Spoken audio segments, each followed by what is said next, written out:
Oh, yeah. Oh, yeah. It's going to be that time. What up, guys? It's Jay. That's me. It's you. That's you. And we are here to do the Drain to Brain for what should be an exciting one tonight between the Auburn Tigers and the Ole Miss Rebels. Coming to you live from Jordan-Hare Stadium. I've got the Alabama-Tennessee game on over here, which I've got Alabama ahead 34-20 in a battle of teams that probably most of us here just wish both could lose, but that's the way it goes sometimes.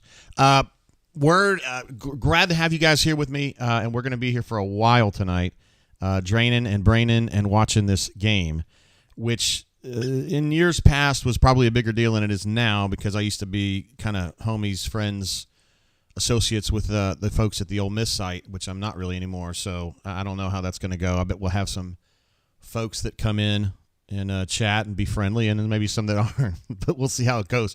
We did get some super chats in early from Cleveland Brown, who is our hydration legend, the czar of hydration. Says, stay hydrated. Halt the lane train. That would be cool. Yeah. Blake, our East Coast representative, one of them, I think Runner 24 is over there as well. Blake says, hey now, Warden Eagle JGT LFG. Blake, we love you, bro, and we're so glad to have you here with us here and also at the site, too. Raven, who's on our all-time legend sheet. Nothing but positivity for our boys tonight. I love the positivity. Let's get it. It's a night game in Jordan-Hare. No other place like it on earth. War damn Eagle. What up, Raven? We love Raven. That guy's a legend. Did not get to hang out with him down in Sandestin a couple weeks ago, but that's on me, and we'll get that rectified at some point. Pocket Watch says in Jordan-Hare, sitting with legend D Lucky, which he shouted out in the chat earlier. Can you imagine Pocket Watch and D Lucky sitting together inside Jordan-Hare? That's too much legend for one stadium, and that's just two seats. Well, I would assume that maybe Mrs. D Lucky's there, so that could be a three legends in a row right there. The pillars, socially, I think, of the entire enterprise there. Dark Side's in the chat with us, too. Oh, my goodness. We've got all our cool folks with us. GW back for some weird non sequiturs. And Mobile, I'm here early. Love to see it. Runner 24 jumping in. Superior program, inferior quarterback. Could be a statement about the game. Could be a statement about the West Virginia game. I don't know. I kind of pull for Neil Brown because I know Neil Brown a little bit and I like him a lot. But, God, it's hard to pull for him because they just always shit the bed, man, and they're about to do it again. And nobody cares about West Virginia. I know. I'm just babbling. Okay, we got some stuff to talk about. Let's go over and get into our Runner 24. Thank you for that super chat. Let's go ahead and get into our friendly confines here where we will spend the evening together watching this football game. Things we got to talk about. It looks like Keontae Scott is a go. He was working out pregame, fully uniformed up, and looked like he was ready to go. This would be absolutely massive if Auburn can get Keontae back. I think he's been out 3 or 4 games, and he's very versatile. I think what's most important about him is that he's a great leader for the team, and he's a very good football player. Probably playing nickel, can play safety, and that's a huge plus to the situation in the defensive backfield if he is back and he's good to go. Also, things of note, Crime Dog McGriff, who earlier in the week said he was going to step away from coaching on the field for personal reasons, is at the stadium. He is on the field. He's not going to be coaching tonight, but he's there, and he is an outstanding recruiter in addition to being a coach, and he is going to continue recruiting at full speed, if not more than full speed, because he's going to be focusing on that strictly on recruiting. So that could be a good thing. Yeah. CJ jumps in with a super chat. CJ, one of the absolute studs here at the Brain Drain and at auburnsports.com. Hydrate. War Eagle, as always. Of course, I've got my voodoo cup here, and we'll definitely stay hydrated tonight. Administrative assistant is out at the tipping point with one of her girlfriends tonight, at least for now. So I'm not being watched, which is probably bad, but because this is the what was this, 4 years ago that I had the Ole Miss drunk night where things got real sideways. I just got way too lit. But anyway, so Keontae back would be terrific. Crime being at the stadium is good. And there was one other thing that Stoltze had mentioned. Let's see if I can figure out what it was. Oh, Austin Keys is dressed out. So I don't think he's going to play, but he could. I would be surprised. But sometimes I get surprised. He is, of course, Auburn's middle linebacker, would be the starter if he had never gotten hurt. He had a wrist injury, and it was a tendon injury, and so you couldn't put just a club on it like Antarius did 20 years ago and just say go with it. He had to have surgery, and he's been working his way back. So we'll just kind of see how that goes. Linebacker play has been okay for Auburn this year, mostly because Eugene has been really good. I think Eugene can play Mike or Moneybacker, and then you definitely want to put Keys at Mike. So maybe if Keys gets back, I mean, he would get back at some point soon. I don't know if it'll be tonight. If he does, you can put him at Mike and then maybe play Eugene at Money and then take Larry Nixon and use him more as a rotational guy, which might be good. Might be better for the defense overall. Not to say that Nixon stinks or anything. I think he's just maybe better as a rotation guy. He's a little undersized, and he hasn't played great these last couple games, like in a very physical game against LSU. Wasn't a huge factor in that one. And, so we'll see what happens there. Well, I'm still watching. They got West Virginia and Oklahoma State on my TV still on ESPN. Also, I don't know if you guys saw this, but Gustav had himself a game earlier, and it ended in a way that was very familiar to those of us who watched a lot of Gus Malzahn at Auburn. He had a lead, gave it up, had an opportunity to go level it a minute and a half left, and for his 2-point conversion that would have leveled the game, he went for a trick play. He went for a halfback pass, and it didn't work, and I don't know. You just have to wonder sometimes. I don't know. I mean, I'm not a coach, and I just think those calls can be really tough, but I probably would have gone with a bread and butter type play, like an RPO or some kind of a run because they've been running the football well, but what do I know? I know we've seen plenty of that. Let's see. Chip said it ended in gussing with Gusness. And Melee says they played solid. That was a solid game. They didn't play well, honestly. I mean, I thought they would get creamed. I think they were a 17 or 18-point underdog playing at Oklahoma and ended up losing by, I didn't see the actual end of the game, but probably 2. Chip says that it didn't work is a very kind way of putting that, yeah. And Runner24 thought it was absolutely classic Gus. It was vintage. Like, here, let's do this play that, works in practice. And he had really 2. They were trying to throw to a wideout in the back corner, and he was double covered. It wasn't going to happen. He did have a tight end kind of slide underneath, but I don't think he was open either. It was just an absolute screw job from top to bottom. So, it happens. It happens sometimes. I don't know what else to tell you. I also got a super chat coming through from Mang. What up, Mang? He says, LOL, Gus, smiley face. Mang has seen this. Mang has seen this before. I don't really want to watch Alabama anymore, so, I was thinking Tennessee might have come back on that one, but it just didn't happen. So I'm going to go ahead and knock that bad boy off right there. It kind of distracts me when that TV's going and all that kind of stuff. I don't know. I'm like Gene Chizik. I'm not a good multitasker. Wow. Let's see. Howard's in the house. I love when Howard's here. I don't know what's going to be more depressing, the Danny Masterson retrospective I was just watching on YouTube or this Auburn Old Piss game. Danny Masterson, wow. That's kind of a downer. What are you guys thinking for this game tonight? I predicted that Ole Miss is going to win this game by like 10 or 7, something like that. I just feel like Ole Miss's offense, I think I described it as fully staffed and fully realized with a offensive coordinator, head coach, play caller who's outstanding. Truly, I would say the best in college and maybe one of the best in the entire sport of football. I think a lot of Lane Kiffin as a offensive coach. So that's going to be an issue. Auburn's biggest critic says, let's go Rebels. The name checks out. So, I don't mind.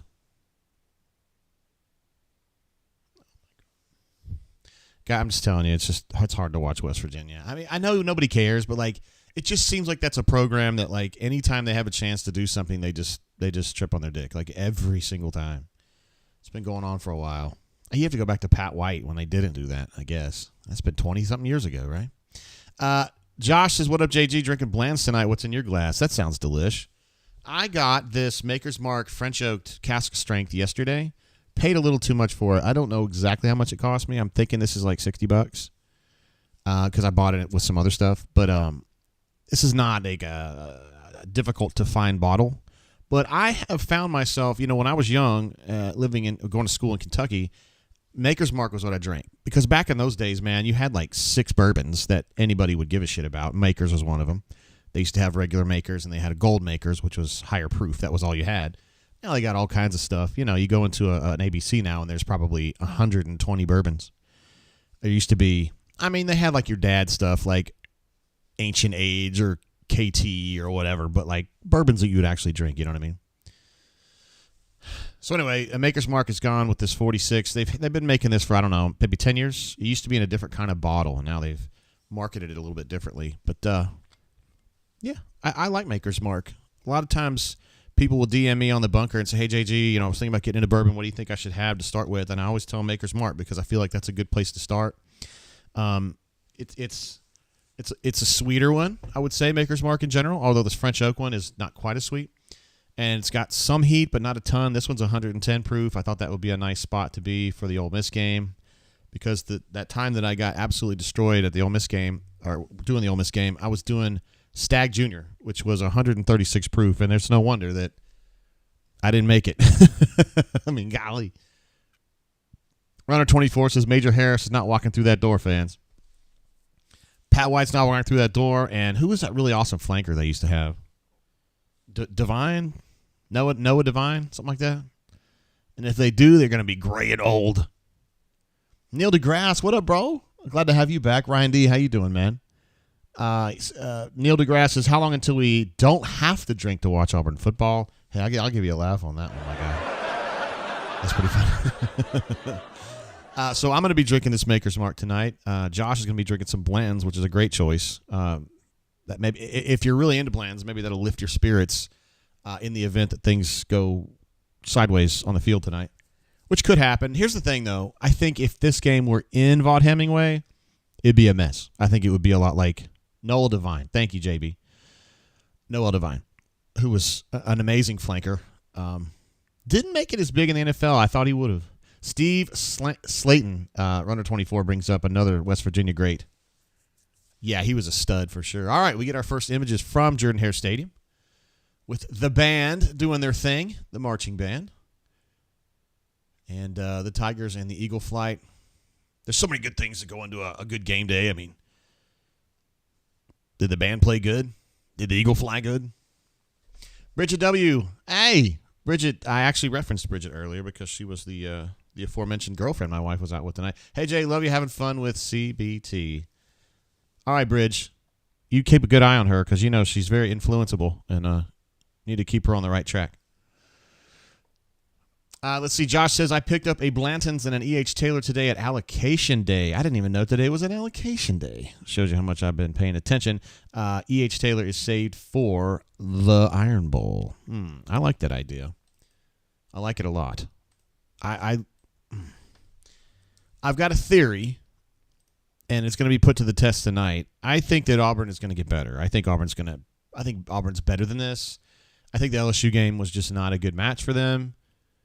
And I do think Auburn's underpowered, and this is not breaking news to you guys, but I still think they're going to find a way to get better somewhat quickly, and I think the numbers, the wins and losses are going to pick up a little bit because this game is going to be a tough one, but then you've got Arkansas, who's not very good, Mississippi State, who's not very good, Vanderbilt's not very good, New Mexico State's not very good, and so you kind of get into an easier part of the schedule. I think Auburn can win those games. And then you get to the Iron Bowl, and then, Iron Bowl's Iron Bowl. When it's in Jordan-Hare, typically the Iron Bowl goes to the better team. And, at this point, Alabama's better than Auburn. I don't think this is a great Alabama team, but this is definitely a below-par Auburn team. Still kind of a stinger that Quinshon Judkins is so damn good, right? Auburn recruited him, but didn't prioritize him. And Lane Kiffin prioritized him big time. And he's come over there to Ole Miss, and he's been terrific. Really, really good. So I pull for him. Obviously, he's from my area. and he's just really, really good. By the way, I don't know if you guys saw this, and I'm not going to pull it up, but Lane Kiffin, on Twitter, he just kind of tweets where he is. He tweeted this morning from my neighborhood. He actually had a picture of our little post office up in the front of our neighborhood, Hampstead Post, and he just tweeted it. So he was in the neighborhood this morning. I don't know as though we have any kids in the neighborhood. I'm right next to Park Crossing High, but I don't think they have anybody they're recruiting at Park Crossing. They are definitely recruiting somebody at Pike Road, but that's still a little ways from me. One of the things that I think sucks about modern-day college football is that they turn the lights off like they're doing right now. And I understand why they're doing a production. It's great for the folks in the stadium or whatnot. But if I was a photographer these days, which I'm not anymore, but if I were, I'd be so frustrated because as soon as they score a touchdown, the lights start flickering, and that messes up your shooting, and I would be so mad about it. The little things I worry about that you guys don't give a damn. Neil deGrasse says, Archie is awful, but I can't say we'd pull out the win 100%. No, we can't say 100% about anything at this point because Auburn has a tendency to really, really suck. But and they kind of by their own admission about halfway spit the bit last week at LSU. And, I mean, things were getting away from them in the third and fourth quarter, but I don't know.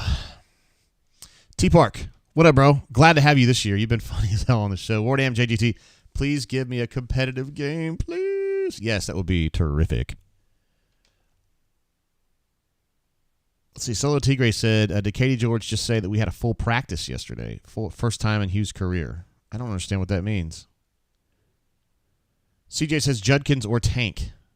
That's the question. Well, I mean, Tank was already fully in the system when they were recruiting Judkins. I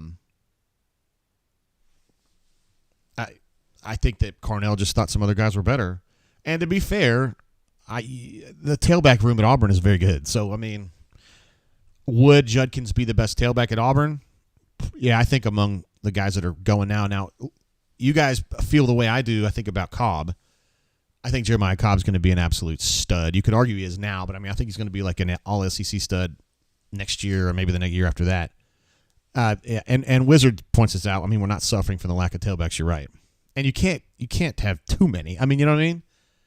I feel like there's room for a lot of tailbacks, but not two per class.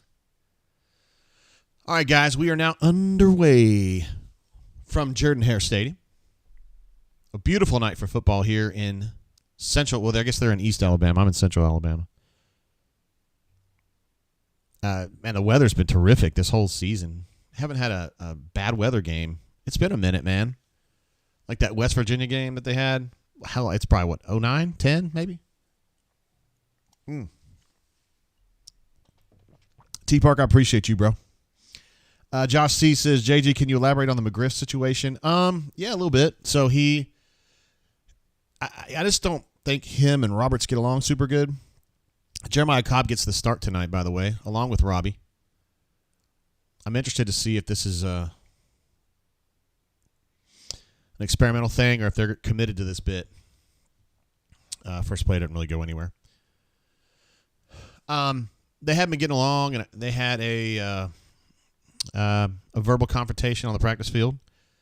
And I think the short-term solution to that problem was to essentially break them up and have Crime just kind of continue working on the road full-time. Because honestly, at this point, I mean, this should just be, let's be realistic about this. This team is what it is. It's flawed. And, oh, God. Hey, that was actually smart by Robbie. That play looked doomed to me. This is the bootleg. And he kind of paused, and then it kind of sucked the defense in a little bit, and he was able to get the pass completed for about 5 or 6 yards. So that was smart. It was a savvy play from Robbie Ashford. So he's going to continue recruiting full-time, and then this team is what it is. And I think if McGriff coaches balls off or if Tanner Burns coaches balls off, I don't think it matters to the win-loss record, but I think McGriff going out on the road, recruiting full-time, could be a plus. He is definitely one of their main recruiters. So there have been some people on the bunker, nice throw there to Fromm for a first down. There's been some people in the bunker that are like, I can't believe that these coaches are fighting. This is outrage. Guys, seriously, get yourself together. Like, this is what passionate people do. They fight sometimes. I mean, let's be real. So, no, it's not the end of the world. It isn't. CJ is a little surprised that we have not seen Peyton out there yet. Maybe they are fully committed to the bit here.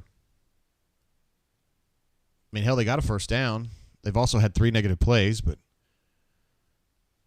3 negative plays in 6 snaps is not great. But Melee was surprised by that first down. I wonder what the record this season is for most first downs on a first drive. You'd think it would be like 2 maybe.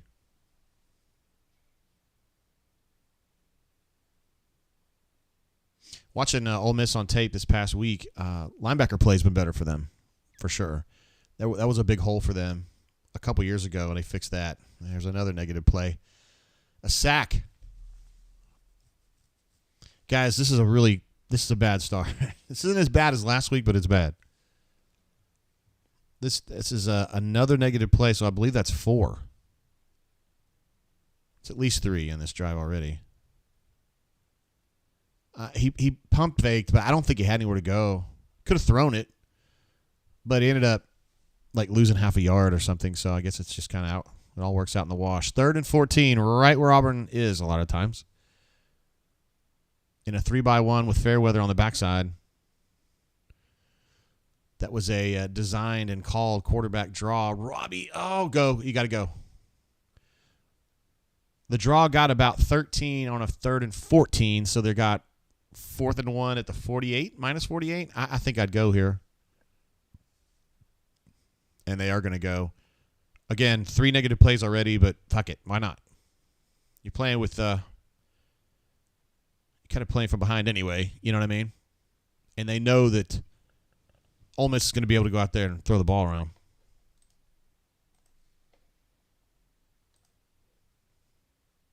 Brian H. in the house just says go. Go. Oh, God. They did this last week too, man. They call a timeout for like essentially a play call quandary. And it's the first, whatever. Chip says, kick it. Chip says, just avoid the embarrassment. Just kick it. I like it. I would definitely, I'm going for this for sure. Chip says, play clock. I get that, but I mean, it's like, what's the delay here? Just let's make a call. Let's do something. Can't really update the stats just yet, and I had to reload the chat widget because it was hanging, so that's kind of what we're doing. Wizard D says, what the heck are we doing? I understand where you're coming from. I really do. And Solo Tigre says, why the F does it take 32 seconds to get the play in? I'm guessing they were having a conversation about the call. Essentially, Montgomery presents the call, and then Hugh can either reshuffle it or he can just let it go, I think, is kind of how they've been doing it. And maybe he just didn't agree with it and was trying to shift it a little bit, and I don't know. But Solo, remember last week they did that a couple times. One in the first half, one in the second half, where it was just like a wasted timeout where they're just organizational problem.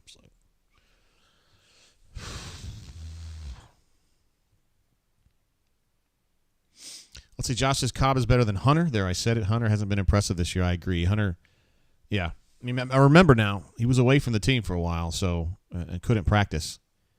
And I tend to underrate those things. I'm like, he'll be back and he'll be fine. Give him a couple weeks, but it's been more complicated than that for him. The good news for Auburn is that I think Petit has been terrific, Cobb has been terrific, and when he was healthy, Damari was playing great too. So yeah, those are good things.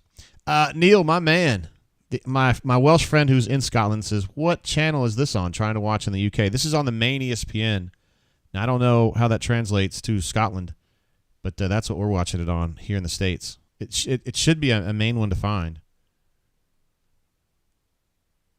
Okay, Tigray says TV broadcast says that Freeze is calling the plays with Robbie in the game. Apparently, they just make stuff up or get told different stuff from the regular beat.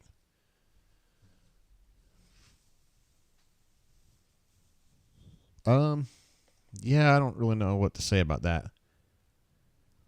Yeah, I don't know what to say about that. I haven't heard that. But I also think that there's a situation where Hugh can just finally have a look at it and go, all right, I'm calling plays. Because he said it a lot at the press conferences. I'm a play caller. I've been that my whole career. it's uncomfortable for me to not be one. But at some point, he may just have to grab the baton, and say, I'm going to do it. It does kind of neuter Philip Montgomery, and it essentially assures everyone that he won't be back. But I already feel like that's going to happen, so I don't know if that matters. Feel like a stranger? Look at that owl. Are they out at the Raptor Center? That ain't no owl. That's a bald eagle. Feel like a stranger with a super chat. Says, word up, everybody say. Running late, LFG. Much love, Drainers, Swoogans, and Tates, especially Mama Tate. Thank you for thinking of my mom. Been kind of a challenging week, although I haven't seen her this week because they didn't really want me to go see her. But here we go with the 4th and 1. No, they didn't get it. It just looked like an indie read to me, but it was kind of slow developing. And Robbie didn't get moving quickly. And I had to see the replay as to why he didn't get moving quickly. I can understand why. They had a hole, but 11 fit it really, really well. And he didn't know what to do there. That's tough. I mean, if that's Cam Newton, he just trucks number 11 or attempts to truck him. But that really isn't Robbie's game. That isn't Robbie's body. And so there you go. Almost going to take over plus 48 now. It's pretty good field position. Pretty good. Keither, what's up, man? Josh C says, I think the read was give. That may not have actually been a read play. I don't know. Sometimes they look like reads, and sometimes they actually aren't. Lawrence Johnson. No, I'm sorry. Justin. With the tackle on that. Hadn't made many tackles this season, but he had that one locked up pretty well. You see, that was like a two-puller, like a sweep type situation, but Auburn just got a lot of penetration right there at the handoff point.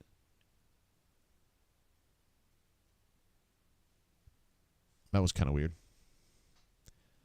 Brian says, this is why Robbie doesn't work. Everyone knows it's just a run. Thorne doesn't work either, but Robbie, yikes. Havoc says, got to have a big boy run that.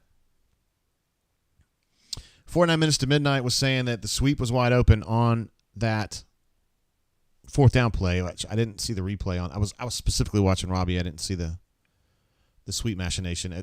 I can't guarantee you that was a read, though, honestly. There's times when it just looks like a read and it's not. Nah, just not enough pressure there on Jackson Dart. And then a missed tackle. So they're going to be 3rd and 4-ish, something like that.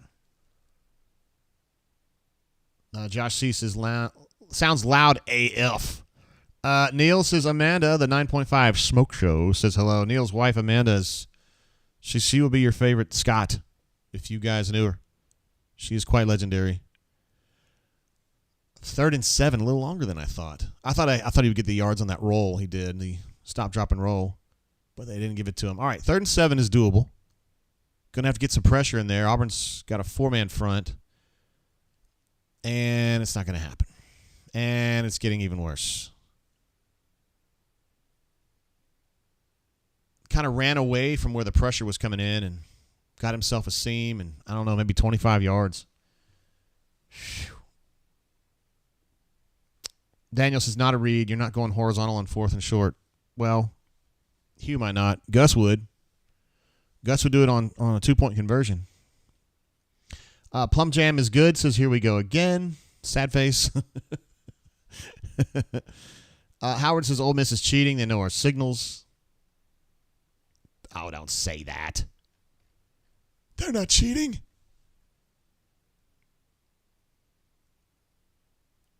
Oh, Nixon. He didn't hit. The blocker was on the other side of him. Okay. I see what's going on. Okay, that's cool. Keldrick was getting in there. Oh my goodness. So we got a penalty. We got a flag. It's going to be either a hold or a DPI on Nehemiah. DPI.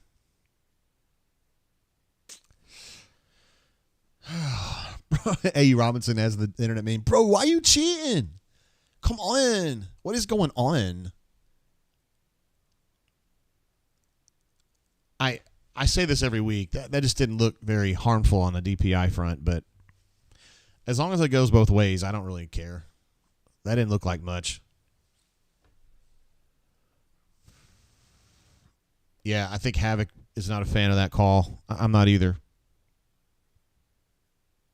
Yeah, now Keys hasn't been playing, has he? I haven't seen him.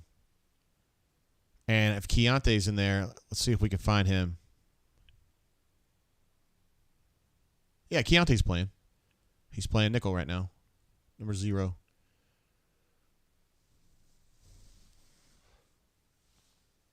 Looks like they got Eugene and Nixon in there. Oh, see, Keontae was a big part of that play right there. He attacks that. He can't really get to the ball carrier because he's protected, so he just crashes and knocks somebody's ass in the dirt, and it messes things up. Runner 24 thought that was a ticky-tack call. I agree with you on that. Not a fan of that one. Oh, Keldrick. Still a good play to get penetration there and force an adjustment, which then allowed his boys to rally. There's Ron Roberts, the aforementioned Ron Roberts. It was interesting. The people on the bunker were kind of taking sides on the Roberts and crime fracas. And it was, how can you take sides in a fight when you don't even know what the positions are? You don't know who was being more unreasonable or in general, you would just think, okay, crime technically works under Ron Roberts, so if he's mouthing off to Ron, maybe he shouldn't be doing that.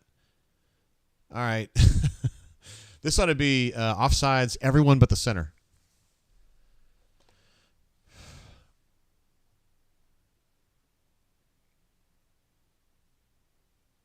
Yeah, Wizard Dragon said Scott blew that play up. Great effort. He did. He will crash down like a banshee, man, and he will cause problems.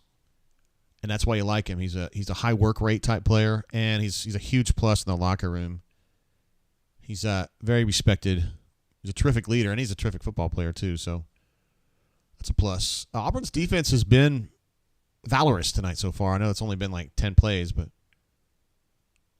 Jalen McLeod just bull rushing his way in. He needs to be a little more creative probably in that situation. Wait, what? Now, see, I would call a loaf on that. Okay, there's a flag down. Okay, never mind. It looked at me like Jalen was loafing there, but he must have seen a flag come out. That's 2 holdings and 2 illegal procedures plus a DPI on this drive alone, right? It might be 3 holds. This must be against McLeod. Yeah. He did fine, and then when McLeod was trying to change directions, he was still holding him. Solo Tigre, he said, "Stop cheating me. What is going on?" All right, they're going doubles here on 3rd and 22. Keontae looked like he's ready to blitz.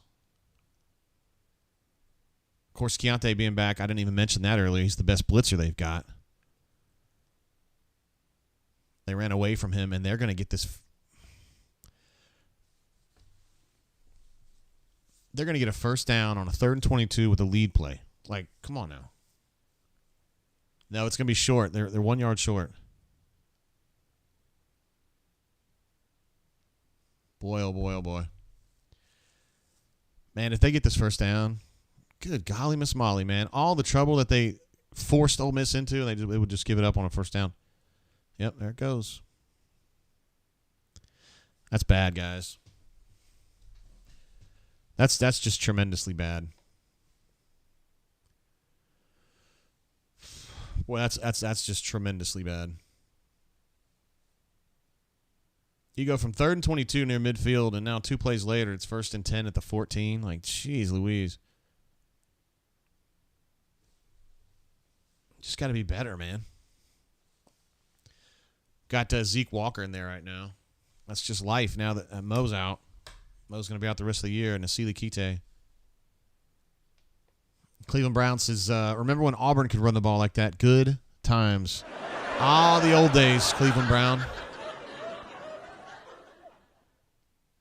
There's a little power gap run that Auburn had diagnosed pretty well. Elijah McAllister gets the tackle on that one. 49 minutes to midnight says Judkins taking these boys lunch money. Give me your lunch money. Remember Handyman from Marcus already looks tired. Handyman from In Living Color. Man, these tight formations, this little bunch set right here off tackle, those are tough. Can be. That's a lot of heft. Oh, nice lick. It's a nice play right there. You don't necessarily say it about Cam Riley a lot, but he made a nice play there. A. Robinson says, what does it feel like to win? Oh, the sadness is palpable, man. That's why we drink, guy. Unless you don't drink, which would be cool too. I saw the Lego in the sky there as they panoramaed. Look at that protection, man. I don't like your jerk-off name. I don't like your jerk-off face. I don't like your jerk-off behavior. And I don't like you. Jerk-off. Do I make myself clear? All right, that was a pretty straightforward touchdown right there. Yeah. Just too much. It's just too much time. And I like that route. He kind of like faked a curl, and then he just zipped on and continued the post route. And yeah, that was easy money right there. I don't know if, offensive coordinators have seen a whole hell of a lot more than I have. I don't remember a route quite like that. That's cool, man. He kind of shielded the defensive back and then just kind of took off away from him. All right, 7-0. A scoring team, a.k.a. Ole Miss, is scoring. And that's why Auburn went forward at the minus 48 and did not get it, and that hurt. Let's go ahead and get some of these stats. Uh-oh. Oh, it's my kitty. Hi, kitty. Zeke. Zeke's here with me. I got to get the stat broadcast up here.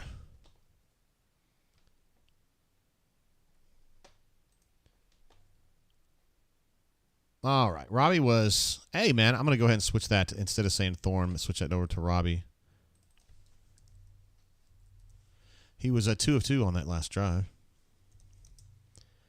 for 16 yards. Hunter had 1 carry for -4. Won't worry about that right now. And that was it there. Third down, both teams are 1 of 2.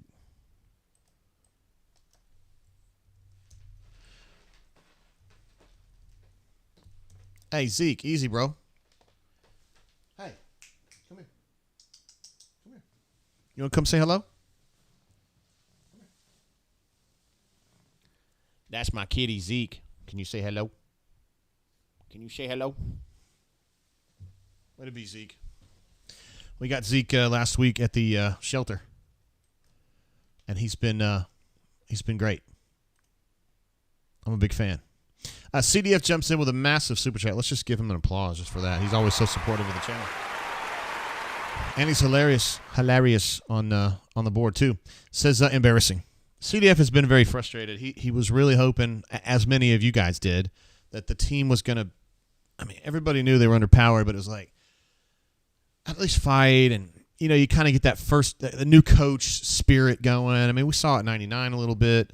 This team's probably more like 99 than the other first-year teams, but, Chiswick's first year, you kind of felt like, hey, it's coming together. And obviously Gus's first year was really nice, just kind of energized. You're not seeing that right now, and it is a little surprising to me. When we started this season, I thought, it would be better than this. JB says, I swear 3rd and long is our Achilles heel. That's just bad, man. It's just bad. I agree with you, but it's tough. Plum Jam says, I've got a feeling we're going to see some new coordinators next year. Yeah, I do too. I think Montgomery's going to definitely have to go. And I just get this feeling that Ron Roberts is going to end up going too. It's kind of weird, though. I don't think Hugh's going to want to do that. He's not going to want to replace 2 coordinators. when he feels like he's got a better team coming together. Because I think crime is just such a benefit, like for player relations, for recruiting. I don't know. He's very valuable. Dark Side jumps in with a super set, says, Zeke, the real Auburn Tiger. There you go. Zeke, where you at, bro? I don't think Zeke's an Ole Miss fan. He didn't seem to really. They're going to run Peyton back out there. How do we feel about this, guys? How do we feel about this? How do we feel about them switching back and forth at quarterback?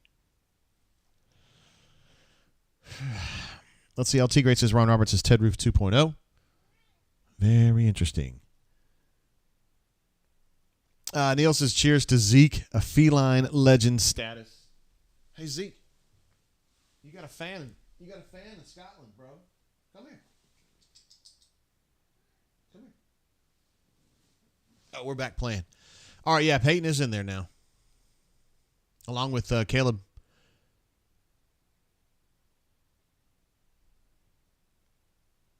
Hey, that's a nice run right there. That's one of the best runs for Jarquez all year. Start off with a 10 or 11-yard run on first down. Take that all day. Brandon just says forfeit the rest of the season. Whap, whap, whap. Let's see what happens here. All right, that's a good hold by Peyton.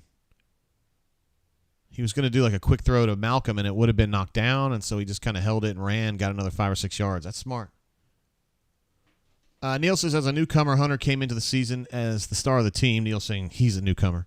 How much has he underachieved? We were talking about that on the bunker the other day, too. Like, he just doesn't look as explosive as he did last year. Now, I think part of the problem is the offense in general. I just don't think it's been a great offense to run in, honestly. But then you look at Batee, and he's been pretty good, and Cobb's been pretty good. So I don't know.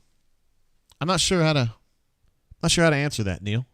But yeah, he's definitely underachieved, and I think it's frustrating for him and for the Auburn Tigers too. Donnie, who is in way over his head, he's out of his element, sends over a super chat. Thank you, Donnie. I appreciate you, bro. He's from the beaches of Pismo. My cat is on top of my Xbox. I don't know what he's doing. 2nd and 6 is what I've got on my TV here.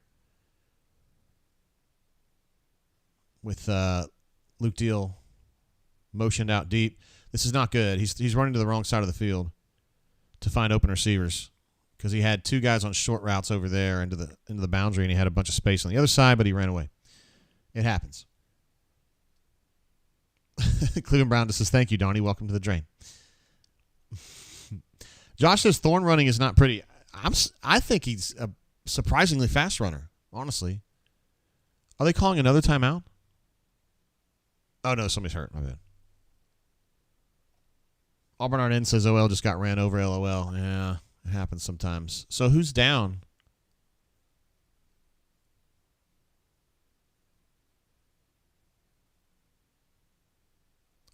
I can't see the number. Let's see. Sam says the wide receiver core is a trash bucket. Josh Z says basically this. Sometimes may be good, sometimes may be shit. Blake's a little frustrated with Thor not throwing the ball away. And Donnie says, I think we're definitely looking ahead to Mississippi State, guys. Definitely out of my element. Auburn RN says it might be Avery that's down. Okay, that would not be great. He's the center. Can put Connor Liu in there and not feel like super bad things would happen. So that's good. And we may end up seeing that. Wizard D says 66. All right. Very good. T-Tiger with the statement of the year. We don't have a quarterback. I think everyone in this chat, Ole Miss fans, Auburn fans, whoever, would agree with you on that one. Yeah. It's just not there. Anthony says, JG, our defense cannot possibly be tired, are they? Not yet. No. And honestly, like this is one of the things that I kind of was banging on Hugh about the other day. Like, he's always talking about we got to save the defense. We got to make decisions that protect the defense. But it's like they're only defending like 60, 65 plays a game. Like the way the game's played now, there's fewer plays in a game. You think about the Northwestern bowl game back in 2009 or whatever it was. I mean, dude, Joshua Bynes played every snap, like 115 snaps. Now, if you're playing defensive line, no, you don't need to be playing 65 snaps, although Max Crosby does it, and other people do that. TJ Watt can do that, but Marcus, he doesn't need to be playing 65 snaps. They usually play him 35 or 40, but I doubt they're tired by now. Spread says Ole Miss D isn't that great. There has to be guys open out there. I wish Golden proved himself. Yeah, he meant Holden. Wizard D says, I think Holden would hold his own. Neil says, wide receivers, these aren't the droids we're looking for. I am shocked by how below standard the wideouts have played this year. I mean, at some point we were kind of convincing ourselves that Jay Fair and Var really were the good ones, right? And then now it's like, I mean, Jay's good, but I think that if Kane was here right now, Bryce Kane, he would probably start. I mean, I think the kid from Foley would start right now. If they get Cam Coleman, I think he would start right now. I mean, it's just, I thought Hooks would be better. I thought Jair Shorter would be able to help some, and they just really haven't had much effect at all. Now, I do think Rivaldo's good. Jonathan says it's not just a quarterback issue, it's a scheme issue. I mean, I think it's a lot of things. A lack of personnel also is part of it. But when you say scheme issue, I think you're onto something there because it's very clear that Hugh and Philip Montgomery are not on the same page. And I think it ends up being nobody's offense because it's like a hybrid between two different dudes' visions for what should be going on. End of the day, there's a head coach and there's a guy who's not the head coach, so you would think it would skew that way. But it hasn't happened yet. Hayden in the house. What up, JGT? Hope you're doing well, brother. Hey, glad to have you, Hayden, and same to you, my G. Uh-oh. Oh, it's house time. Jarquez. Yes, sir. The more you fuck around, the more you're going to find out. That's what I'm talking about.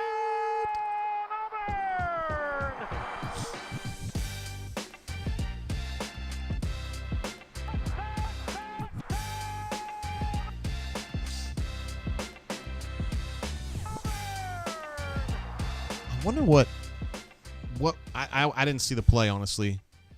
I mean, I saw what happened. I mean, I looked up and he was kind of in a big group and then he popped out and he was gone. And we were just talking about how it seemed like he had lost a step and then he zipped away from those dudes. They definitely weren't going to be stopping him. And McPherson finishes it off. Consummates, as one would say, that scoring drive. 5 plays, 75 yards, and 156, that drive right there. 3-by-1 set. Let's see. Is Ole Miss is slanting? Oh, wow. I still didn't get a good look. Ole Miss kind of ran themselves out of that gap.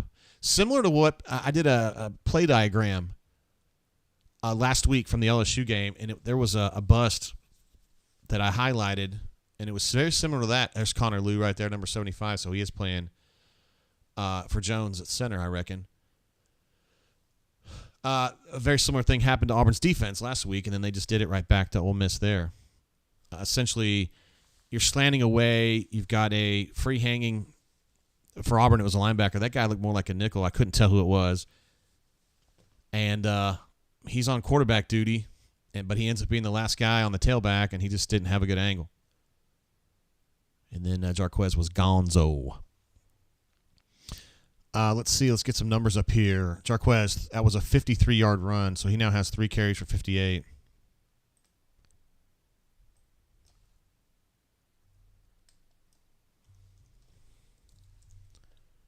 Another showing the play here. Oh, no, they're not.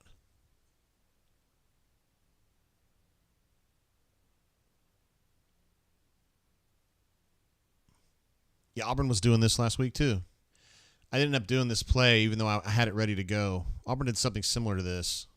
Now, they threw to a tight end on the post last week, but it was a similar concept where they like to use their tailback motion to mess with second-level defenders, which is what their Sean Lane is doing right here in previous games. And I don't care what you tell me. The Ole Miss light blues, the powder blues are amazing.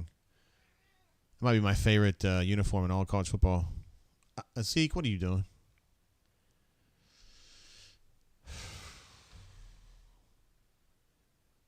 All right. this would be a great opportunity to have a nice defensive stand and get the ball back and see if you can create some tempo, some rhythm coming off that touchdown drive.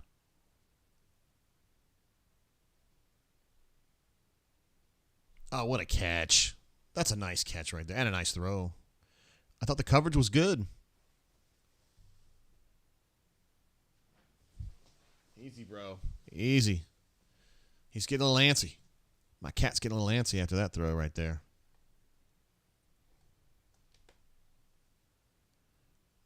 Oh, nice. Keldrick playing a little. He's making a bigger difference tonight. I mean, we all know he's going to be great. He's just a little undersized right now, but he's making a difference. It's crazy how low that ball came in. He literally caught it like at his waist. You know, usually you think about a ball, you catch it high. But Asante was kind of on a trail technique there, I guess, and just didn't have an opportunity to stick his hand out. 2nd and 11 is what I've got on my screen. Auburn got some pressure but did not quite get to him. That's the third time Auburn has flushed him out, and the third time he's had a nice run, Jackson Dart. So they're going to be looking at a 3rd and short here, 3rd and 2. Yeah, Jonathan T thought that was a crazy catch. I almost thought like he couldn't get his other – was it one-handed? Like he had his inside arm kind of battling with Eugene and just made the catch with the right hand. That was amazing. All right, Auburn, that was a little zone run right there, and Auburn just had it gapped in. That's how you fit a run right there. Did a really nice job. So they're looking at a 4th now. They either lost yardage or stayed the same. And they're in the area of the field where they might consider going for this instead of a field goal attempt. Ambitious Engineer says Austin Keys is in there. You know he's thirsty, man. Austin played at Ole Miss last season, and so you know this is a very important game to him. Not that he hates Ole Miss or anything, but, you know, just playing your old team. You know these guys. You played against these guys.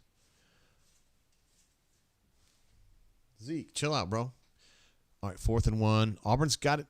Oh, shoot, man. I don't like your jerk-off name. I don't like your jerk-off face. I don't like your jerk-off behavior. And I don't like you. Jerk-off. Do I make myself clear? And that I thought they had that run gapped out good, and then it just pushed away. Man. I really want to see the end zone view on this. It was like kind of like the linebackers fit, and then there wasn't anybody to help after that. Hey, chill out, bro. I know you're pissed off. My cat's like getting really antsy about this. Oh, here we go. Here we go. So this is going over. Nixon's got to be the guy to make a play here. God dang it. Get down. Yeah, 36 and 30 just got pushed out. Nehemiah. I mean, he had a blocker. He had a big blocker on him there, but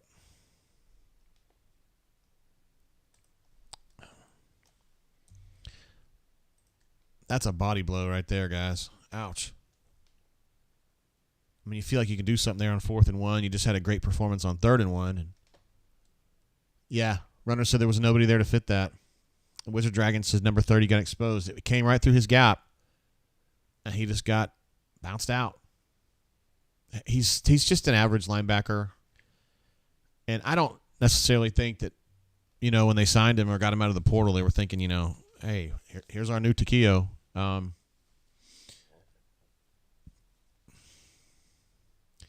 Hey, man. Mang says Zeke is the captain now. Oh, hey, give me a full laugh at least.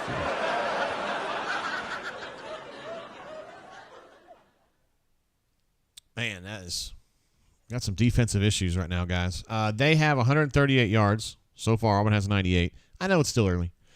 Let's see, 3rd downs. Auburn's 2 of 3. They're 1 of 3.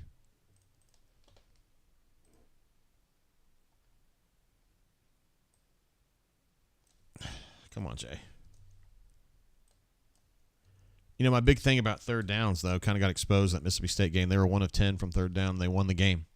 I realize it was kind of an ugly game, an unusual game, but you go, decent little run there. But he kind of doing what he does. He's a little dude, but he likes to run between the tackles, and he's effective too. All right, so that's going to be end of quarter with the Rebels leading by a touch.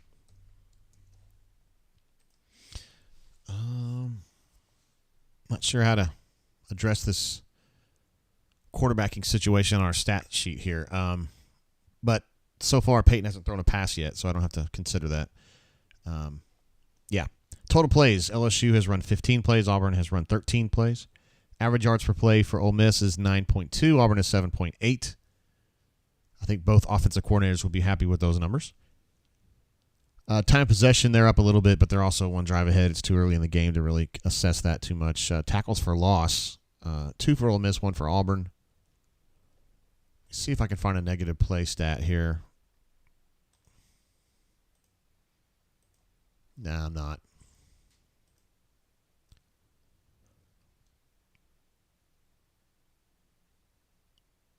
No, don't have anything else to add on that. Let's see. Steven says, where the hell was 9? Why start him and then take him out? I just think that they're just playing around. I mean, they're still, we're game 7, week 8, and still trying to figure out what the hell's going on.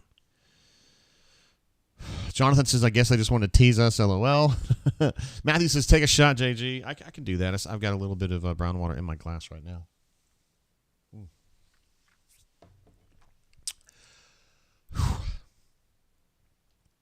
Wow. Let's see. 49 minutes to midnight says Ole Miss is out talenting us. Yeah, I don't. First of all, you're right. Second of all, I don't really get the yikes. I mean, Ole Miss has been. This is what, year 4 for him? 3? And he does a really nice job in the portal. He gets the dudes that work for him in the portal, where Auburn was just kind of grabbing indiscriminately, I feel like, last year. And they had to. I mean, it was kind of a messy situation that they had walked into, but that ain't where Lane Kiffin's at, and he's very thoughtfully learned how to manipulate the transfer portal to his gain. And so I would expect Ole Miss to have more talent than Auburn right now. Now, if you tell me that in 2 years, now we got a problem. I would be surprised if we would even say that in 2 years, because I think Lane Kiffin will be somewhere else in 2 years. But yeah, Brian says they look worse since the bye week, right? Because last week was a mess, and it was disappointing in every facet. So yeah, and they don't look great tonight either, at least not yet. So Josh C says, I think the whole SEC out talents Auburn. Yeah, Auburn just has it's just a very mid group of players. There's not a lot of difference makers. There's a lot of just average dudes, just okay. Anthony says, JG, looks like your boy Aiden Holloway showed out during the basketball open practice today. That's good news. Aiden is a player that I like a lot. He didn't play great in the pro day scrimmage, but he has played well in other situations. And, even LeBron James has bad days, and particularly a college freshman is going to be up and down a little bit. Glad to see that Zeke, I don't need to hear your belly aching, bro. I'm glad to see that he had a better day today. He's going to be a good one. He is very smooth. He's a very good dribbler. He has a kind of a weird shot. He shoots lower than most players do, although Jared kind of shot like that a little bit. So I don't necessarily think it's going to be a struggle for him to create his own shot. But if he can get shots through system and get open looks, I think he can hit them. He has a very repeatable shot. So I think he'll be a factor for sure as a scorer. He really wants to be like Sharif, honestly. And I just don't know that he has quite the vision and the deftness in the passing, but I still think he's good at that. I think Sharif was like insane at that. If you guys play the new FIFA and you get the Playstyle Plus, like Sharif had Playstyle Plus like passing. Aiden just has regular Playstyle. I would argue that Cam Brown was not open there, but whatever. Abbott says waiting until fourth quarter for basketball talk. All right, that's fair enough. I was just talking. I mean, at least it's Auburn, Brian says Hugh looks old. I think this season's kind of weighing on him a little bit. He didn't expect the team to be this troubled, you know.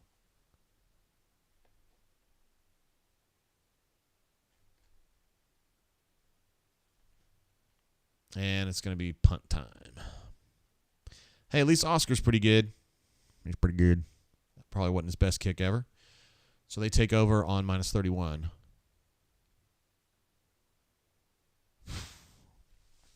Man, that was a drive right there where you just kind of, you're trying to get something done, you know, and nothing. Josh C says Brown was not open. I agree. Maybe Tom Brady gets that ball in there if he's got Randy Moss. I mean, maybe, but he wasn't open. And I didn't even think he had, like, that was his first read. Like, what? I think Peyton just presses too damn much. And here we are, 6 weeks in, 7 weeks in, and he's still pressing too much, and he just doesn't make thoughtful decisions. Not often enough. All right, so Ole Miss is starting out here, 1st and 10, and they've already got a penalty. I'd like to see how many penalties that is for them. There's quite a few.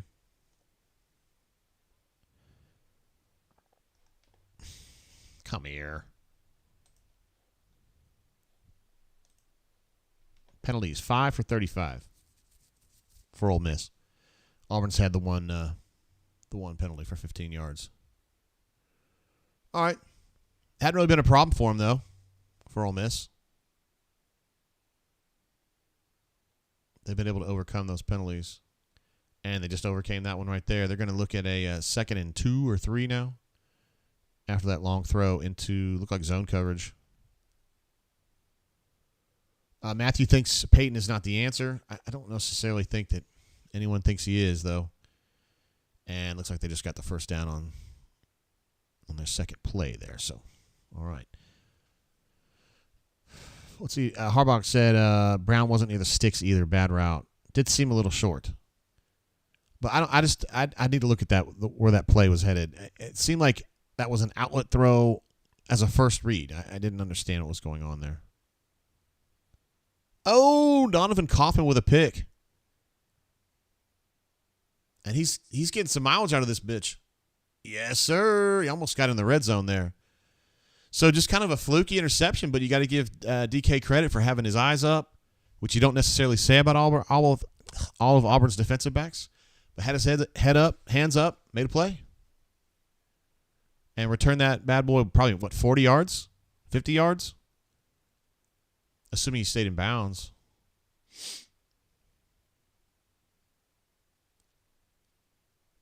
Just, threw a little bit behind him and tried to make a play. And I'm not a fan of that on Lane Kiffin. He's just so expressive on the sideline. I'm not a huge fan of that. Now, you guys are probably sitting there going, JG, but you're a big fan of Will Muschamp. I'm like, yeah, I am, but I also think he needs to calm down a little bit. All right, Cleveland says just run the ball to the end zone. Yeah, just get in there. Oh, this is an interesting formation. This started out as a 40. That's a new wrinkle right there. I've not seen them run that. You got the 2 tight ends, and then they motion backward to make it like a 4-man backfield, and they both just kind of went to the strong side to block, and the tailback cut it back. Kind of cool. We might take a look at that in the camera eye next week when I see new stuff. Now they're going with that. There's another look right there with the tailback. I'm sorry, the Y right next to the quarterback. It just creates a counting problem for second-level defenders. Who's got who and what's got where, et cetera, et cetera. Mang with another super chat. Stud says, let's go Zeke Tate. Zeke. He might have just walked off. Just disgusted. Thank you for that, Mang. All right, 3rd and 2. See what Robbie can cook up here. That's the right read. And he got out, and he's going to be short, I think, but that's still a really nice read and a really nice run. Hey, man, so I'm not a fan of the collaboration at quarterback, of platooning at quarterback, or however you want to look at it. I'm not a fan of it either. But it has been useful tonight. I thought the offense responded when Peyton was in there, not necessarily Peyton himself doing it, but they played better. And then now they got Robbie in there, and it's responding. He's getting stuff done. They're running this, what I would call a 40 formation, which is tight ends right off tackle and like a wing. Okay, so they're going to review the earlier run to see if he got in. Let's go to the pylon cam.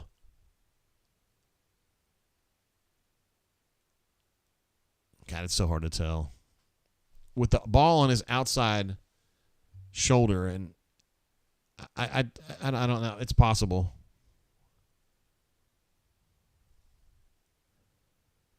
You know, I might give that to him. He kind of was turning his body to get the ball.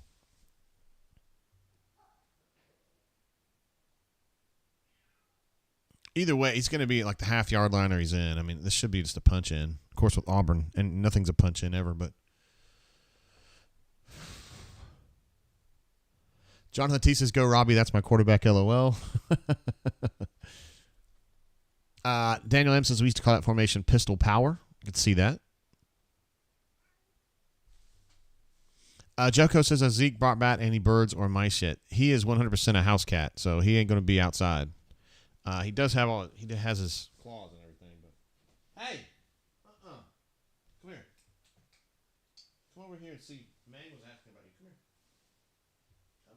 here. Come here. Mang was asking about you. So was Neil. How you doing, bro? All right. He's getting a little fractious. I don't know. He's fussy. All right, they're going to put that first and goal at the half-yard line. I would be a fan of going under center here, but maybe they don't. This is a very full backfield here. Who they got there at the de facto blocker, 63?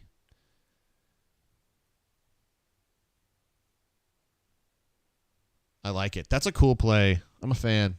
The more you fuck around, the more you're going to find out.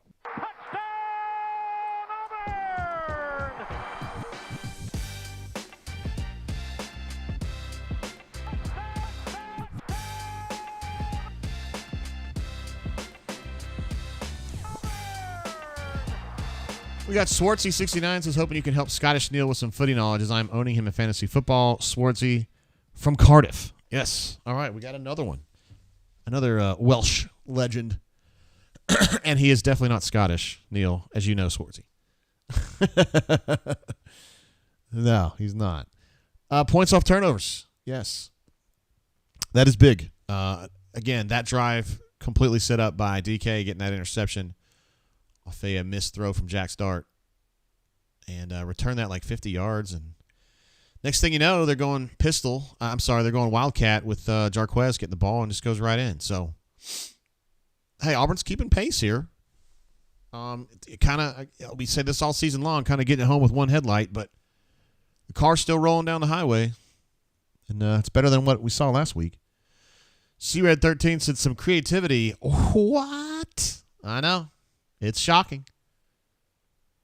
That was a cool play, runner 24. I think he was a fan of it too. Decoy of the ages, LOL, yeah. Ole Miss terrified. Absolutely terrified of Peyton Thorne running the football.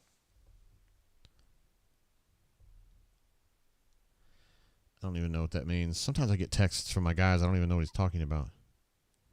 Oh, yeah, let's go ahead and get Jarquez set up. 6 carries for 67 and 2 touches.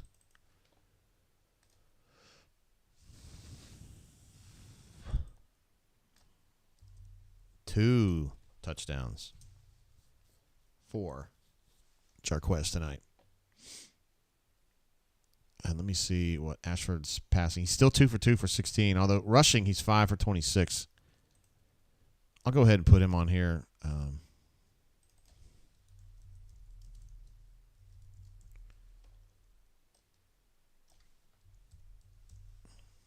right, we'll do like that.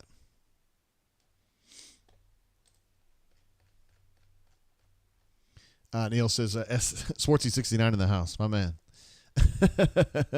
And Albie Travel says 14-7 Auburn run. I love it. I love it.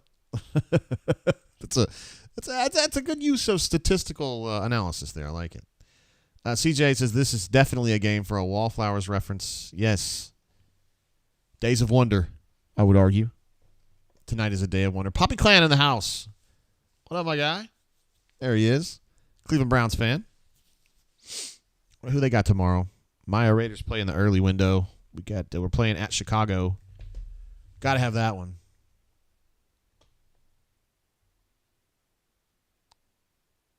I know, Neil. That was kind of a bad timing on your. I think Hunter's underachieving, which he has been this whole season, but not tonight. He's been terrific tonight so far. So, JB says, "See what happens when you can convert third downs. If they've been on schedule, much more so today so far than they were at LSU. Auburn now 3 of 5. Thank you for the reminder, sir. Good job, Jay. All right, there we go. And Hayden jumps in with a super chat. Said 9 is the guy. LFG JGT. Talking about Robbie, obviously. Yeah, he's been good tonight. He's been good tonight. And Joko says Browns have the Colts in the early window tomorrow. So that'll be a pretty good one. Although the Colts without Anthony Richardson, maybe not quite as good. Oh, thank you for the update there, Spread. I got you, brother. Thank you for that. I was getting so caught up in some of these other stats, I forgot to update the most important stat, which is the score. All square, 2 touchdowns each. So I would say to this point, right, we're satisfied with Auburn's offense, maybe dissatisfied with the defense. And the Duke Blue Devils, who I just can't bring myself to pull for in any case. I would really like to pull for them in this game, but it's Duke. I can't do it. Ed D in the house says they also have not asked Peyton to throw the ball. That's true. He still doesn't have a throw. But hey, I mean, you just score. Score points. Score points. Josh C jumps in. JG, if Duke quarterback hits the portal, will Auburn be in the mix? Talking about Riley Leonard. I mean, you'd think so. He's from Fairhope or somewhere down that way. I can't speak to that. I mean, I'm sure they'd be interested. And he's a hell of a player. I don't know. I don't know anything about his story. I don't know how he feels about if he loves being a Duke or if he wanted to play at Auburn or all that kind of stuff. 2nd and 5 is what I got on my screen here. They're going to run Jackson Dart again, and he's going to get hit in the head legally. Kind of inadvertently, I guess, by Nehemiah. And they're looking at a 3rd and 2 or 3rd and 3. Terrence says he has to throw, just not a completion. Oh, he does now. Yeah, you're right. He's 0 for 1. Thank you for that, bro.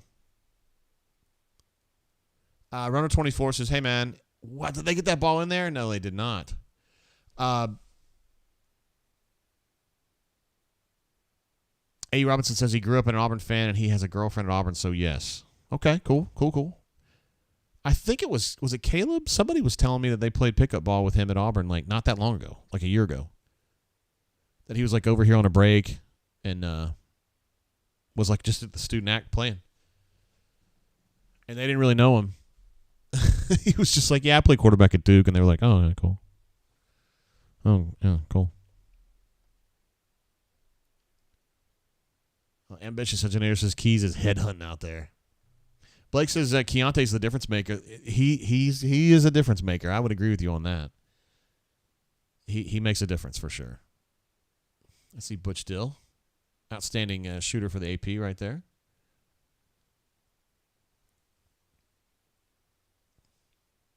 Nice punt.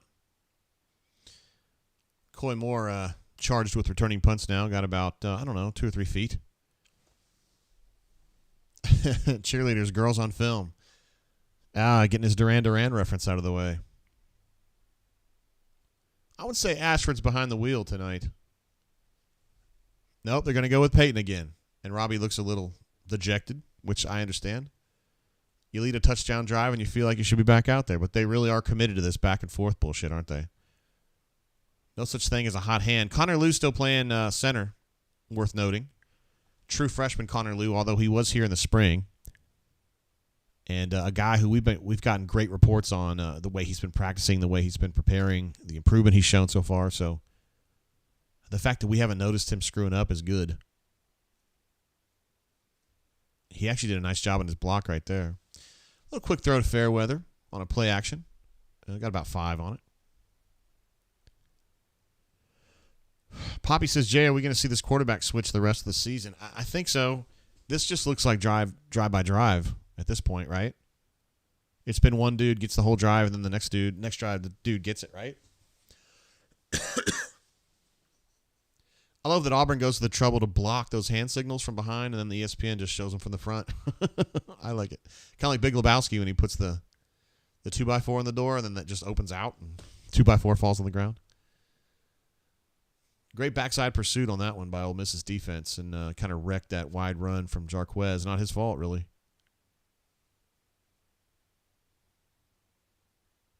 Ryan D says, who does this on purpose? It's time to consider creative options, I guess. Look, man, here's the way I look at it. At the end of the day, you're either scoring points or you're not. Auburn is scoring points so far. 3rd and 10 is not a great situation for scoring points, but, try to extricate yourself where you can.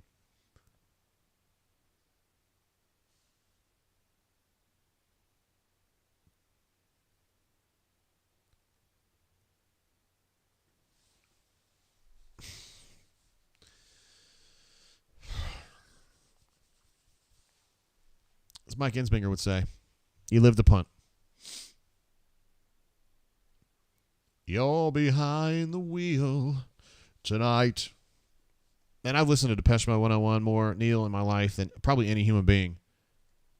Because, that came out, 89? I've listened to it my entire life. Poppy Clent says, who is the DC for Ole Miss that looks like a hobo? That is Pete Golding, former Alabama defensive coordinator. He was troubled at Alabama, I think it's fair to say. I just don't know as though he was seen as a particularly competent DC. At Alabama, I feel like the Alabama people were getting tired of him. So he's at Ole Miss now, and he's brought them along. They're not great, but they're not terrible either. And, Ole Miss has been terrible in the past. So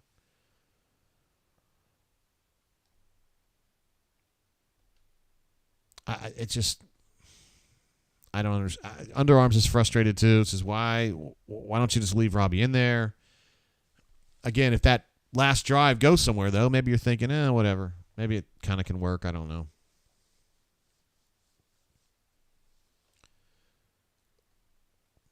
Everybody's frustrated. Jonathan says, Thorne ran when the pocket was clean. That is a true statement, but without looking at the all-22, I don't know if those receivers were open or not, and more often than not, they're not open, so you can run around all you want, but Okra, we got a big game tomorrow, bro. Got to beat Chicago. They don't even have their quarterback. Now, I realize we don't either, but theirs is probably more important than ours. Let's see, spread says middle of the field was wide open. Not sure if anyone got there because Thorne took off. Wizard Dragon says the DUI coach, LOL. I believe that's true. I know he got into some trouble. I don't remember exactly what it was. Darkside says, what are you drinking? I'm drinking this Maker's Mark French Oaked. That's what I'm doing tonight. It's kind of a basic, it's not anything like hard to find or whatever, but I'm just a Maker's Mark fan. Thought we would just drink something kind of easy and simple tonight. Not really looking to get ripped. Not trying to get Ole Miss drunk on an Ole Miss night. Just hanging, watching football, doing our thing. Auburn has currently thrown the ball 4 times, and they have run the ball 18 times. And I know some of those were not designed runs, but most of them were. And so, to me, they're kind of leaning on what works, which in that sense is a good thing. Now, the quarterback switching, I'm not really feeling. But anyway, Pipe is in the chat with the Cincy Blitzboard. Howdy, folks. We love Pipe. What a legend that guy is. And by the way, this Blitzboards are fun. You can see, well, here I can change this. That's my Blitzboard right there. It's a drinking game, tailgate game, where you throw dice down the board, try to get it in the hole. There's a hole right there. And then you move a little peg based on how many points you score. If you get the die in the end zone there, then you get points, et cetera, et cetera. It's a lot of fun. We don't do it at tailgates ourselves because I'm always brain draining, but we play downstairs. Poppy Clan says Raiders are saying anyway that they're going to hold on to Adams, not on the trading block, which I think's good considering he's our best player along with Max. I don't really want to trade away our best player. But at the same time, if we're going to stink, maybe we need to get rid of assets. I don't know. It's different ideas. I feel like Devontae and Max are like the soul of our team. Jonathan says it's like they're married to this 2-quarterback system when they need to be filing a divorce. Oh, man. Let's see. Josh jumps in with a super chat. Another one I should say. Does not throwing 20 times a game hurt wideout recruiting? No, I don't think it does. I think everybody on earth knows they would like to be passing the ball more. That's what Hugh has done his whole career, and I think that's what he would be doing if he had a better quarterback situation and a better wide receiver situation. I think there's going to have to be a purge at quarterback. I mean, they can't run this back. I mean, and I know Walker White's coming in, but I don't really mean Walker White. I think they got to get in the portal and try to find another QB1 or at least someone to compete. Too many of these runs right here. Auburn's just getting gapped out too much.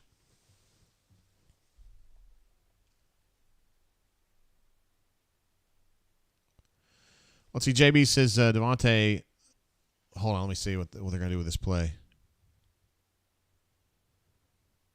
Very patient run right there from 24. Devontae values playing great over wins and losses. Not a good thing to say during a 2-game winning streak. I mean, he is what he is, man. That guy's a Hall of Famer, so I would let him say things and get away with things that I wouldn't allow a regular guy to do. But he is an absolute stud, so. And he's just one of those players that just makes a difference. It's a guy that Auburn needs. Somebody who's just on the field and gets shit done, Like, there's not enough of those on Auburn's team. Ulysses Bentley is playing that way right now. And Quinshon's definitely a guy where he's on the field, you feel it. You know what I mean? Jackson Dart is a difference maker, and Auburn ain't got it. So just need more difference makers. Auburn doesn't have enough. Auburn doesn't have hardly any, really. I mean, you could argue that Simp is, but he hasn't really been a big part of it tonight. At least not yet. That might be good that your safety's not your best player on a given day. Nice patient run from Quinshon right there. Made one guy miss. Keontae steps up, makes a play. Ryan D says, is Holden that bad? I mean, I'm not going to sit here and rag on Holden because I haven't gotten an update on him from Hugh, but he has shown in the past just a little bit of that panic. Auburn had that run stopped and let him go. And you've already got Peyton that's that way, and I don't know, man. I'm going to reload our chat widget so we can get that update a little bit. Jonathan has a good point, though. Even if they put Holden in, will they call the right game for him? It's a fair question. Ole Miss has just been pretty much running the ball this whole drive and just getting its way. I mean, they're already down in the red zone, essentially just running. Yeah, Jonathan said the same thing in the chat right there. Says, this is too easy. It is. I mean, Ole Miss is just lining up and knocking Auburn down the field, essentially. And they let one tailback kind of push him around, and then they put another guy in here, and he's pushing him around. Now, Auburn just got a little bit of a bite right there. Jalen McLeod filled the gap, and then Eugene finished it. So that was nice. Really the first time on this drive that Auburn's done that.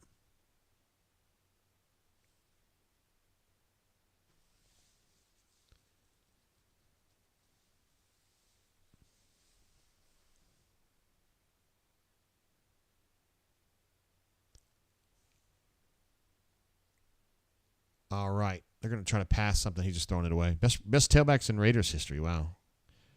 Mark Sallin, Bo Jackson, Napoleon Kaufman. I mean, you got to put Josh in there. He led the league in rushing. Not many Raiders tailbacks have led the league in rushing.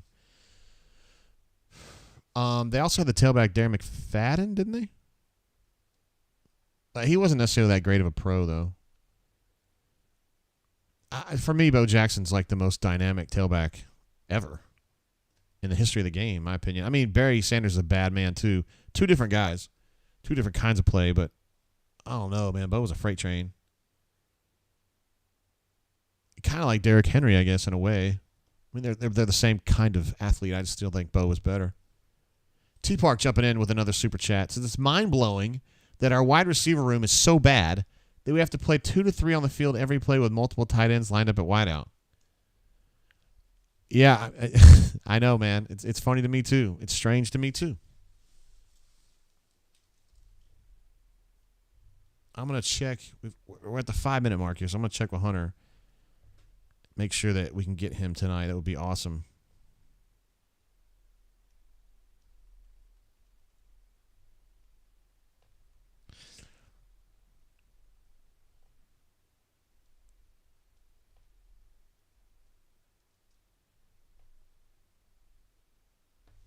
And also check with Cosan, too.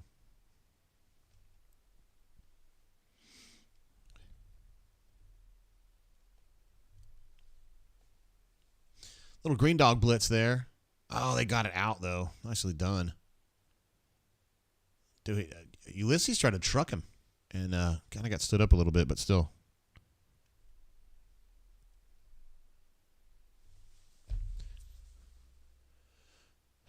Little late blitz there from 6. I thought he was green dogging, but he was actually just blitzing. All right, no Hunter tonight. 10-4.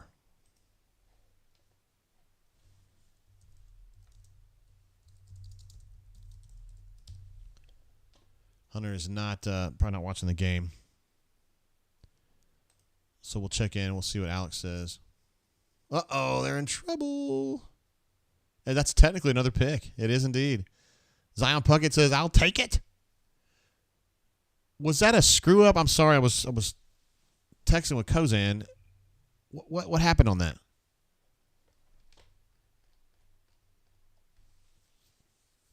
Golly, that would technically count as a stop and a pick. Ah, it was a screw up. The snap was a little high, but the holder just kind of bobbled it and basically just tried to do something. I mean, might as well. And Zion picked it off. And so that technically counts as a hold, guys. Donnie says, why did he pick that? I don't know. The ball's in your hands. You might as well, right? It would have been better, I guess, to just knock it down. But you gain 7 or 8 yards. Grindworks, what's up, bro? Says, how you doing today, JGT? I'm here.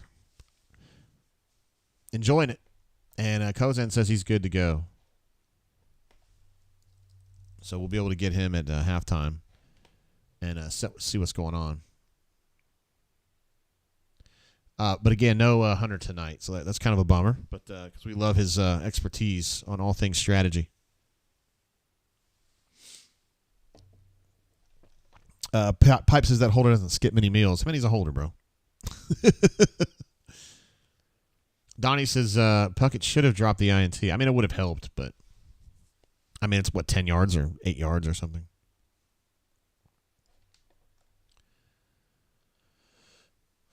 Let's see. Sam says, just keep Jordan-Hare in this game. Keep the fans feeling like they've got a shot here, and it stays loud, and it continues to be a problem. I agree. That's good.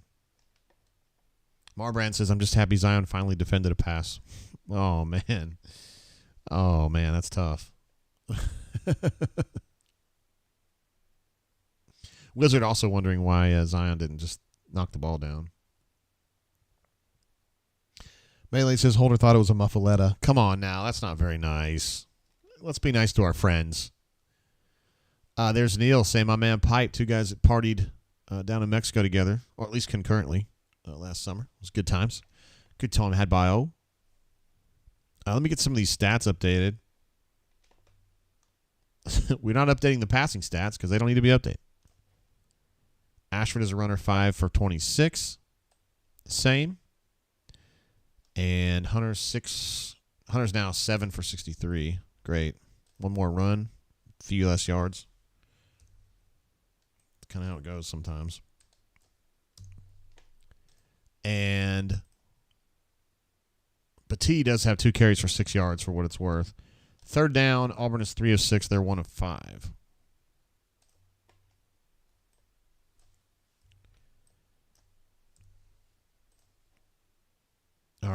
There you go, updated.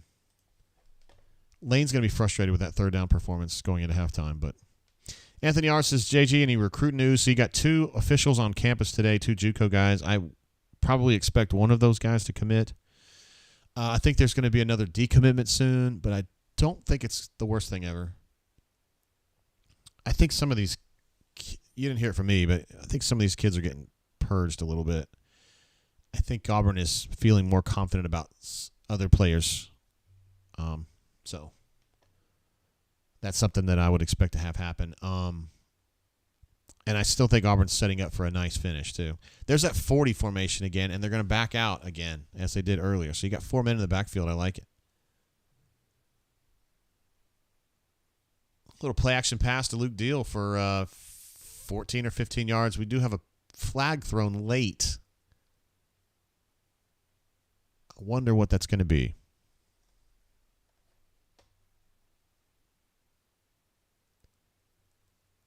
Yeah, Neil deGrasse's mutual parting. That's kind of like that. The Jaden Lewis thing was kind of like that.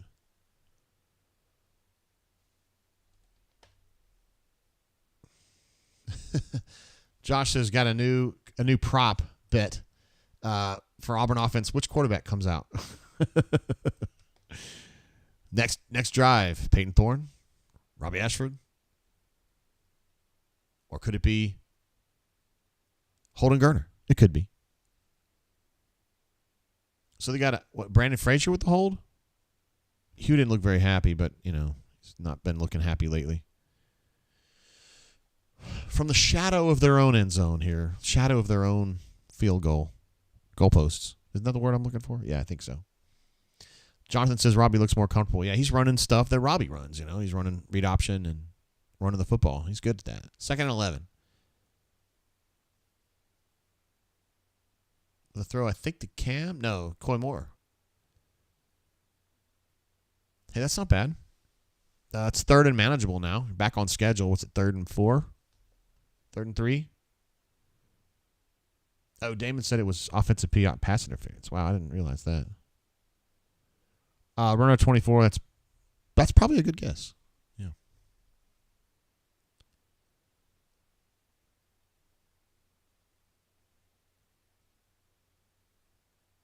Third and 5. I was thinking it was going to be 3rd and 4, but whatever. It got us on a yard.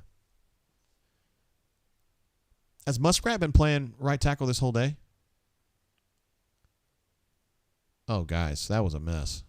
I was watching the other side.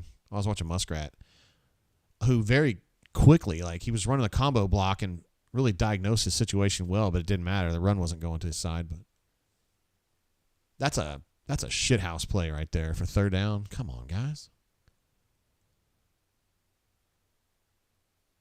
There's just too many people there.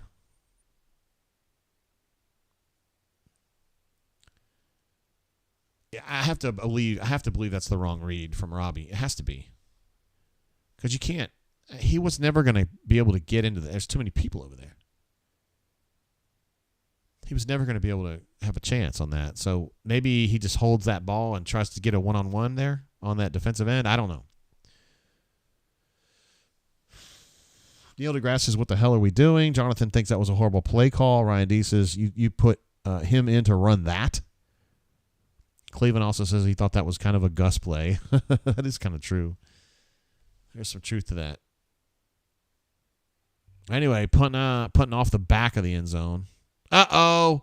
Oh, God. Oh, man.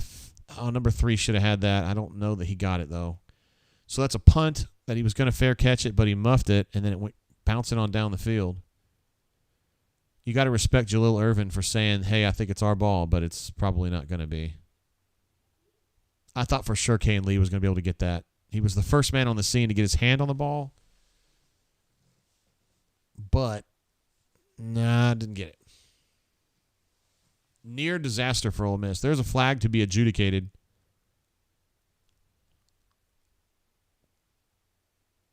Little hold on Ole Miss to make it even worse. Warwick, what's up, bro? Glad to see you here with us tonight. Makes me feel better knowing you're here with us. Says, another muff. I'm sorry. I lost my spot there. We had a lot of chats come in very quickly. Warwick said, how many times is Ole Piss going to try to give this to us? It happens sometimes. And also Ed says, Jay, that was not Robbie in on third down. Okay, very good. I didn't realize that they had switched in the middle of the drive. They hadn't done that before, had they? Well, long story short, that punt looked like they were going to be giving Ole Miss great field position. At the end of the day, Ole Miss is backed way up. They're at their own, 25-ish, 27-ish? So considering that Oscar was punting out of the back of the end zone, that's pretty good. I realize it was a circuitous road to this spot on the field, but oh, God. You could tell Jax thought that he had something there, but ultimately he did not. Nice play there by none other than Keontae Scott. Hey, man, he turned his head and looked for the ball, and they made a play. I mean, hey, not bad. I mean, he didn't disrupt that pass, but he was there. 2nd and 10. Terrence says, why does it feel like we're losing when it's tied? All right, that's what you would call a wide-open receiver right there. That's what it looks like. Good golly, that's a bust. Just nobody messing with that curl. It's tempting to think that Nixon did that, but I don't have any. I don't know. I don't know what the call was. But Ole Miss moving down the field pretty briskly here with about 2 minutes left. Wow, it was a backward trip by Marcus Harris there, an inadvertent sack. Or tackle for loss, whatever.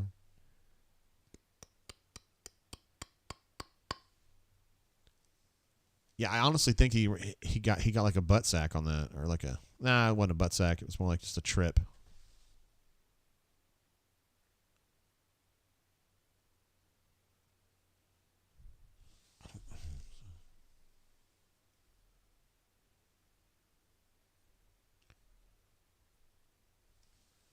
Yeah, I don't know what's. I mean, I feel like everyone's losing their mind. Let's see. Melee thinks he saw some serious holding there against Marcus.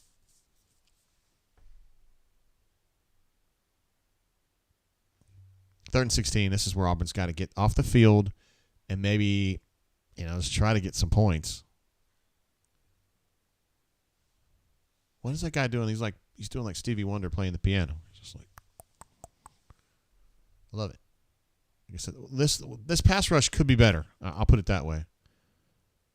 Jeez Louise, man. That's unbelievable. Like for Ole Miss. I don't understand. That's like literally 6 or 7 seconds, and Dart's got to throw that ball or something. I'm stoked for Auburn. Jalen McLeod gets a sack, but goodness gracious. That was like some Peyton Thorne looking stuff right there. Wow. Yeah, it's a sack. I mean, we'll take it. I mean, it's a 15, 20-yard loss. I know spread's just like, why would Dart do that? That is a curious decision. I'll put it. That's my nice way of putting that.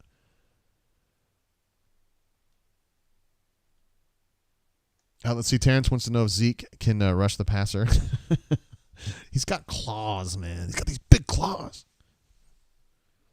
I don't want you to be the guy in the PG movie. I want you to be the guy in the R movie. You're not sure where you're coming from. You've got these big claws, and you don't know how to tot the bunny. Let's see. Robert B says, Dart just gave me Thorne vibes too, LMAO. Yeah. Just sitting there like, I don't know what to do. Like, throw the ball out of bounds. It's okay. Daniel M. thinks the jungle's getting in Jack Dart's head. Could be. It is a terrific environment for college football, that's for sure. Donnie says he had so long to throw, he almost could have waited for the quarter to end. Joko says they need to run more of that Stevie Wonder tickling the ivory plays. Yeah, right? It was, please stand back there for 6 seconds and look confused and then just take a sack. Yeah, we like that call.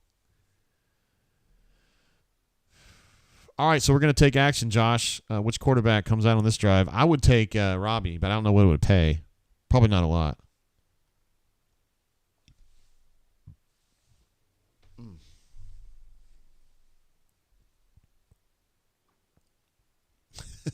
Ed Deese's Dart just went, I don't know what to do with my hands. What do I do with my hands? From Ricky Bobby. That's Good stuff there. Ogre says, dang, old Gus let us down today. No doubt. That was a tough game. Josh C. says Eugene was getting the business off the left edge. Personal foul. Number 69 of the offense. He was giving him the business. Or, we got a personal foul on number 99. After he hit the quarterback, he was giving him the business down there.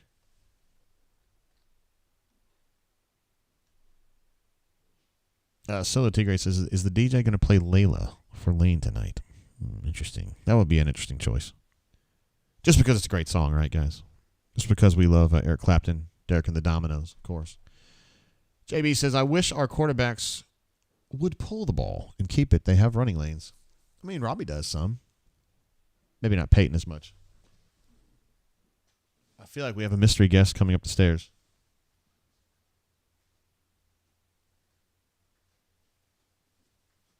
Hi. We have an administrative assistant. Hi. Yeah, it's gone better. Not bad. No, I don't feel good. I know. Hold on a second, guys.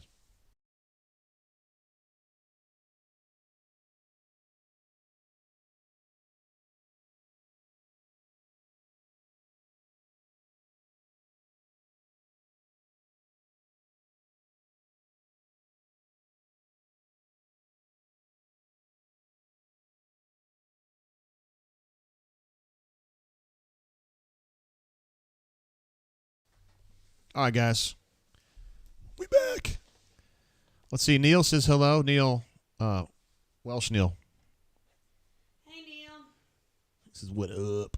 Also, Blake R says Courtney. And JB says AA in the house. We're glad to have Courtney back. It's always better when I've got Courtney keeping an eye on me. I've not been drinking very much tonight. I don't feel great. I don't know what's going on with me. Wow. Keldrick got hit pretty hard on that play. I think it's fair. I think that's fair to say. Shanktopotamus, Blake says. Shanktopotamus. All right, so Auburn's taking over minus 45. That's pretty good field position, honestly. And they are going to go with Robbie Ashford. Josh, I would have made my $1.10 on that one. And Alabama won big today. When I turned the game off, they were up 14. I guess they won by more, maybe? I don't know. Good for them. I'm happy. Robbie's going to take a throw down field. Oh, that's PI, though. That's got to be PI, dude. Or no? I thought the wide receiver got absolutely clobbered on that, but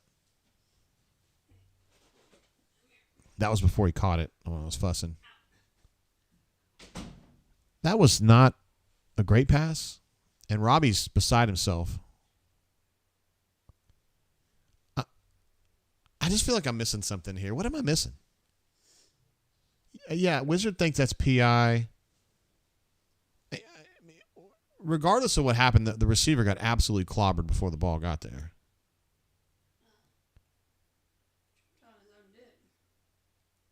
But you think he just fell down? Yep. Oh, wow. Courtney thinks he just fell down. Maybe it isn't that long, honey. I don't think. All right, so Ole Miss is going to take over minus 12 here after the interception. Keontae with a nice play, but didn't finish it. Wizard thinks that was PI for sure. I don't know. There's just something I'm missing there, so whatever. I just don't feel good, man. I don't know how I'm going to do this.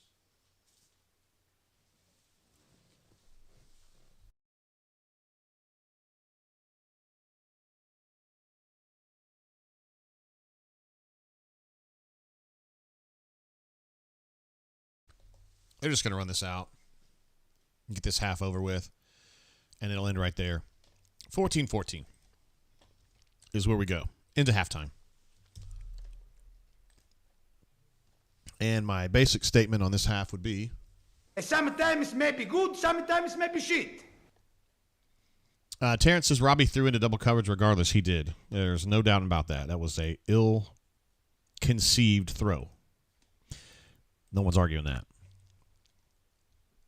And we've got questions. Robert says, I'm happy to see the deep shot, but not the 5'9" wide receiver double covered. I think that's fair to say.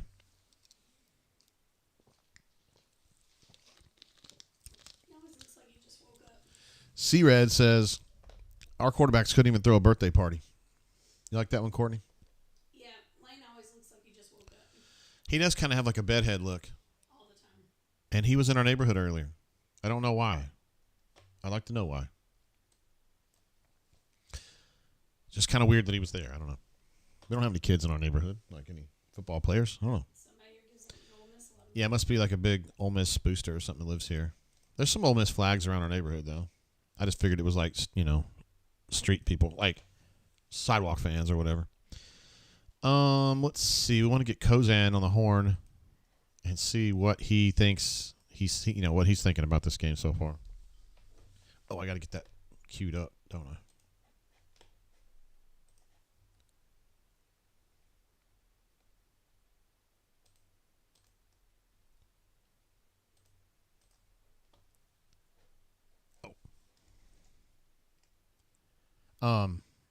Cosan just texted me and said he needs a couple of minutes, so we'll get back with him in just a couple minutes. Let's see some halftime numbers. We can kind of work our way through here. Let me screenshot this bad boy real quick as soon as I find my app. Interesting idea I brought up earlier about Riley Leonard from Duke, if he would go in the portal, if Auburn would chase him. I mean, I got to believe they would, but I also don't have any reason to know or think that he would want to leave Duke. I don't know. He's having fun there, doing a good job. Here's the basic halftime stats for this game. I'll put this over here because I can deal without looking at myself. 229 to 140, which is probably just kind of on pace with where it was after the first couple drives. And Auburn kind of kept pace after that. 114 rushing yards for Auburn in the half. Really two big chunk plays from the Jarquez, excuse me. Third downs, 1 of 6 and 3 of 7. So 1 of 6 they're going to be pissed about. Conversely, I think Ron will be really happy with that.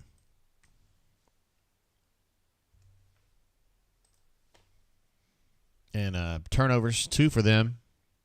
A couple picks. One of them kind of a weird one. That special teams pick was kind of weird, I guess you'd put it. 39 plays to 26 is interesting.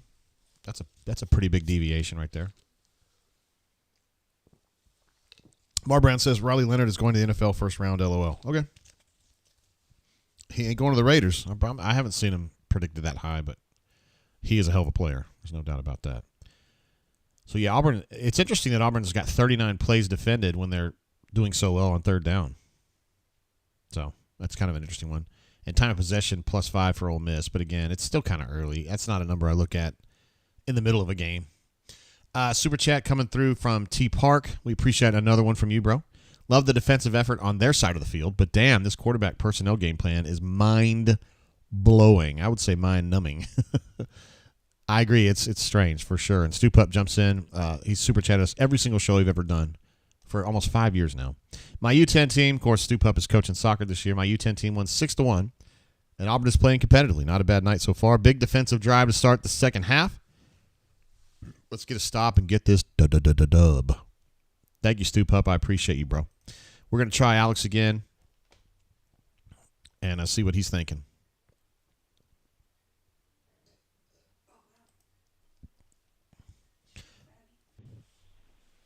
How we doing, Jay? Hey, what's up, Alex? How you been? Been good. They're fighting tonight. Yeah, they are. I'm surprised. But I'll tell you what, the talk so far in this game has been quarterback situation. What do you make of this? Yeah, I think it's obvious at this point. They don't have a quarterback, so I think what's happening is they're calling at the start of each series or during the middle of the series sometimes. They're just going with plays they like, and whoever they think is the best fit to run that play, that's who they're going with. I think the time for who's our QB1, are we going to start Thorne or Ashford, I think that's kind of past. At this point, it's come down to plays and who they think is the best matchup at the time. So I think that's what we're seeing tonight, and I think that's what we're going to see probably the rest of the way. I mean, isn't it bizarre though? Like, this is not a plan that anybody else uses, you know? Yeah, it's definitely. I don't think any coach wants to be in this situation, but when you've when you got this situation, sometimes that's the best answer. I don't think it's a great answer. I think if they were more comfortable with Robbie throwing the football and doing a couple of things, running a little bit more of the offense, I think they'd be running with them. But clearly, they aren't comfortable with that, and that's why they keep going back to Thorne, in my opinion. That's what I've seen. Have you been able to see much on the offensive line as far as, the center went out pretty early and they put a true freshman in there, Connor Liu. I feel like he's held his own, but what have you thought about offensive line so far? Yeah, I thought Liu's done well. I think he's definitely got a bright future, but as a whole, the offensive line's been getting pretty good push from what I've seen. I mean, there's been plays where they've brought more than the offensive line can block in the run game, and that's where you've seen a couple of tackles for loss because, they don't have the plays and they can't execute those plays to counter that. So the key for this offense is they just can't get behind the chains. When they get behind the chains, it's pretty much lights out, and it's going to be a punt. So have to be able to stay in rhythm and have to keep the ball moving to where you can get to manageable situations. Anything that's long distance, it's just not going to happen. Yeah, not with this quarterback situation. No. Are you surprised just by the way this game has unfolded so far? I did not see 14-14 at halftime. I didn't see after the two touchdown drives. I didn't see the defense kind of building up like they have. So credit to them. The running quarterbacks that they've had the past 2 weeks that seemed to have given them quite a bit of trouble. So seeing them kind of rebound from that, I swear they have a turnover every week that feels like maybe they shouldn't have gotten, but they got it anyway. And that pick that they got was huge. And then I think their confidence has grown since then. It seems like tempo's giving them some trouble though, and I think that'll be interesting to see in the second half whether they can hold up. These past couple SEC games, the defense has kind of hasn't been able to maintain what they've done in the first half. When you look at Texas A&M, they had a couple of bad drives where A&M was able to get some touchdowns.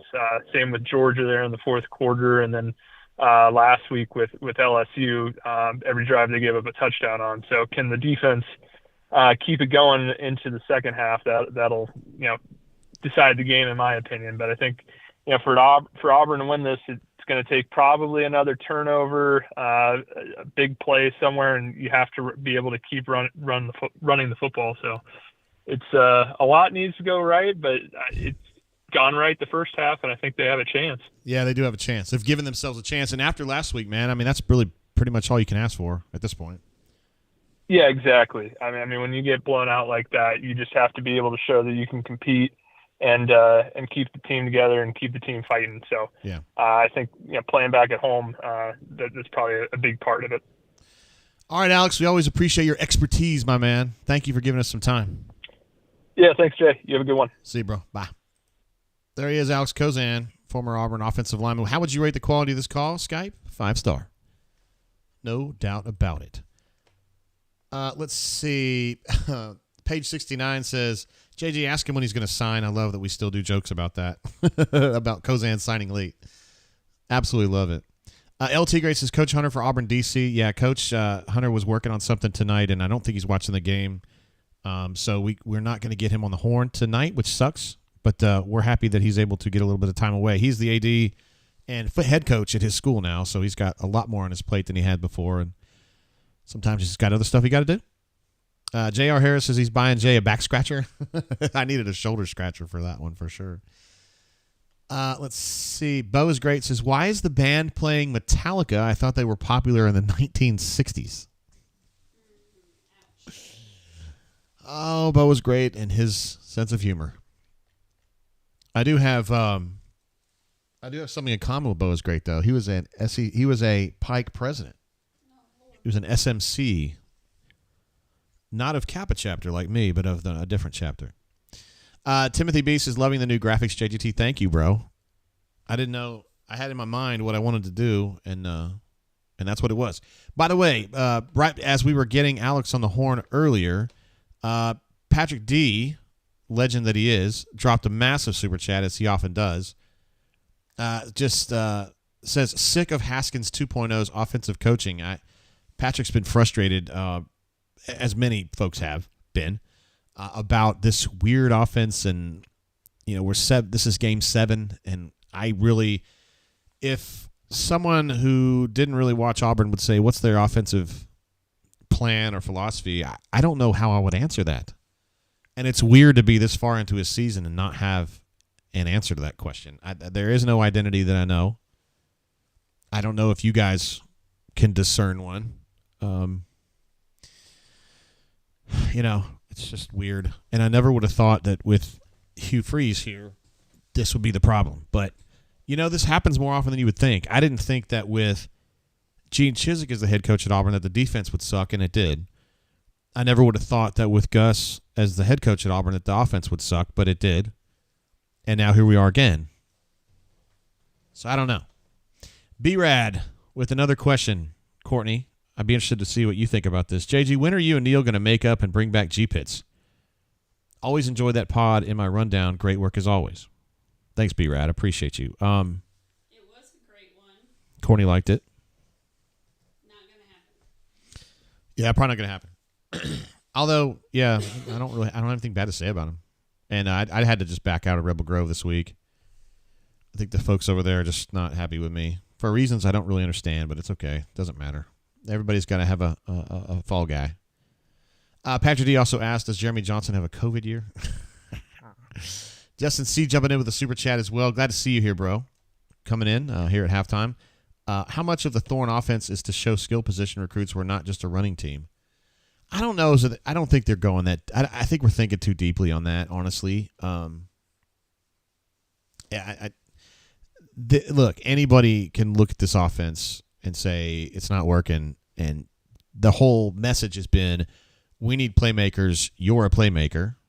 Whoever you're talking to, whether it's Perry or Bryce Kane or whoever, Fad or A-Train, we need players like you to make this not suck. And so I don't think that they have to, Justin, do anything like that to drive their point home any harder. You can just look at this and this team needs playmakers. And Auburn is still a very good brand, and Auburn is a program that will get back and will be good, and it's just a matter of getting these dudes in here. Let's see. Cam says Auburn's identity is that they don't have an identity. That makes them that much harder to prepare for. I love it, Cam. That's got him right where we want him, right? Poppy Clan says, did Gus win today? Gus did not win today. Gus had a chance, though, or at least I thought so.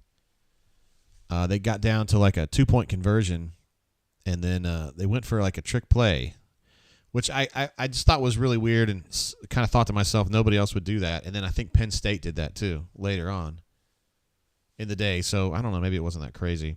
Ryan D says, Kyle Frazier ain't walking through that door, fans. Neil says, great first half, JG. What's everyone's thoughts on quarter 1 and quarter 2? Happy to be level? We couldn't catch an STD in a whorehouse. Well said, sir. Quarter 1 was kind of a mess. Quarter 2 was definitely better, which is exactly the way it played out in the LSU game last week. So kind of like what Cosan said, there's been a tendency, at least this season, for the defense to kind of tail off as we get closer to the end of the game, and he's going to be curious to see if that happens today. They've defended 39 plays, which is probably a little bit more than average for them, and that's certainly a lot considering they got off the field on third down, but you also have to limit things on first and second down, too. I guess that's the story of the day. Mang says, Gus lost, LOL. He sure did. But, I mean, honestly, man, they were like a 17-point underdog, and they lost by 2 at Oklahoma, so I can't really rag on them too much. It was a weird call late, and we have certainly seen our fair share of Gus weird calls. Chris M. sums it up well. He says, Gus had a chance, and he gussed it up. Fresh Boy said that OPI was horrible. I think we were finna cook that drive. That's the one that was on Brandon Frazier, right? Weird. Pocket says, everyone remember that Neil hosts a post-game stream. Look, if you guys want to watch Neil, that's cool. But He's not on there today. He's in Arkansas. Oh, he went to Arkansas today? Did he really? Wow. He was serious then. He said like 2 weeks ago he wasn't even going to do it. He wasn't even going to do the game. I don't know if he was saying that for like effect or if he actually was like, fuck it, I'm not going to do the Auburn game this year. I mean, I would hope that it wouldn't be that, He but went to Dad's weekend. I mean, he's been going to those, so he's a better dad than I am in the sense that I've never even made it. But I love doing the show, so I live for this shit. Pocket Watch is in the stadium. It's a rare super chat coming from inside the stadium. It's like Scream. The phone call's coming from inside the house.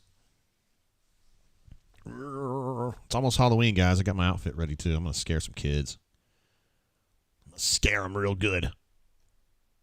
But anyway, seriously, if they do a post-game stream over there, if Chance is doing that, Chance the Yapper, like, don't go over there and give him too much hell. Not that you would, Pocket. I'm just saying I don't want anybody to get a bad idea and go over there and be a dick. Any more than you would normally do it, you know? Now, if Maurice wants to call in, that's fine. Solo Tigre says, what a pussy. I don't know. Hey, listen, man, he's been going to Dad's weekends at Arkansas like the whole time his daughters have been going there. So it's not like he didn't just like pull that one out of his ass. He does go like once a year. So, and it just kind of worked out that way, I guess. We ought to call him and get him on the show. I'm just kidding, Courtney. We wouldn't do that. Donnie jumps in with another super chat. Donnie Karabatsos. You may know him as he's a decent bowler. No one understands that we were looking ahead to the Mississippi State game. That's right.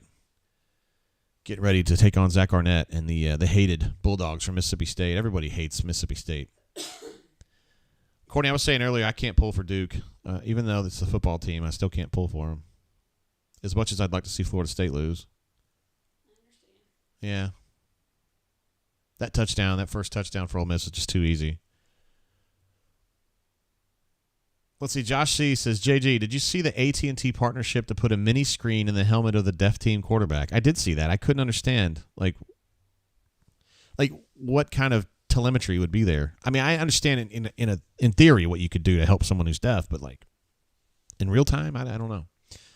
JB says, JG, Rebel Nation is cool with you. Bring back G-Pits. I can't, man. That was a partnership. That was a partnership. And I appreciate you saying that. There are definitely some amazing folks at Rebel Grove. Really, really good folks. And I mean, Leif and Georgia Rebel and Sammy and Avery being, chief among them. And Jeff M too. But man, it was bumpy over there. I just went by last week to be like, hey guys, I love y'all. Hope you have a great game this week and good luck. Just try to be nice. And everybody was like, get the fuck out of here. And people saying I'm transitioning or whatever. I was just like, what? Okay, man. Whatever. Patrick D with another massive super chat, which is what he does. Let's go out and win this one for Mama Tate. Love it. Yeah, that'd be great. She would love a win. Maybe not a football win, but a psychiatric win would be terrific. Yeah. My mom's just been kind of having a tough, my sister's birthday was recently, and it's just a tough time of year for my mom, so because she's not here, and yeah, I think it just got her this year. Just kind of sucked her down too far, and she just got really down. And is that fair to say? That is fair to say. She just got really down. Anyway, I appreciate the thoughts, Patrick D. You and Feel Like a Stranger have been really always thinking about that, and I appreciate you guys. There was also some talk earlier about Metallica that I think Bo is great got going. He said that the Metallica was from the 60s, and some people got mad that somebody was maligning Metallica. I will not stand for that. I am a Metallica fan. I kind of gave up on them after the Black Album, but, Master of Puppets, Kill 'Em All, Ride the Lightning, and Justice for All. Absolutely, each one of those is a Hall of Fame record, in my opinion. Plus, Garage Days was pretty cool, so... let's see. Neil says Patrick D is the absolute man. He sure is. Ryan D says transitioning. I know they have this little joke over there that since I dye my hair, obviously, I mean, I lean into it, guys. It's not like I'm trying to hide it. They're like, he must be gay or something. I don't. It's just like lowest common denominator joking, and it's not like the whole. I don't want to malign the whole group over there. It's just some people, but it's inhospitable over there, to be fair. LT Gray says Metallica slander is not allowed. I would agree. Now, if you were specifically ragging on Lars, I'll probably let that go. But Kirk and James and I will not stand for Jason Newstead slander. And, of course, we love Cliff. So, whatever. Let's see. Brian H. says Metallica does not accept Metallica trash. I've got a very strange collection of music in my head that I will defend to the death. Metallica is one of them. Rush is one of them. Depeche Mode's one of them. I'll fight to the death. Courtney would fight to the death for Celine Dion. Shut up. What's that other crap you listen to? Like Kelly Clarkson and silly shit like that? I don't listen to that shit. You listen to pop rocks like blah, blah, blah, blah, blah, blah, blah. You're a big Matchbox 20 fan. You think they're rockers.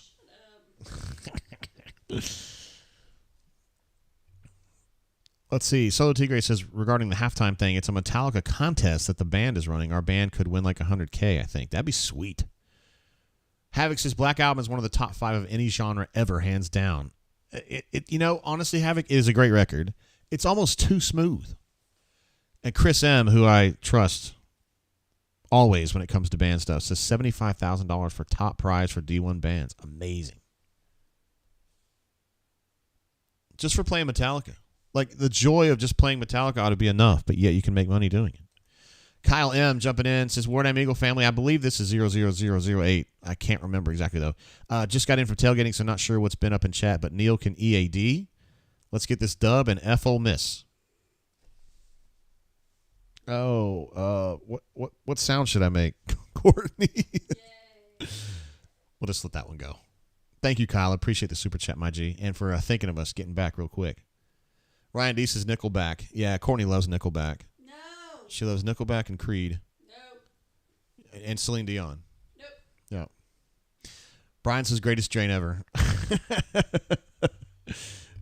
Hey, Corey, I meant to say what's up, bro. I know you had said what's up when I was on the horn with Alex, and I did see you, and I forgot to say hi. So appreciate you, bro. Let's see. Poppy Clan says, never listen to G-Pits. How about starting a UGA Auburn pod with Man Bun? First of all, we don't want to talk about Georgia around here, do we? Second of all, we love Man Bun, but he's on a different network. He works for 24/7. Yet another former JG employee who's made his way to bigger and better things, taking on a bigger job. I love it. Ben Wolk is truly a legendary, amazing person. Ben's one of my all-time favorite people I've ever known. Love the guy. And pulling for him all the time. Boy, man, Judkins is absolutely killing him right now. Alex mentioned this in the call at halftime. Like, they tend to come out in the second half and not play as well on defense. And, boy, this is a tough one right here. Let's see. Pocket Watch says I was behind 2 people from the rail for Metallica's set at Woodstock 99, so about 200,000 people behind me. That would have been nice. I wish I could have been at Woodstock for Rage Against the Machine. That would have been amazing. Jacob G says, JG, the real problem Hugh has, and he's got a bunch, Jacob, is that neither quarterback is actually capable of being a quarterback. I mean, Pocket Watch thinks Rejects was there, too. Of course Rejects was there. That guy. What an absolute stud he is. There's a lot of dudes on the line of scrimmage here for Ole Miss. I like that. Not enough pressure. Not enough pressure on Jackson Dart. He's got an open receiver, but I think he's going to be out of bounds. Yeah. That is a really long way downfield for Eugene Asante to be covering somebody. I mean, seriously. He did a hell of a job just to be in position there at all. That's 40 yards downfield. And look at Eugene. He's got to chase that guy all the way. And he got beat, and the ball's just not placed correctly. Pocket Watch says Woodstock 99 was the epic one. I mean, epic insofar as it was chaos. It was insanity. 94 was probably better for music, though, in my opinion. But that's just me. I mean, I'm open to different ideas. El Tigre says 99 was the one they overcharged for water and fires broke out. I mean, that's usually a plus, but I don't know. It seemed to get a little rapey, which is not a plus. But you did have Rage Against the Machine, which is a huge plus. Oh, he might have caught that, unless he was out of bounds already. Damn, guys, that might have been a catch. I thought the other angle was better on this. This could be a really good angle, too. Nah, he's out of bounds right there. That is one hell of a catch, though. I don't care what you say. That is a great catch. But I think he stepped out of bounds right there. Terrence says, did Auburn ever have a realistic shot at L.J. McCray, the defensive lineman who committed to Florida today? Yes, Auburn definitely was in that. Auburn, Florida, Florida State all felt like as of yesterday, felt like they were going to get him. And he just hadn't decided yet. Ended up picking Florida, but Auburn's got one of Florida's commits here today. So, I mean, all's fair in love and recruiting. Cleveland Brown says, wouldn't that make him an ineligible receiver? That is exactly how I feel. This is going to be adjudicated. It's my opinion. Runner24 agrees that the 94 Woodstock was better for music. Yeah, I think so too. Although 99 didn't suck or anything. I just think that you just had some bands that were like a lot more like Blues Traveler had a great set at Woodstock 94. They were kind of out of favor by 99, and so they don't really matter. And then you get 9 Inch Nails and Green Day. Yeah, I'd say 94 was better. Neil Jones impressed with Eugene's effort, 40 yards downfield. Yeah, that was a hell of a job. I mean, he got beat, but he was really, really working. He's out of bounds.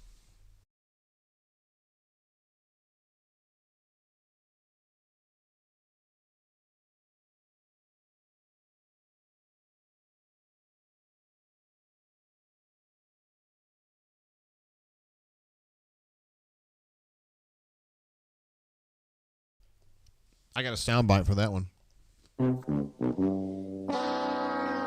Sorry. Snobber liked Korn's 99 set. Do they do both?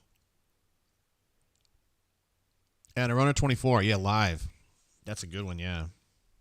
I think I Alone was on the soundtrack record from 94. That was a good one.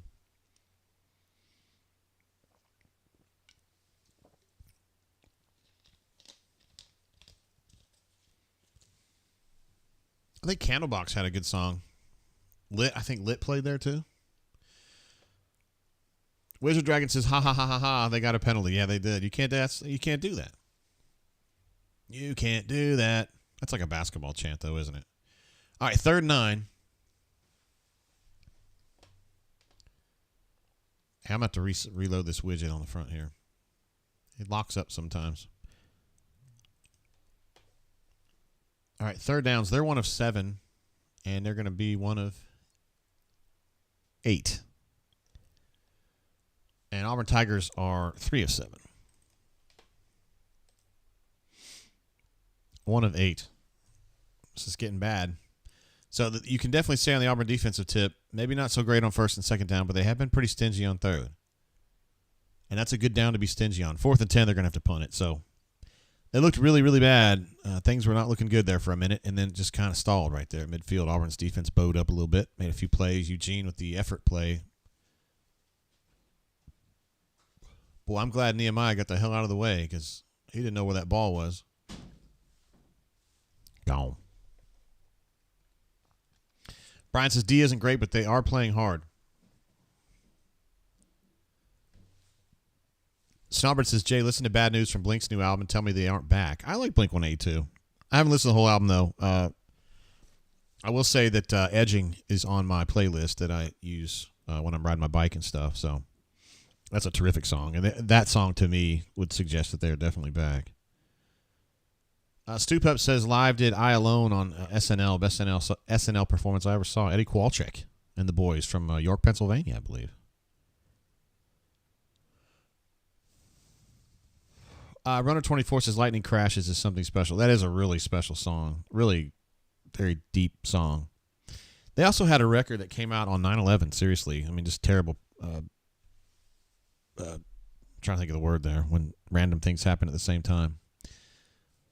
I do not know what that word is. And it was a solid record too, honestly. But it just, kind of a tough day and a tough period in United States history right after that. People weren't really wanting to listen to music at that point. So, anywho,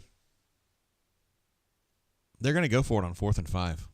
I do respect the verve. And they're going with that compressed set over here, this compressed trips bunch, which tends to cause problems. He's got a dragging guy open, yep. But Auburn makes the stop. No, sir, you can reach that ball, but you ain't getting there. Nehemiah and a DK were all over that. Boy, that's really well done. I saw him crossing as an underneath crosser, and I was like, uh-oh. And then Auburn was there to make the play. Stopped him a yard short. Big-time play right there. Poppy Clan says, are we trying to get home on one headlight? Yes, sir. Every day. Nice play, man. DK with a play right there, yo. And some pressure on Dart. I mean, he made the throw, but that's good stuff right there, man. AU losses. He saw a hold. I think I did too. Back in that 40 formation. Let's see if they slide back.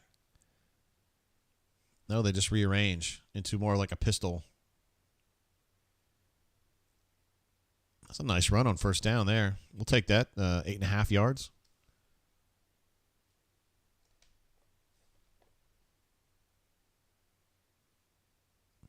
Auburn RN says that's the Auburn D I know and love. Dude, there was some hitting on that drive, was there not? I know what you're talking about. All right, 2nd and 2. They're on schedule like Alex was talking about. This offense has got to stay on schedule. There's that pistol, that power pistol, I guess. Something was screwed up there, and Robbie's just running. He didn't look comfortable there. I don't know what he was doing. I don't know what the problem was.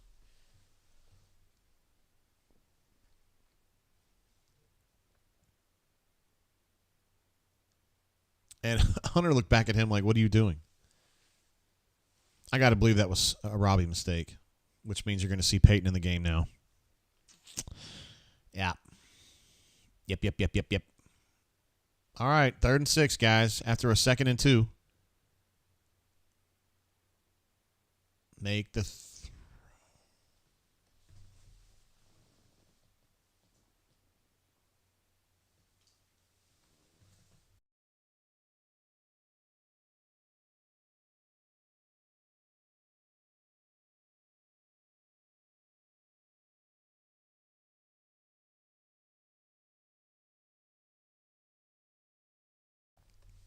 I didn't see anybody open. He had somebody on a slant, and I don't know if he had leverage or not. Oh, look at that punt. It's going to go in the end zone. Damn. I'm going to try to watch this back in real time and see if he had him on the slant. I couldn't see it from that angle.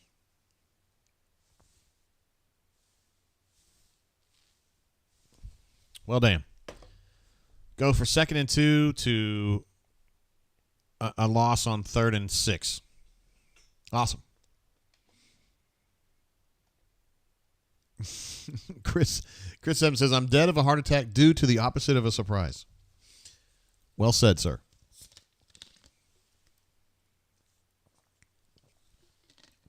These are fair questions, War Eagle 00008. And I usually ask some tough questions in the press conferences, and that may be the one that I ask. As far as talk to me about when it comes to Peyton, what do you feel like is the upside there? It's obvious to me that he's performing fairly well in practice, and then he comes into games and he performs poorly, and they think it's just something that's going to click eventually, you know? Like he eventually will learn to replicate that excellence in a game. But my question is, like, he wasn't really excellent at Michigan State, so why are we believing now that he's going to eventually click and be excellent? I don't know.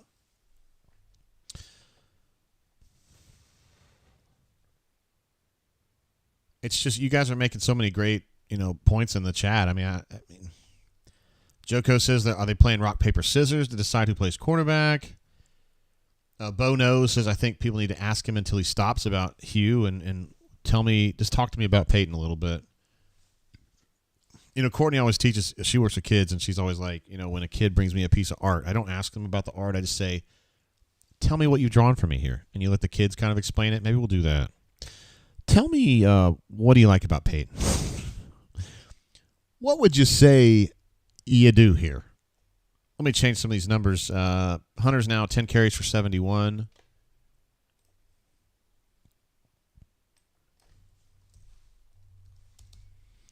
It's so weird that they just don't throw the ball hardly at all. It's very, very strange to me. Ashford rushing the ball, 6 carries for 22. It's going backwards because of that sack. And third down, 1 of 7 and 3 of 8. Wait, 1 of 7, sorry, and 3 of 8. I think that number's wrong, but I think they're 1 of 8 on third down, but officially they're 1 of 7 right now. We'll see how it goes. Plays, by the way, it's 46 plays to 29, so they're plus 17 on plays, and they're about to take over again, so we'll keep an eye on that. Auburn usually defends 65-ish plays per game, and they're probably going to end up defending more than that tonight, but not a ton more. Anthony Arts says, has Cobb even sniffed the field tonight? He has been on the field. He has not had a carry yet. T-Park in the hizzle, as the kids say, says, does Peyton NIL contract include guaranteed playing time in every game? It's a fair question. I mean, it might just be Hughes saying, "Hey, I brought you here to be our quarterback, and we're gonna play you." I don't know.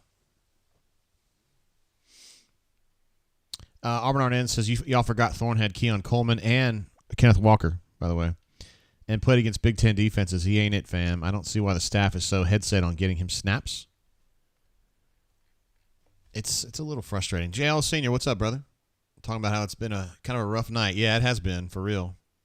That was a very low impact tackle right there. It's effective. I'd like to know what this penalty is. I guess it's going to be a hold. It is indeed.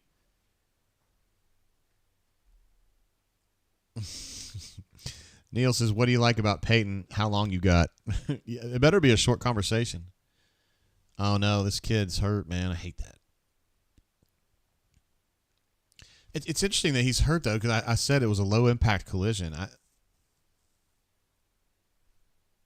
felt like he kind of slid down, and then Auburn just kind of didn't really have a reason to knock him out or anything. All right, he's up moving. He's going to be all right.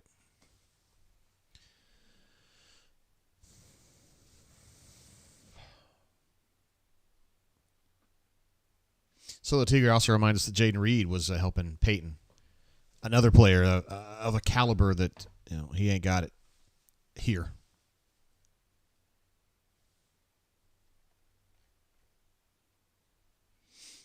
Jacob says, not going to lie, if Freeze wasn't so good at recruiting, I would be questioning our hire.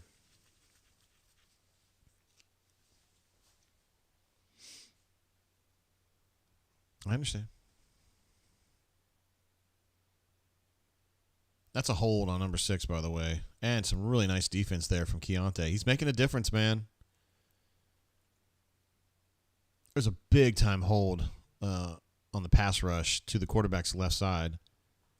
But, it happens. Look at that. Dude, come on now. He did let go, though. I'm not sure I would have flagged him.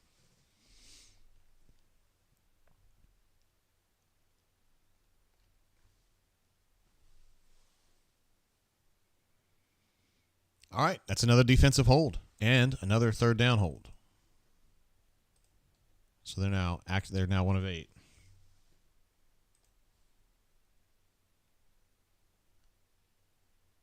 All right, Coy's going to have an opportunity to return this a little bit. Ooh, he's got out there a little bit. Oh, another nice miss there. And he fumbled the fucking ball, but Auburn got it back. And we got a flag.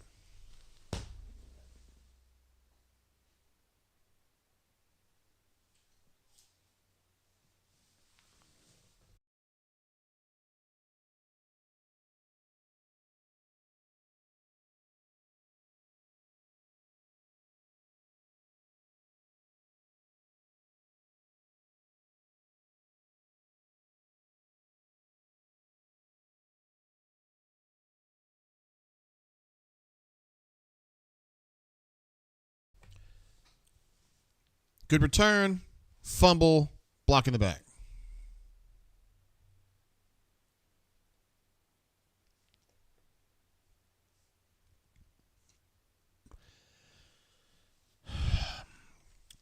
It's going to be one of these nights. Glad I'm not drinking that much. Real glad.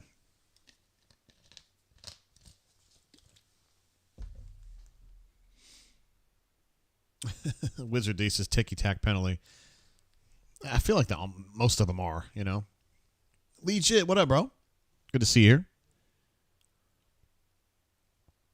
J. Off Senior says, Tate, we still look so disjointed on offense. I don't even know if disjointed is... I feel like that's nice. It looks just like they're throwing darts. And wherever it hits is what they're calling. I don't feel like there's a formula or a paradigm. We've been talking about it all night. I just don't understand how Game 7 and you really just don't know what's going on. Like, how can that be?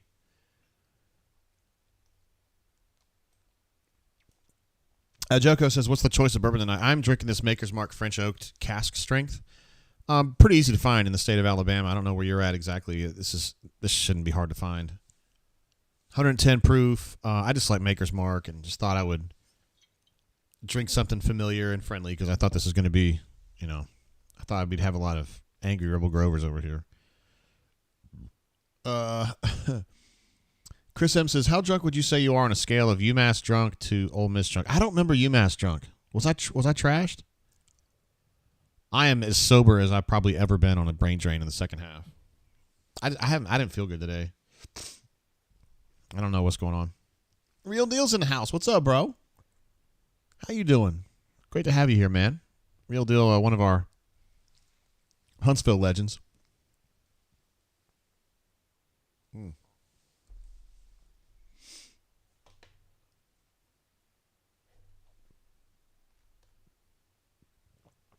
Maybe we got to go back to talking about music. It seemed like the team was playing better when we were talking about music. Chris M says UMass drunk is not drunk. Yeah, another night I was not drunk would have been a Cal game because it was so late. And I had been lit like all day. I was coming down. I was like the opposite of drunk. And Mike C says disjointed. We are aggressively bad. Hugh Freeze would have better luck asking his hookers how to game plan. Come on, Mike. That wasn't very nice. Matthew says, take a shot, JG. I'm just sipping right now, bro. I don't know if I'm feeling up to that right now. War Eagle 0008 says, Neil's not live. LOL, what a loser. Yeah, he's just he goes up there once a year to the, he has two daughters that go to Arkansas. Well, his oldest one might have graduated by now, but regardless, he has a daughter at Arkansas, and he goes up there for the Dad's Weekends thing, and he has for the last 5 or 6 years. So, you know, I think it's just fortuitous for him. He didn't really want to do this game very much. He said that, and he had somewhere to go. So, good for him.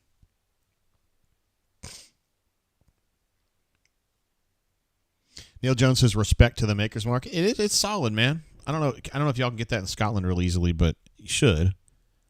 To me, it's just like a quintessential American bourbon, you know.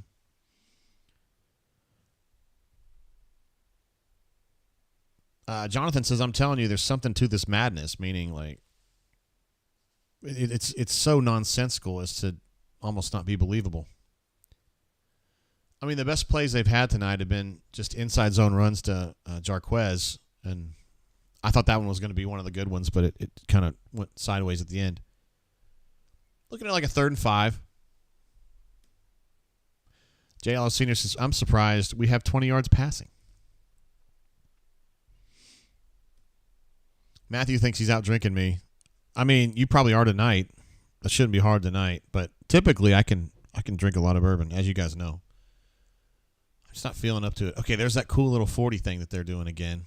This is like the double pistol double power. It's a cool looking form. I hope he got that first down. Nope, he did not. Dude,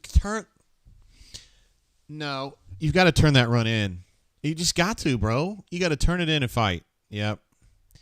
He was really frustrated. Look at him. He's bitching at him. He's like, Robbie, dude, we got to have that. Don't run out of bounds. I didn't think he got it, guys. Did he have a chance to cut that in a little bit at the end and stay in bounds and maybe get another foot, or 2 feet, 3 feet? Who knows? JLS Senior says inverted wishbone. Yeah, I don't know about that. But it is cool looking.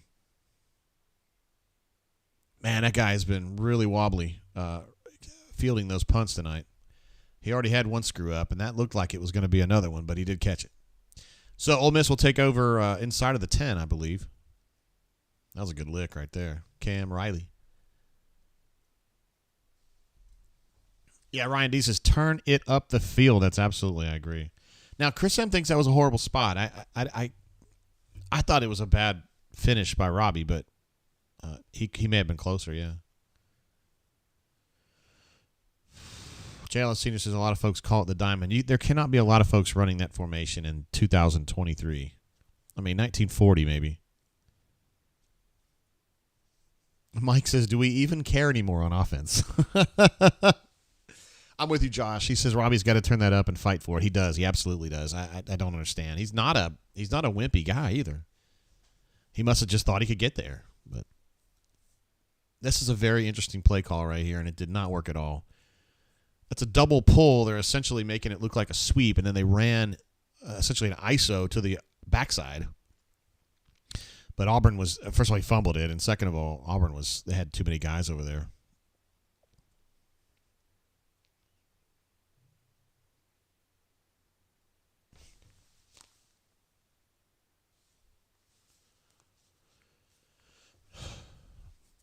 Man, this is going great, guys. Wonderful. Like this total yards in the second half. Guys, I mean, Auburn's on its first drive. Just finished the first drive. Let's see. I got a message coming in from Sir Chip. Oh, man, amazing. That's a great I'm not going to put it on the show because I don't want to out you, but Chip is going as Dr. Evil to a Halloween ball tonight, and he looks good. He looks like Dr. Evil. That's good stuff, man. Well done, sir. Well done, sir. All right, 3rd and 8. And these guys are deep. They're minus 12, so this will be a good time to get a hold. Might be able to get some field position. Looks like they were just going with a design quarterback draw, and Auburn had it. So another good stop. And another 3rd down that fails for Ole Miss. So they're now 1 of 9.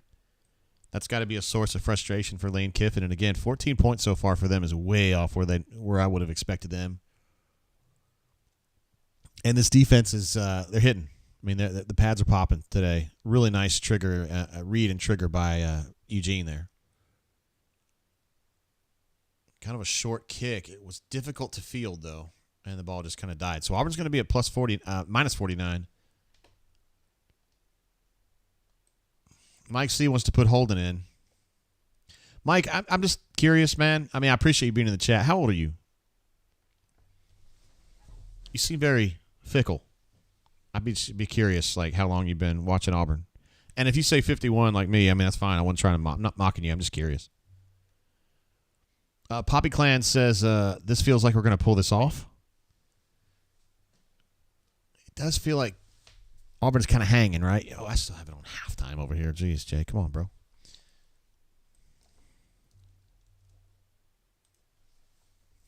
All right, Auburn minus 49. This is great field position. Let's see what they can do here.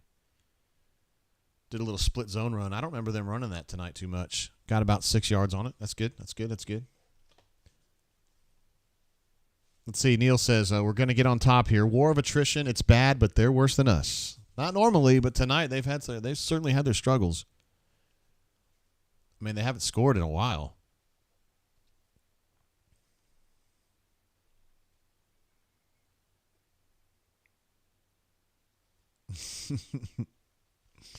Yeah, somebody said, hey, that could have been a face mask, but I think he might have let it go. Hey, man, that's good. That's good fighting from Robbie. Oh, no, it's Peyton. What am I thinking? Ooh, I like he has an angry throwback to the quarterback. That's so funny. I just assume. Mike C says, JG, your mom is fickle. Hey. Oh, she kind of is, but. You leave my mom out of this. I guess that wasn't a face mask. I don't know. Good fight there, though.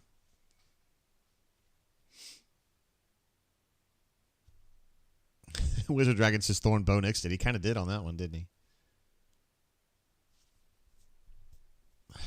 First down and got just trashed on that one. You know, but T doesn't usually get trashed like that. All right, Cobb's in the game. Here's where Jeremiah Cobb does something special.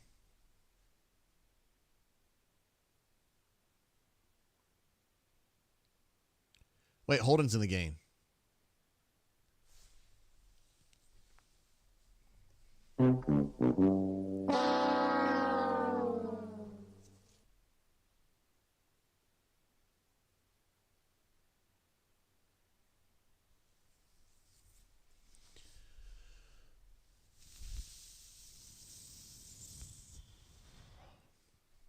Guys, that's the most Gus thing I've ever seen that Gus didn't do. I kind of love that Coy Moore is like literally 50 yards away from Holden Gerner, and he's like, I'm open. Like, how in the world is he going to get that ball out to you? That is Melee says Gus play. That is so Gus. God bless. Blake says, "Are you not entertained, Mikey C?" I feel like Mike C's just got to chill a little bit here, man. Like he's being a little too fussed. I understand you're mad. You're sick of this.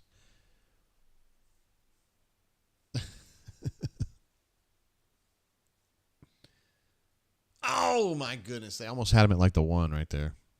Just got away from him at the end. JLO Senior says, "I literally hate this offense."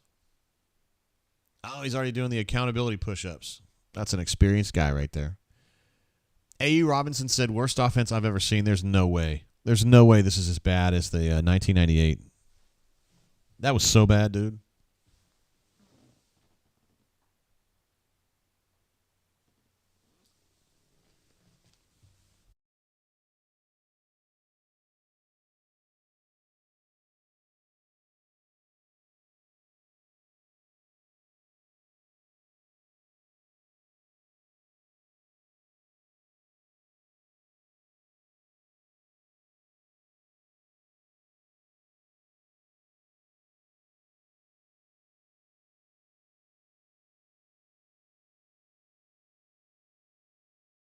I don't think either team has converted a third down in this half. I mean, for what it's worth. Josh thinks this is the stupidest coaching staff I've ever seen. Chris M says, so that's why we're not seeing Holden out there, I guess. Small Time Republic says, there's no question about it. With Gus's voice. Bo, this is a great point. He says, we're doing double passes and we can't pass at all. We can't even pass on the first one. Blake says 2012 says, oh, yeah, 2012 got really bad. That game against Texas A&M was just like, geez, guys. I mean, yikes. C-Red says we're approaching Iowa bad now. Chris M says, who left Scotty Leffler in the building? Wow, man, you guys are pulling it out here. Oh, Reynolds thinks it was a Scott Leffler move, too.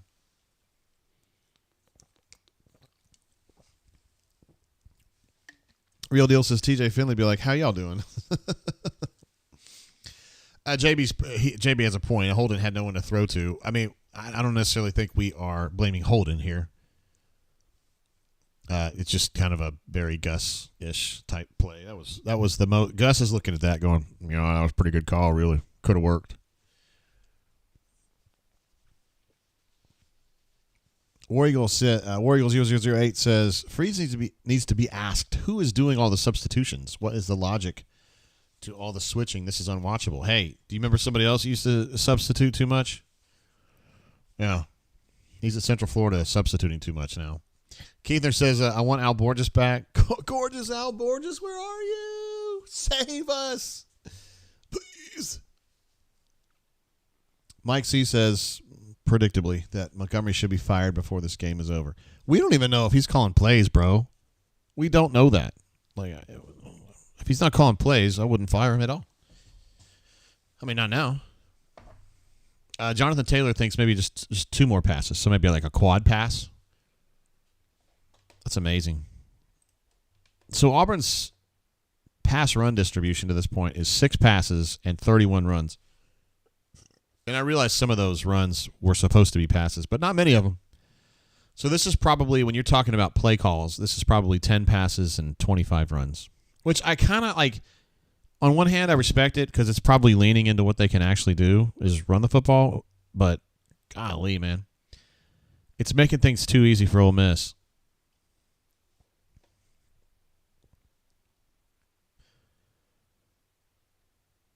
Let's see. Neil says, from an Auburn point of view, is this any better or worse than last week? Interesting. So I think offensively it's the same.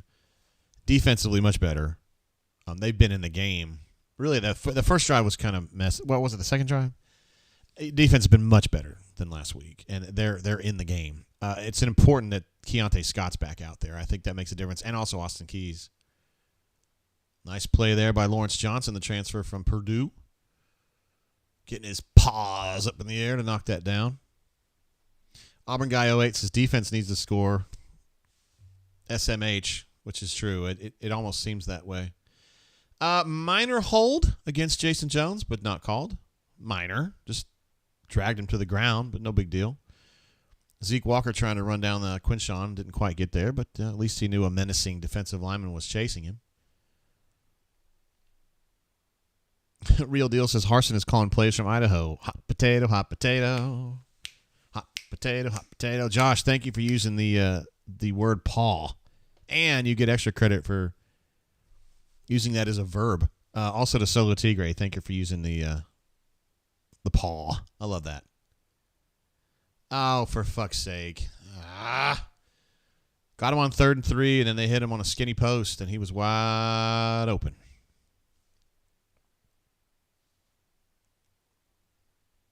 That ball had a weird trajectory on it. Did you see how it kind of like dived? I mean, it hit him perfect, but it's kind of an odd trajectory on that throw.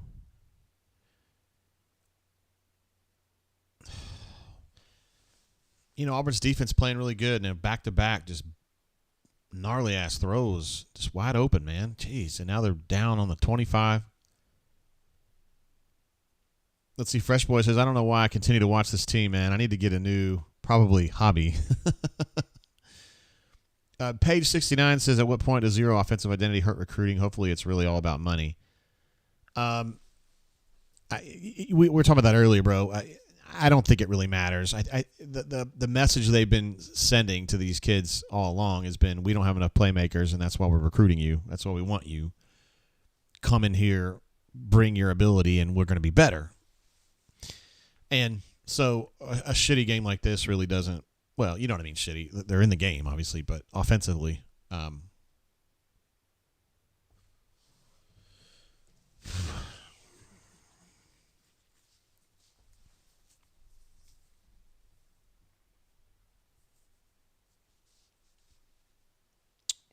so Austin Keys is going to get a personal foul there. Let's see if he did anything wrong, actually. Yeah. I mean, I don't think he meant to do it, but he did it. All right, 1st and 10 for them at the 14. And they are definitely humming right now on offense. Quinshawn gets 8 or 9 there. And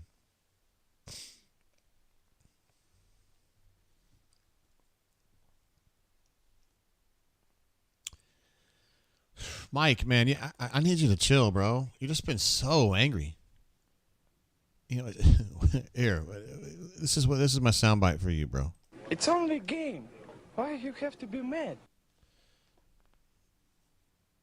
I mean, I know they're not playing bad as a team. I feel like they're trying. It's just offensively, it's just not there. This reminds me of like Auburn at Florida 1998. It's just like futile. Bo was great. Says, is it a good night to start sniffing glue? Just don't huff Scotch Guard, bro. You can't come back from that. All right, 2nd and goal from the 1. They're going to do a quarterback draw, and they're going to get it. I don't like your jerk-off name. I don't like your jerk-off face. I don't like your jerk-off behavior. And I don't like you. Jerk-off. Do I make myself clear? All right, Fresh Boy's checking out. He says good night. Fresh Boy, there's probably better things you could be doing, honestly. I understand the frustration, my G. Thank you for being with us tonight. And I hope to see you next week. The games will be a little bit more palatable going forward. I am hopeful. It's a good call, good execution. Got to give them credit for that one. That was a nice drive for them. They're known for that.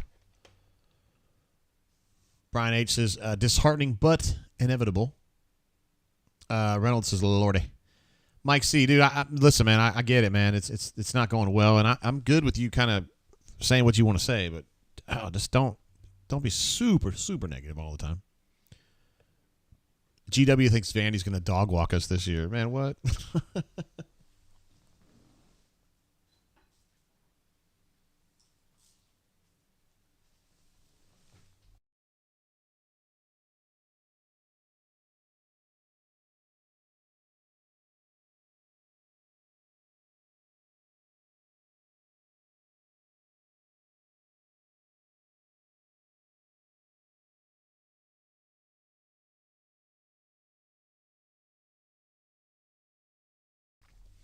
So I was updating the third down numbers. They finally did get a third down conversion on that drive. So it's 3 of 10 for Auburn, 2 of 10 for Ole Miss. Also, super chat coming through from one of our Huntsville legends, Real Deal. Says, we ain't good, fam. Save yourself the trouble. Drink. JG can only save this season. Uh-oh. That's a lot of pressure to put on me, but I think I'm up to it. Crockett, he's a big guy, isn't he?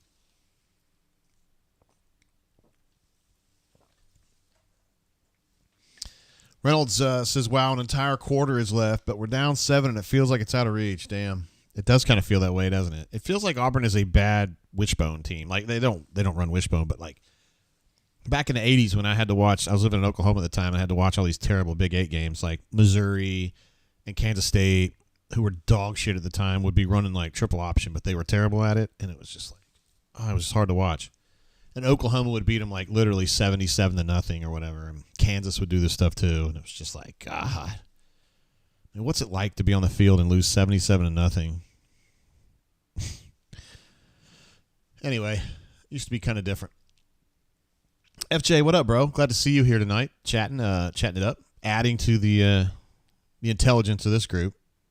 It starts with me at the bottom. You said this is going to go just like the Georgia game, all because we were not creative enough to scheme open receivers. I think it takes more than that, bro. But I would agree with you that a lack of open receivers is part of the problem. We like to sit here and make it all kind of a ones and zeros game with, Robbie's not good enough, Peyton's not good enough, can Holden be good enough? But man, I think one of the things we need to take from this season is that it's more complicated than that. I would agree the quarterbacks are not good enough, but there's other parts of this, most of the other parts of this that are not good enough either, and I don't want them to get away from the fuss. I mean, these wide receivers they're having a bad season. It's just true. So, Mike, don't pull Reynolds into this. Reynolds has been chatting with us for years, and he's not always negative. You're like 100% negative ever since I've seen you. But I would agree. We all agree that the offense has been crappy tonight. I mean, you don't have to keep banging that. But that's fine. Fresh Boy thinks Gus would have won this game. I don't know about that.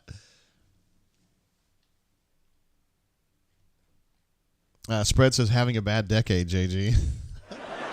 I love this, man. I know. I just love being here with you guys and just the way we can all kind of joke about it a little bit. You have to, man. I mean, you have to laugh about it. You have to, because if you're gonna seriously sit around and like squeeze your hands really hard, be pissed off about it, like you're just not gonna make it. And I'm not directing that at any one person. I'm just saying, what a catch! My God. Keaton Slovis he's the quarterback at BYU, and seriously, he had to start playing college ball at 17. or 16 or so. I mean, it feels like he's been playing forever. JB would like for me to ask Hugh about why we don't use middle of the field. That is a good question, but it's probably not the one I want to ask. I only really get one or two at those press conferences, and I'm going to be asking about. Tell me what you like about Peyton Thorne. And, I mean, I know what he likes about Robbie, but tell me what you like about Peyton. Because I, JG, cannot understand, and of course they're playing Robbie now, but what value is he bringing?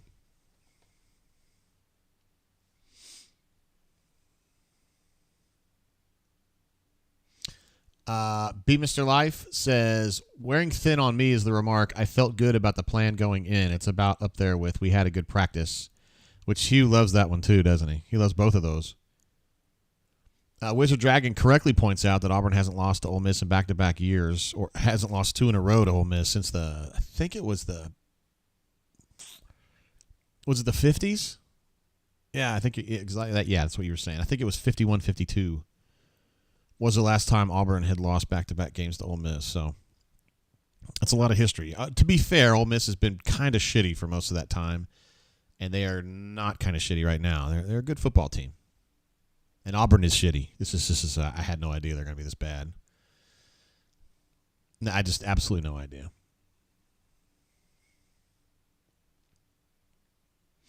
And Neil says, I want you to ask Hugh something. Is it worth me staying up until 3 a.m. in the morning? Is this worth it? I need more from that guy.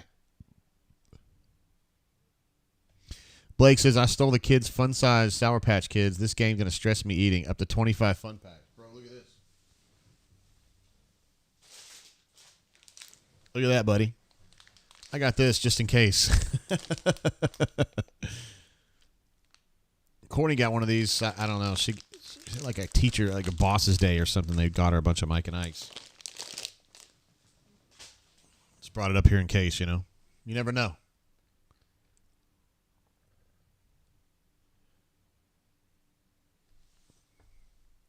I don't love that call on 3rd and 6, guys. I don't love it. What are y'all doing, line? I mean, he's not going to go for it on 4th and 4 in his own zone. Come on now. J.J. Pegues making the play there, former Auburn Tiger. I don't like that call, though. Do you guys like that call? 3rd and 6, and they're just going to run an Indy up the A gap. I don't understand.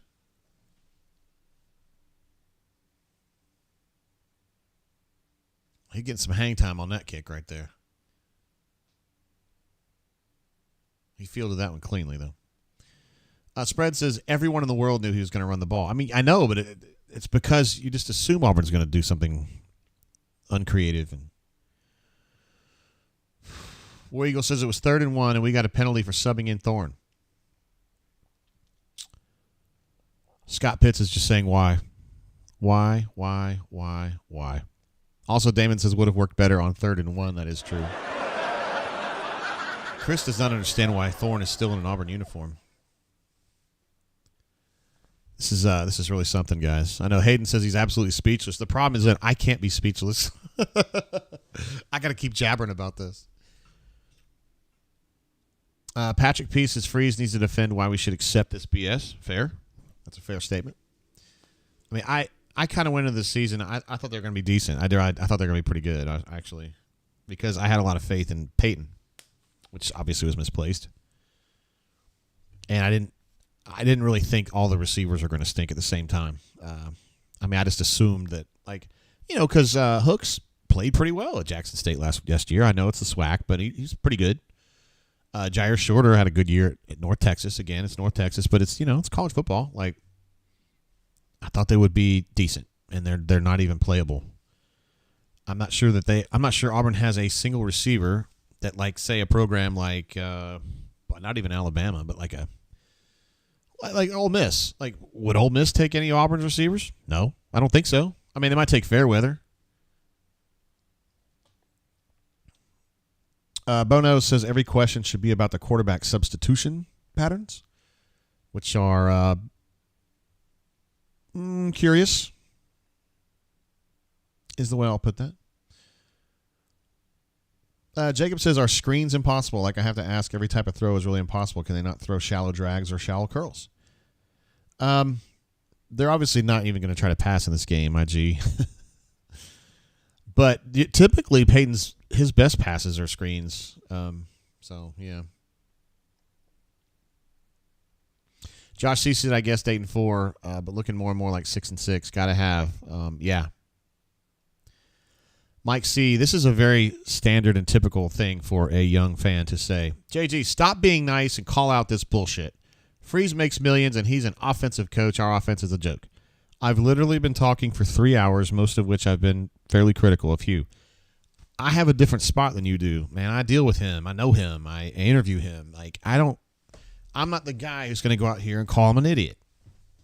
That's your job. So don't think that if you're expecting me to say that, then you don't understand my job at all. Now, you can expect me to ask questions about how it got here and why it's this bad and what he's going to do to fix it. Yes. But to like call him names and stuff, I'm not doing it. It's just not what I do. All right, Abbott says, now it's time to talk Auburn hoops, which is beautiful. Abbott actually kind of called it out friendly. He was just messing around when we were talking about basketball in the first quarter. So let's talk about this later. Well, now's the time, huh? Darkside says, take a sip, JG. Yeah, spread. Thank you, bro. He says, JG can't say stuff like that. This is a business. It is. It is. Oh, Simpson. Bro, what was that? Uh-oh. Nehemiah got rolled up there. I hope he didn't get hurt.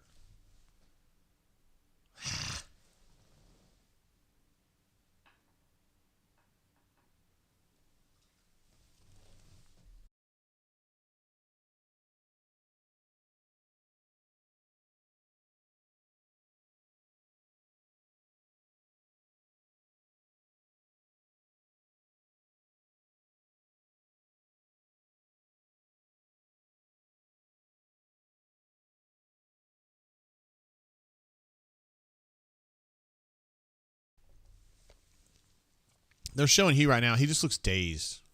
And he did this in the last game, too. And I asked him about it. I was like, you look brokenhearted. And he didn't really deny it. I respect being brokenhearted. I understand. Because he hasn't lost like this. He won a hell of a lot of games at Ole Miss. He won a hell of a lot of games at Liberty. This is not normal for him. I get it, but come on, bro.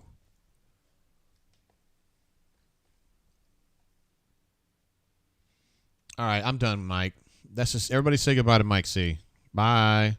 It's been fun, but that's a wrap. Man, I haven't had to ban somebody all year.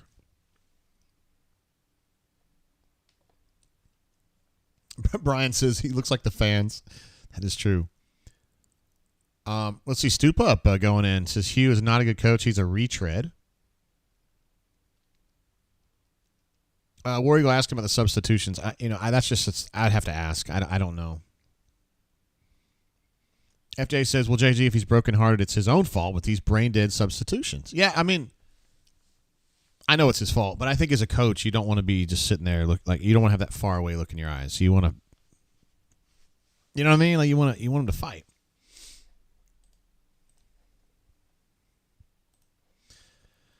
Guy with two names says war ban. I don't like banning people. I really don't, because I like for people to be able to speak their mind, particularly when things aren't going well. Because this is where it's a safe space.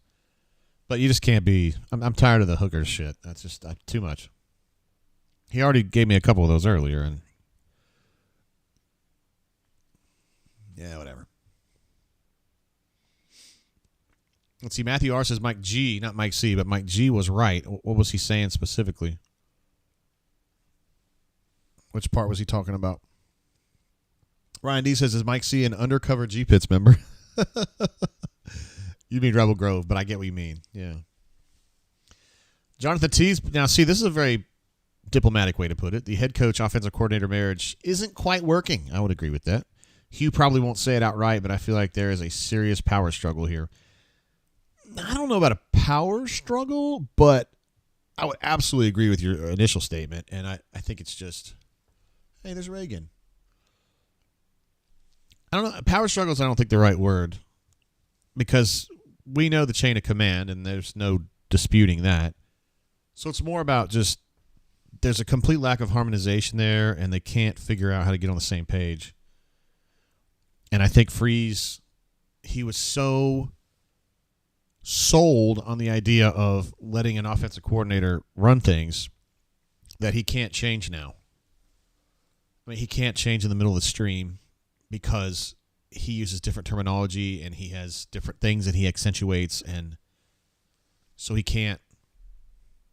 He can't. He feels like he can't change in midstream like this.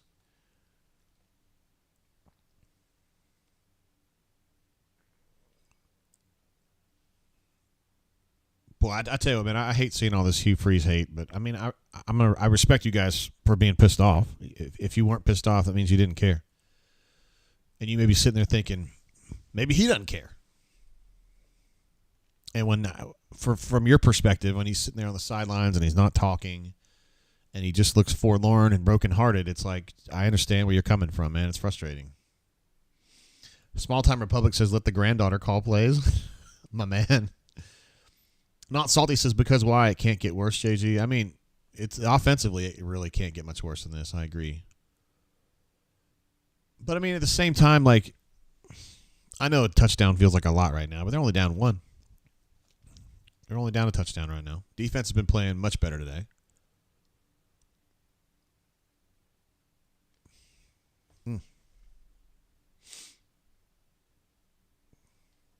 Let's see. Chris says, he can't change offensive coordinators midstream, but quarterbacks are fine. I don't think anybody said quarterbacks are fine. Now, that's funny. SC says, asking for a friend, does Hugh have a pretty assistant? That's funny. That is funny.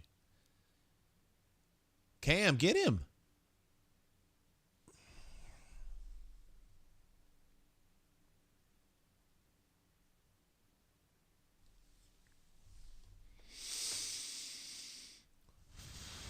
What in the fuck is this game? My God. You've got him for a 17-yard loss, and then he turns it into a 30-yard gain. Lord have mercy.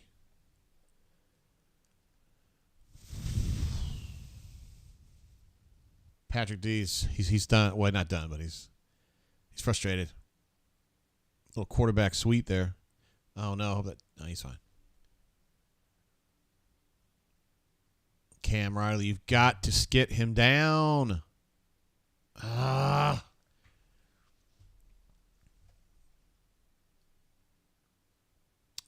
says, this is the result of poor recruiting by Gus, followed by no recruiting by Harsin. It ain't going to turn around in half a season. That's how I feel about it, and that's the way I would describe it. That's the way when people ask me about it, that's the way I frame it. But I understand the frustration. I don't think anyone was like expecting Auburn to win the West. They were expecting Auburn to be competent. And I think the loss at LSU was just such a not competent outing. And then here tonight, it's better, but it's worse in some ways. Hey, Don, what's up, bro? Don Properdick, and our favorite from Maastricht, Holland, says, always here, JG, just ain't got shit to say. Love the drain, Wardam Eagle. Appreciate you, Don. Don coming to us live from like the southern tip of Holland. And the whole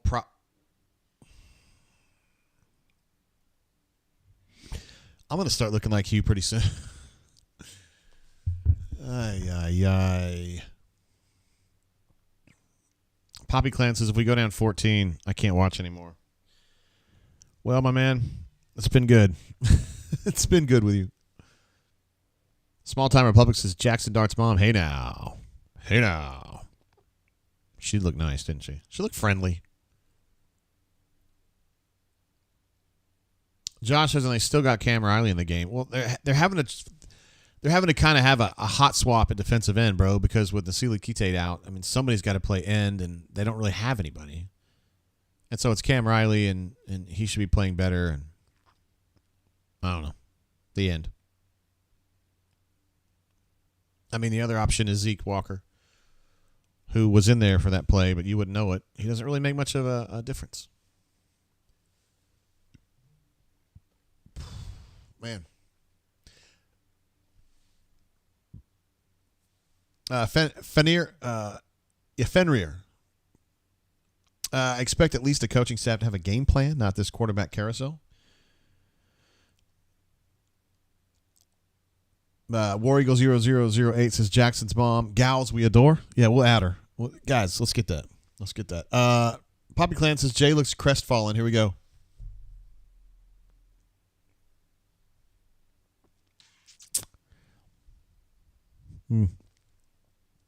It's like, you know, when you look off and you're thinking about life decisions and you're like, what have I done? Why have you forsaken me? JLO Senior reminds us that Auburn has 1 first down this half. That sounds right to me. Let me take a look at that.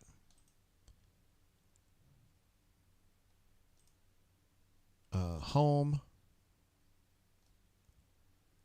I forgot. So the third quarter, Auburn had 14 yards. That's pretty good. It's better than 13. No, this is going to be a late hit now.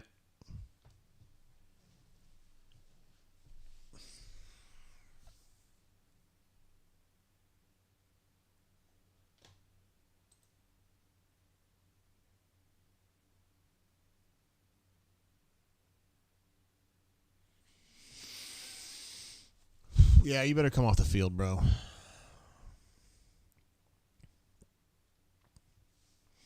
I mean, he's made a lot of plays for Auburn in his time this year, but that ain't it.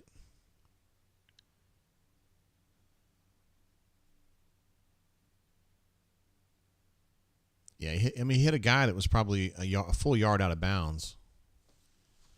Yeah. Solo Tigre says, what the heck are you doing? Hayden's like, come on, man. Like, Runner 24 says, why are you hitting that guy? Like, what? And they're going to just drag people in the fucking end zone. I don't know. The more you fuck around. Oh, that's the wrong one. My bad. I got to do this one. I don't like your jerk-off name. I don't like your jerk-off face. I don't like your jerk-off behavior. And I don't like you. Jerk-off. Do I make myself clear?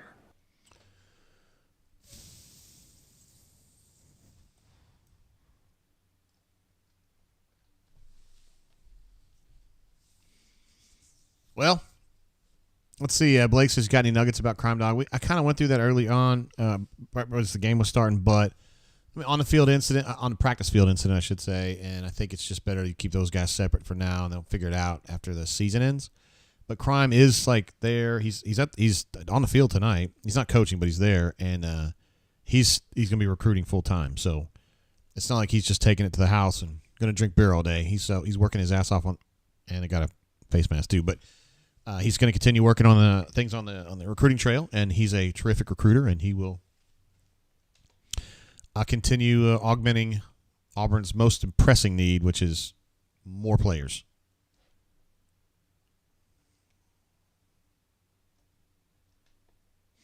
Ed D says it's 423 to 166 total yards. Yeah, it's messy. It's messy. It ain't good. It ain't good. 28-14. I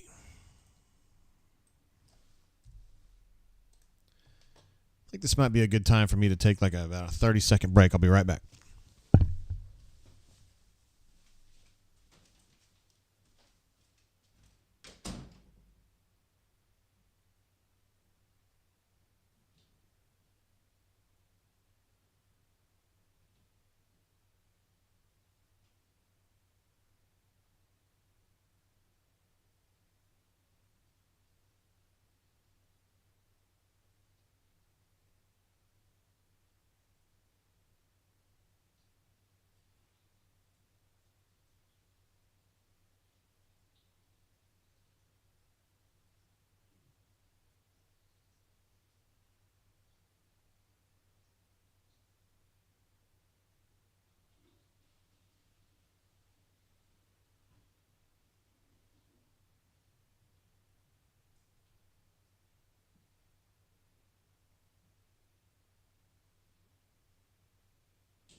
All right. Little break there. A. Robinson says winning doesn't exist. That's so sad. T-Tiger, if I could do this, I would do it myself. Turn my TV to the Utah-USC game. Tired of watching this fiasco. Utah just scored to go up 21-14. Interesting. Hey, there's a pass that was completed. That's good. I don't know. So, Fresh Boy, interesting. I mean, you're not the first one to think that Holden maybe ought to get a shot, and I kind of like agree with you in a way. But to put him in now, I just think it's a bad situation. Like, you're down 2 touchdowns. I don't know. I think it's just asking a whole hell of a lot from the kid, anybody to come into this situation. You finally get an open receiver and you make a good throw and defense knocks it out.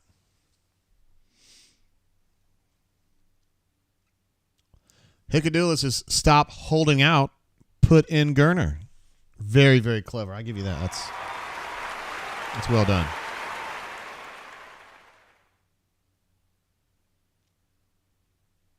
Man, this is a mess. Yeah, it is. This is bad. I mean, they're down 2 touchdowns, and it really does feel like it could be like 6 touchdowns, and it wouldn't make any difference. Peyton going to run for that first down. I appreciate the valorous run, though. He did a good job there. Longest run in the second half, that's for sure. Heelfin says, waiting for the guys to call in and say we don't have the players, LOL. They're starting to throw the ball, and they're starting to tempo, and they're actually kind of moving the ball a little bit now, but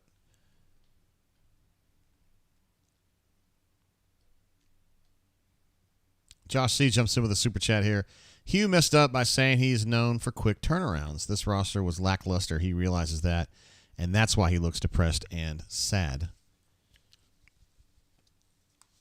He does. He just looks sad. Hey, only 6 minutes left in this one, so don't have to worry about that too long. Runner 24 says, all joking aside, I think it is important to ask why or what the rhyme and the reason is with this quarterback situation. That's fair. I expect to see that. I expect to see that. Dark Side just says cheeks. Poop emoji, poop emoji, poop emoji, poop emoji, poop emoji. Do we have a poop emoji sound? No, I don't think we do. Let's give you one of these. What? Boy.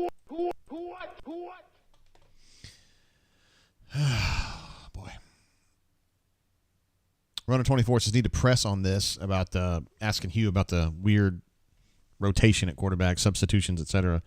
Press him because there's no clear explanation. And Small Time Republic says Utah has just finished off Southern Cal. That's interesting. That's going to hurt. That's 2 in a row, right, for USC, or is it 2 out of 3? I don't know. They're going to be out of the championship race now. No doubt about that. Also, Neil deGrasse Tyson, he agrees. We are definitely cheeks. Cheeks is a great phrase, too. I only hear that from younger people, too. So it makes me feel hip when I get to use the word cheeks. Patrick D jumps in with another massive super chat. We love Patrick D. And we also like his opinions for the most part. Generally pretty chill about stuff. Hugh Freeze is unorganized, low energy, and pathetic in game. He certainly has not been good today and wasn't good last week. The team is never prepared, and the coaching does not put them in the best position to use the little talent they have. Hugh Freeze is a huge disappointment.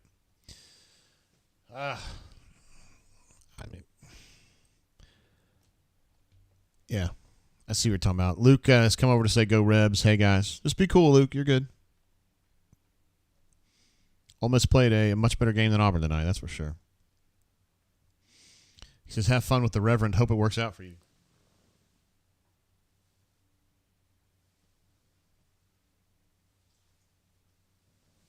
Let's be nice to our friends.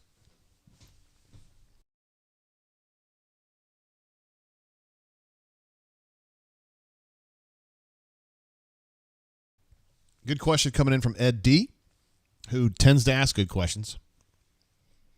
He says, Jay, percentage on winning the Mississippi State and Vandy games. Vandy on the road, that is true. Mississippi State for me would be a 60% chance to win, 65% chance to win. And Vandy at Vandy for me is probably a straight toss-up. Yeah, yeah. Peyton G says Ole Miss played a much better second half. There's no doubting that. Yeah, absolutely. Not at all. Fresh Boy thinks Auburn's going to lose at Vandy. That would be particularly tough to deal with, but we'll see. Peyton's still running full speed, even though he's out of bounds and running further out of bounds. I like it, though. I don't understand spread. Hugh does seem like he has low T. TRT got me to 1192. I don't know what that means, but I bet it's funny, though. You've been funny all night. Fresh Boy says we're also losing Mississippi State and Arkansas. Wow, if that's true, that would be wow. I mean, he ain't getting fired, for performance, but sheesh. I can't even, process that right now.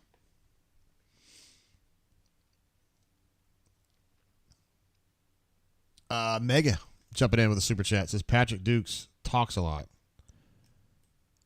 Hey, hold on, man. He's usually pretty chill, honestly. And he got frustrated with Harsin last year, but I mean, God, who wasn't? And guys, I mean, let's be real. This second half has been a mess, man.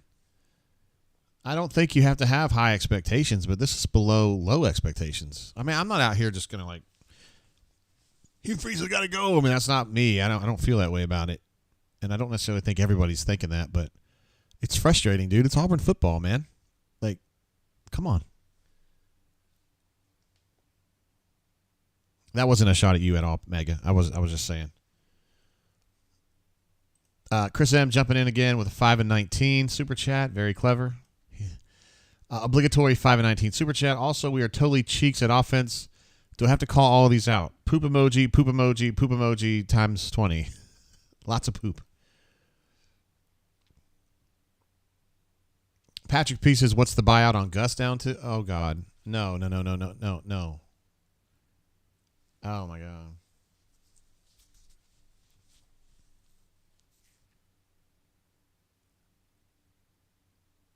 Well, another interception, this time for Ole Miss in the end zone on a ball that really I don't think there was a way to really compete for that throw. And I think it was Rivaldo out there.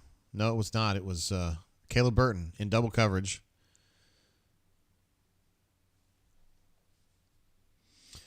This is an interesting concept. Dan says, worst Auburn team I've seen since Barfield, which is obviously going back a ways. I have a hard time believing this team is worse than the 98 team. But it's bad. This is to me, this is 2012-ish. But 98 was super bad. This is super bad too, but I think 98 was worse. But this is terrible. I would agree.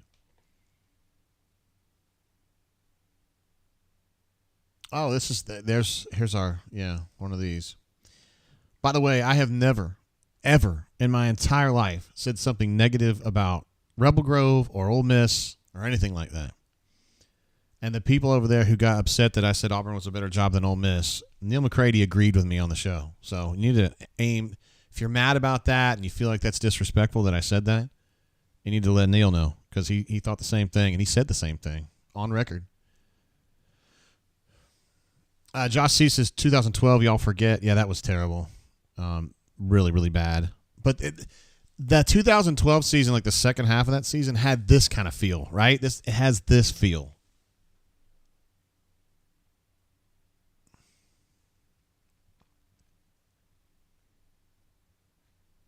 Yeah, 2008. Stoop Up says 2008 is the more apt comparison offensively. Yeah, that was a mess too.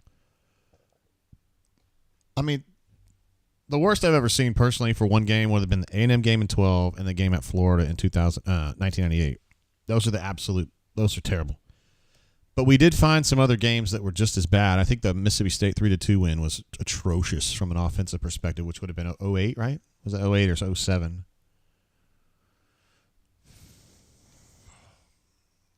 And BF just says on to basketball season. Attaboy. That's right. The good news is I think this basketball team is going to be pretty good. They're good.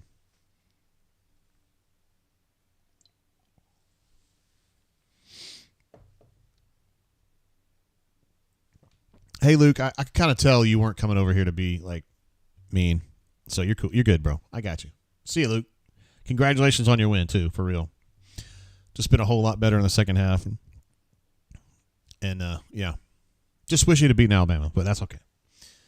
The Gap. Let's see. JG, what's good, bro? Sipping on nothing? Yeah, I'm just sipping on a Maker's Mark. I haven't been drinking much tonight, honestly, but I have been sipping on this.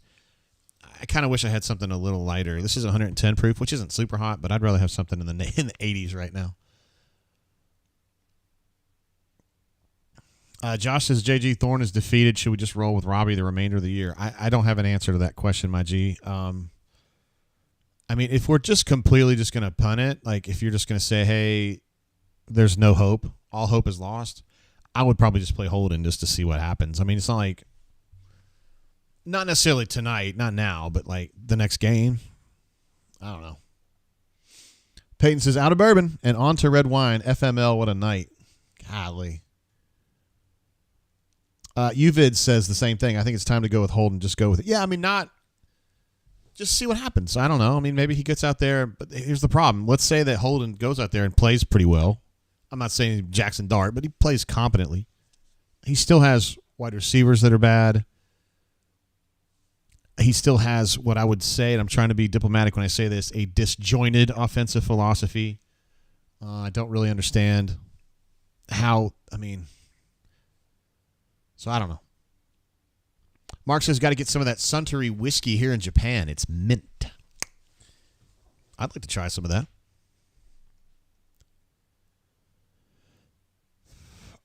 Heelfin says, is Thorne really getting $750K a year? He is not. No.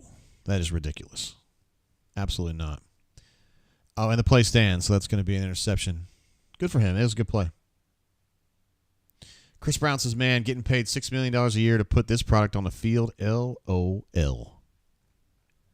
Yeah, it's not good, man. GW says he was given $1 million. He was not given $1 million. No, not even close.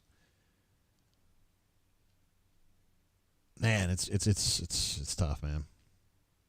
BF says, just 4 or 5 years ago, games against Ole Miss, State, and Arkansas were easy wins. SMH. Times have changed. SMH.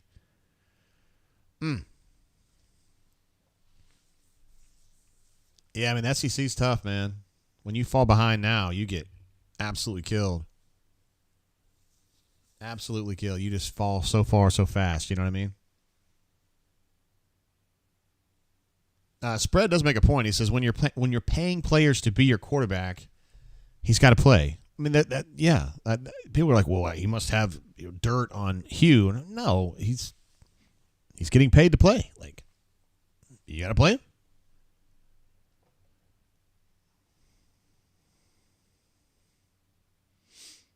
Not salty. Yes, that's what I didn't think that was going to stand. I don't know what else to say. I don't know if it matters, but I thought he dropped the ball. Or the ground kind of helped him catch it. I don't really understand why that tailback ran out of bounds, but he did.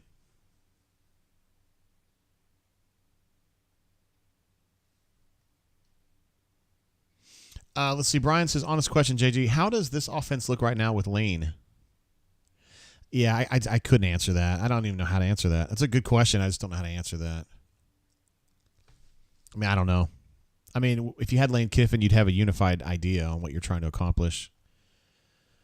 And he's done better with bad quarterbacks in the past. He has a good one now, but he's had some iffy quarterbacks in his past, and he's done better with them. So, I don't know.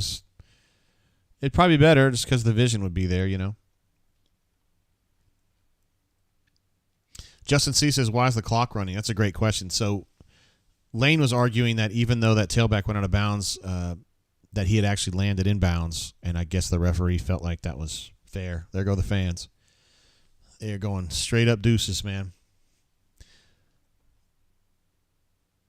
So Chris says Lane can recruit better than Freeze. That's the difference. I don't agree with that, but Lane is really good with the portal.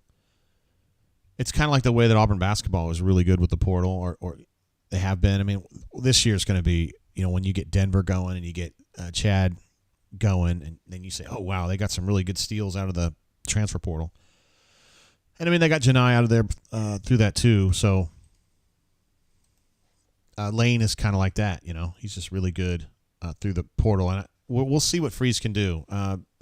You felt like Peyton Thorne was the crown jewel of their portal recruiting last year, and probably don't feel that way now.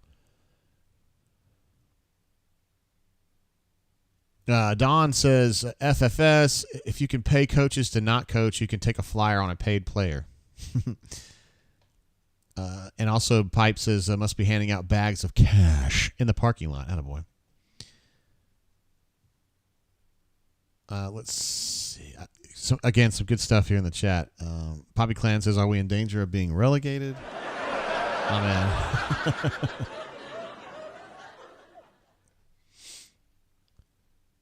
Renaissance Man says the portal is why it shouldn't take 3 years to rebuild. Fair. I just think that Auburn's portal crop in football this last time, it looked better than it actually was, right? I mean, they have gotten some. I mean, Gunnar Britton's been playing pretty well. I like Batee. Who else? Jalen McLeod's been useful.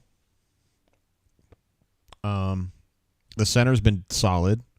Muskrat, he hadn't played a lot, but I like what I've seen from him. But Peyton, not so much. Keys has been hurt. Larry Nixon's okay-ish. Shane Hooks is not very good. Jair's not playing. Yeah. Big Gap 78 says, get the likes up. Thank you. I understand this is probably not a great time to ask for likes because everybody's pissed, but I get it. Jacob J says Muskrat. Yeah, I mean, he played good last week in the half game, and then I feel like he's played good tonight. We'll see what PFF says, but I feel like he's done all right. And Digital T says, how did Hugh miss on every single wideout portal pickup? We got to add Mardner in there too. Yeah, I don't know, man. That ain't right. Yo Malcolm says defense fought hard. Definitely, they deserve a lot of credit for being a whole hell of a lot better. I think tonight the effort's been a lot better on defense. They're kind of wore out now, but as Alex Cosan alluded to at halftime, he thought this would happen. By the way, the total plays number 48 for Auburn and 72 for Ole Miss. So that is starting to that's getting away from Auburn a little bit. They usually defend 60 to 65 plays per game, and now they're up in the 70s, and it's just you start to wear down. And it ain't like this defense is particularly deep either. Patrick D says we need a coach that cusses and hates his opponents. Oh, no. Hugh Freeze will cuss. So he definitely cusses. Hates his opponents. Yeah, he's not that as much. Oh, thank you for that, Hickadoola. I still have it on third quarter. I guess I kind of checked out mentally. I hope you wouldn't blame me for that. C-Red says, looking forward to a BP coach team. I'm over this debacle. Spread says, we like you, JG. Thank you. Appreciate that, bro. Rip says, JG puts out a much better product than Hugh. Thank you. It's kind of a low threshold at this point, but I appreciate it. JB says, Hugh doesn't spew hate. Patrick Duke, he'd rather win with love. I'm more that way myself. Well, not personally, but if I like coaches that do it more like Hugh's way. Fully understanding this game's been a mess, but like John Wooden, he was pretty good, and he coached with love, as JB was saying. I mean, I also like Will Muschamp a lot, but I don't necessarily think he's the right choice to be a head coach. I don't know. Chris B says our receivers. Lord, I don't know what to say. I know it's weird. Alpha Tiger is here. Says no worries, Tate. Stoltz still has us on the A&M game. Let's see. Shane says tough loss, boys. Yeah, it's gonna be all right, guys. We'll get through it, right? Donnie says portal really isn't the best way to build your team. A lot of the portal is a bunch of guys who likely weren't going to make it on the teams they were already on. Yeah, but I mean, like they got Jackson Dart out of the portal, and he's pretty good. So, oh God, there's Peyton getting killed again.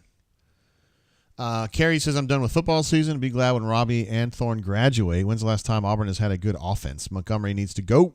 Hugh has to take over the offense and call plays. I do agree with that last part. I mean, Auburn's offense was decent I guess 21 was okayish. It's terrible now. All hydraulics is honestly how bad is Holden. So I wouldn't have put him in this game. Like at this point, it's just negative Nancy time now. I mean, but I like this little half box of Ron Roberts' face cut off. It's pretty cool. I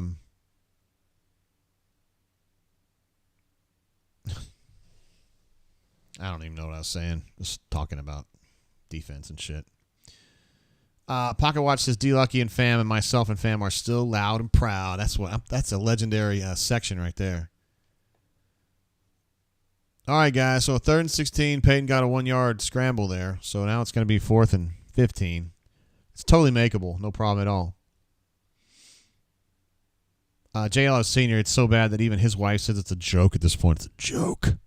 It's a joke. Patrick P says Holden should play the rest of the year. I would be interested to see what he could do, honestly, Patrick, at this point, with quarterback play being so obviously troubled. But I've said this 20 times tonight, and I'll keep saying it. Like, there's more to it than that. But at the same time, we got to be honest.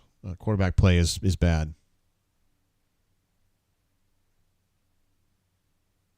Crawdaddy says Auburn is not as good as fans want them to be. A good game, Ole Miss. Yeah, that's how I feel about it, bro. Let's see. Wizard Dragon says FSU Duke is a good game. 2017 Duke still leading. They've been ahead, I think, the whole game. Sam H says worst quarterback in Auburn history. I don't think that's true. But he is the worst quarterback I've seen play at Auburn was Clint Mosley, and he's a great person, but he had that scared look about him, and I feel like Peyton kind of has it too.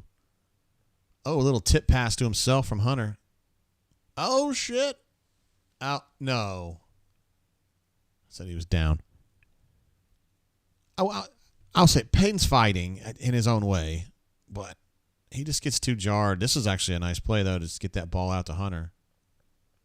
And Hunter damn near dropped it, but he did get it back. And that turns into like a 50-yard gain, so that's good.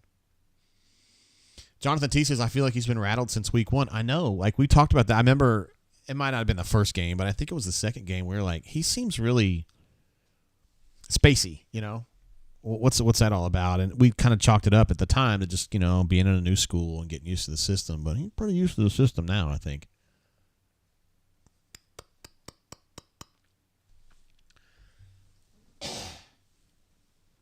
Let's see. Now we're arguing. We're really splitting hairs now. Arguing about who was worse, Clint or Peyton Thorne. Those are two guys that did not play very well at quarterback. So as they're doing on ESPN, they're kind of boxing these next 4 games and saying, hey, these are all winnable.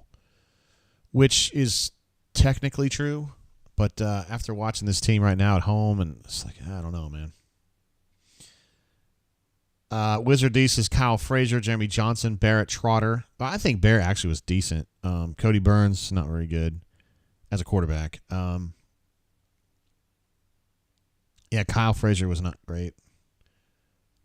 Jeremy, not great. Yeah, I don't like this. I don't like this line of questioning.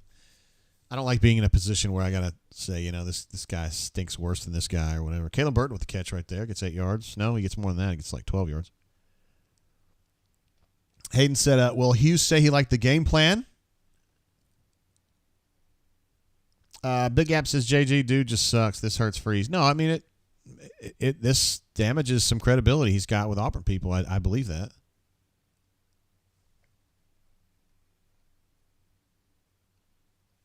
Burner 51 says the difference is I remember Clint Mosley and I'm trying to forget Peyton Thorne. Fair enough.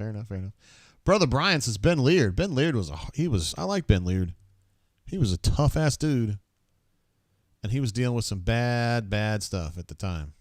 Anyway, that's a touchdown for Auburn, and if I have an Auburn touchdown, you better believe I'm going to play something. The more you're going to find out.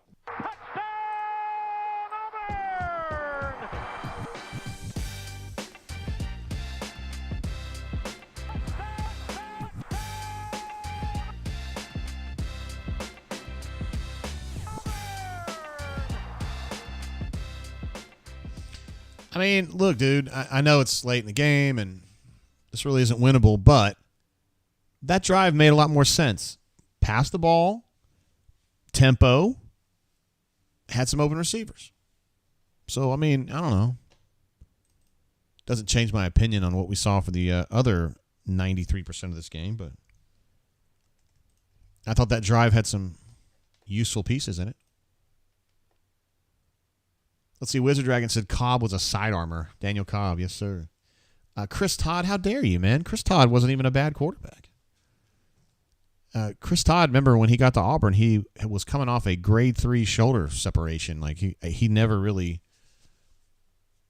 that he had gotten in JUCO, and so he never had the zip on his passing that he'd had before. I mean, when he was in Kentucky in Elizabethtown, I mean, he was known as like the Rocket Man. Like he had this amazing arm. And then when he got to Auburn, he had more of a pop gun arm because of that shoulder injury that never quite healed correctly. But he was a decent quarterback. Joko says Gabe Gross, great person, stud baseball player, terrible quarterback that got absolutely abused on the field 98. You are not joking.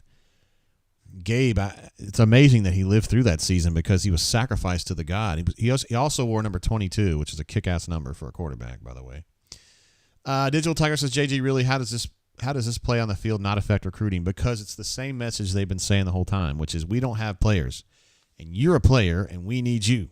Save us from this. And I don't think the message changes. And everybody knows that Auburn's a real team, and Auburn's going to get back. It just ain't happening right now. So I don't think it affects recruiting. It might affect it a little bit here and there.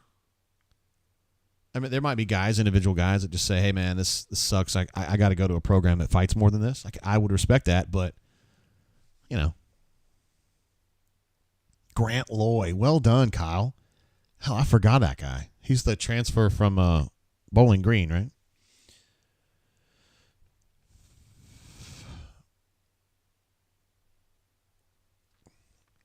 Yes. Carr. He said Chris Todd almost beat Bama. He did in 2009. He played I thought he played a whale of a game that time. And he blocked down field for the touchdown on the end around to the dude from Wadley. I forgot his name now. He was all the way downfield and made a block in the end zone against Javier Arenas.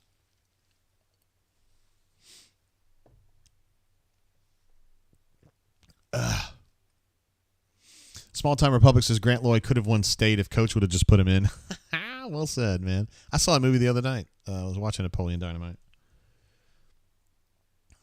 All right, so we're going to end this bitch right here, 28-21. I'm going to go ahead and get the schedule graphic done so that when we go to our postgame page, it's ready to go. Sadly, this will end up as an L. And the Auburn Tigers are now on a 4-game losing skid, as the kids say. And pretty much all in all, a fairly disheartening night, if we're going to be honest about it. Pretty disheartening night. Jackson jumps in with a late game super chat. I appreciate you, bro, for sticking with me. 26 passing yards into the fourth is beyond insane. Please talk some basketball for my sanity. We shall talk about some basketball. Yeah, we will do that. Hardman says, welcome to the Hugh Freeze Experience, Auburn. Hope you all enjoy it. Sounds like you're coming from an Ole Miss perspective. He did beat Alabama in back-to-back seasons in 14 and 15 or 15 and 16, I forget. So, I mean, he had some high moments at Ole Miss, so I would chill out with that. That's one man's opinion.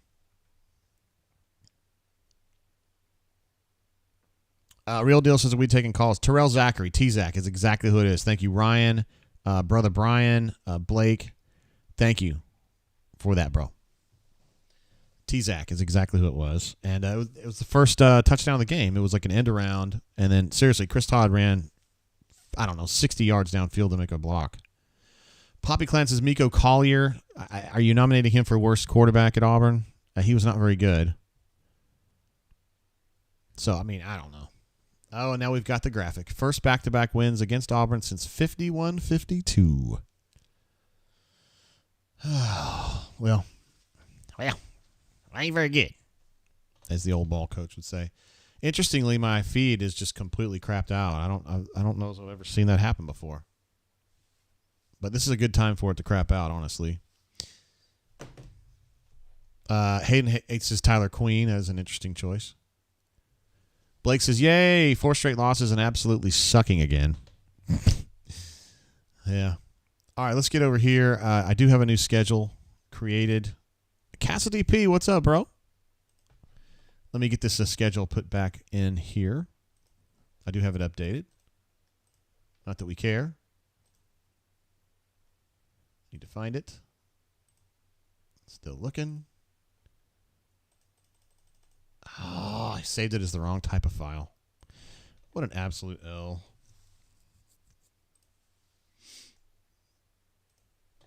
Football Sched, copy 3. Got it.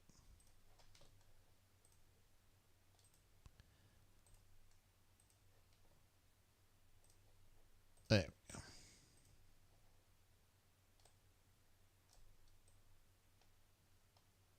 There it is. With the latest L added there.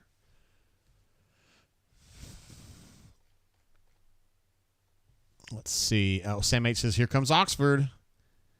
And Andrew A says, I was at the game and I thought our offense sucked. Hottie damn toddy. Okay. Be cool, Andrew. I'm just asking you to be cool, my G. Let's see. GW says, don't worry. The 5th and 6th straight loss is coming soon enough. Expert says, excuses for Hugh, but this offense is worse than 2012. We had better offense last year. This is all on Hugh. I have to look at the numbers, bro. 2012 was an absolute mess. Are they just getting a game started now out there? UCLA, Stanford, though. There's an edge of the seat thriller right there. I'm going to go ahead and power this down.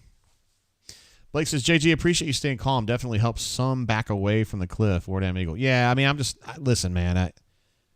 I've been writing about Auburn and talking about Auburn for a long time. I've seen a lot of stuff. I just don't get swayed very much, positively or negatively. Cassidy P says, hey, Swoogans, great first half, but not enough, even if we hit 5 field goals in the second, unfortunately. Yeah, that's true. Just nowhere near enough tonight, and just nowhere near enough. Approximately the score that I thought it was going to be. I think I predicted 31-21 Ole Miss, so pretty close on that one.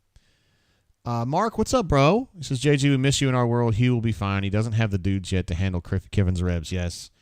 I described him this way this week, Mark. I said that, this is a fully realized and fully staffed Ole Miss offense, and it's a problem. It's a problem for people who are not Ole Miss fans. So Auburn just, wasn't ready for it. And Lane just tempoed their dick off tonight, basically. 74 plays to 56 at the end, so that's, plus 18 for an Auburn defense that they just ain't got it. I mean, they're actually decent up until they defend for like maybe 50 snaps or 60 snaps, and then you have to start playing your second-team guys or even your third-team guys, and it just falls apart. And Ole Miss, they're still playing their studs, and so that's what's going on. Locked On says no offense.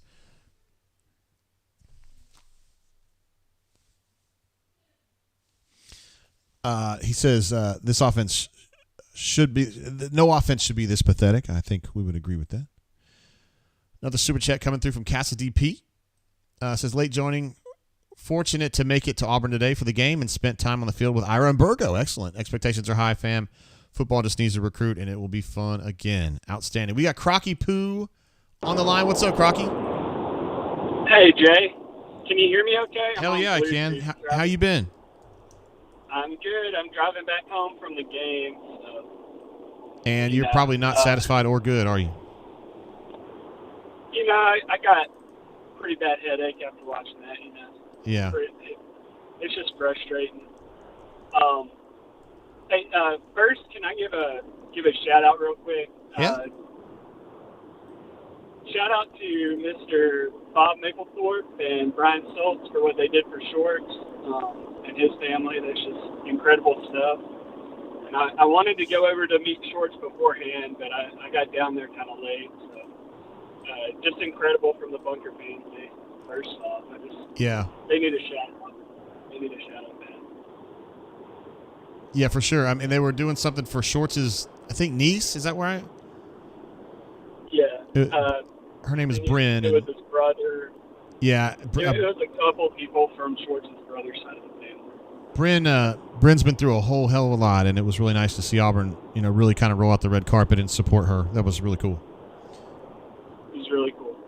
Yeah, the game, I'm really proud of our defense. I didn't think they'd make it past 60 snaps, but I mean, they hung in there for the entire game, I want to say.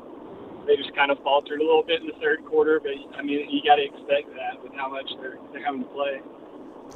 Yeah, I mean, they just kind of ran out. And that's what you probably didn't have a chance to listen to it, but Alex Cosan was saying at halftime.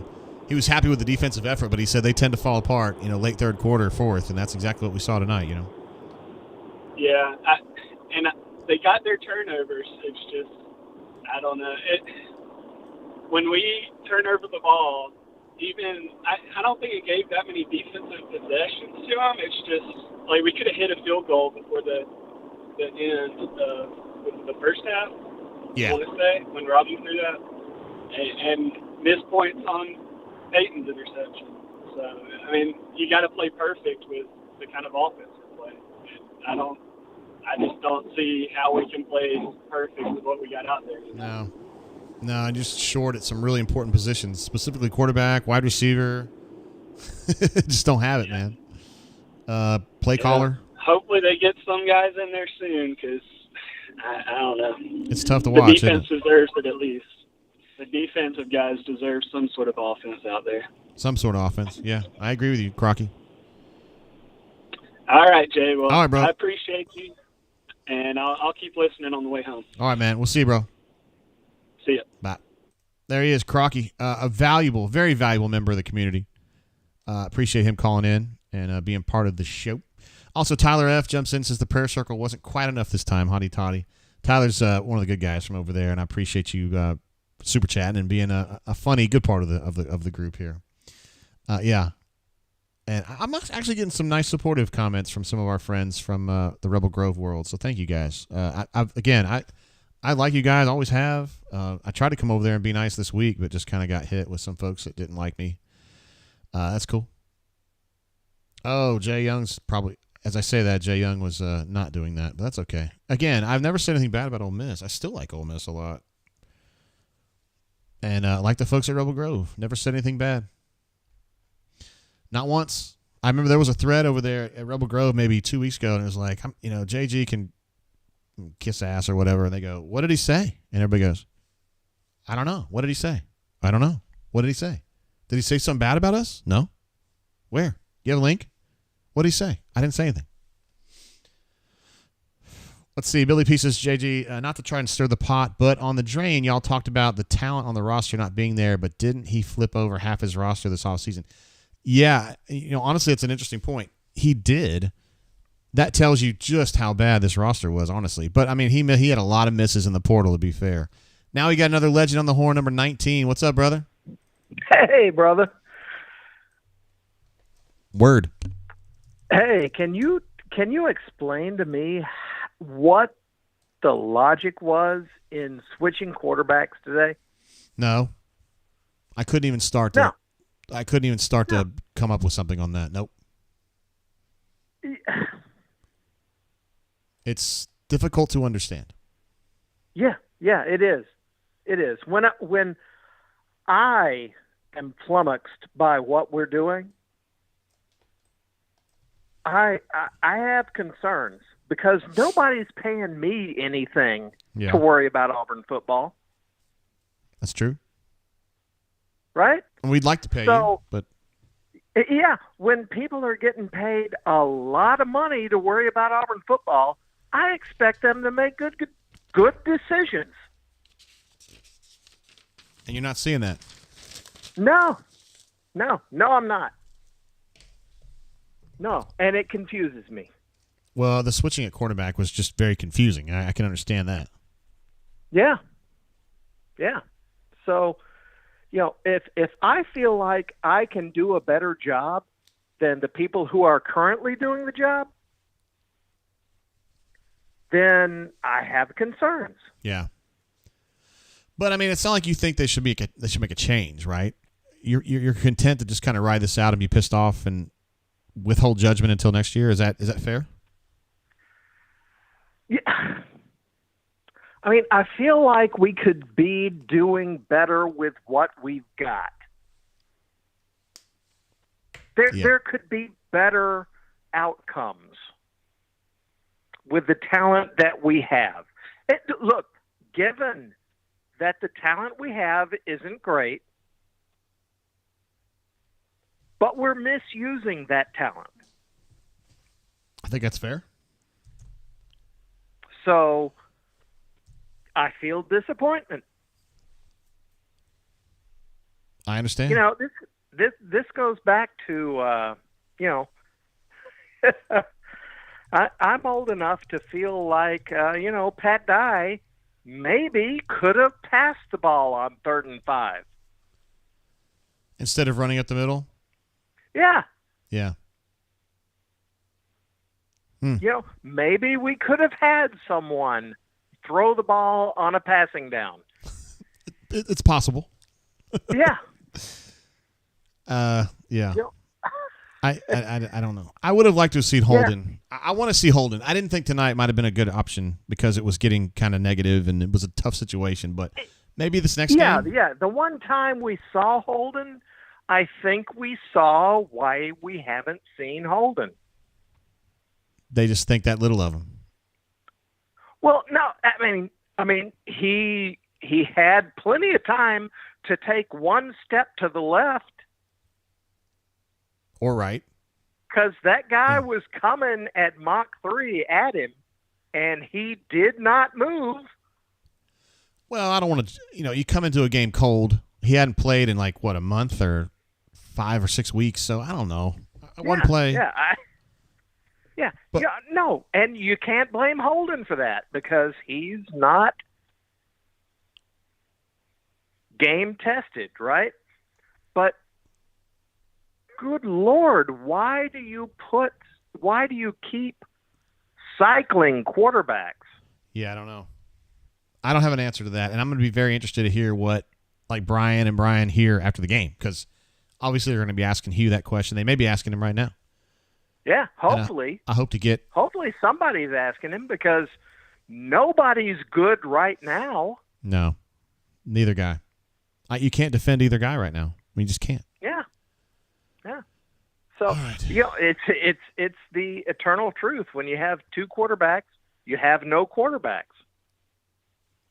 You're right. So. All right, 19. I don't know. I appreciate you calling in, my G. Hey, I representing appreciate Montgomery it, well. I appreciate what you do. All right, brother. We'll see you. All righty. Bye.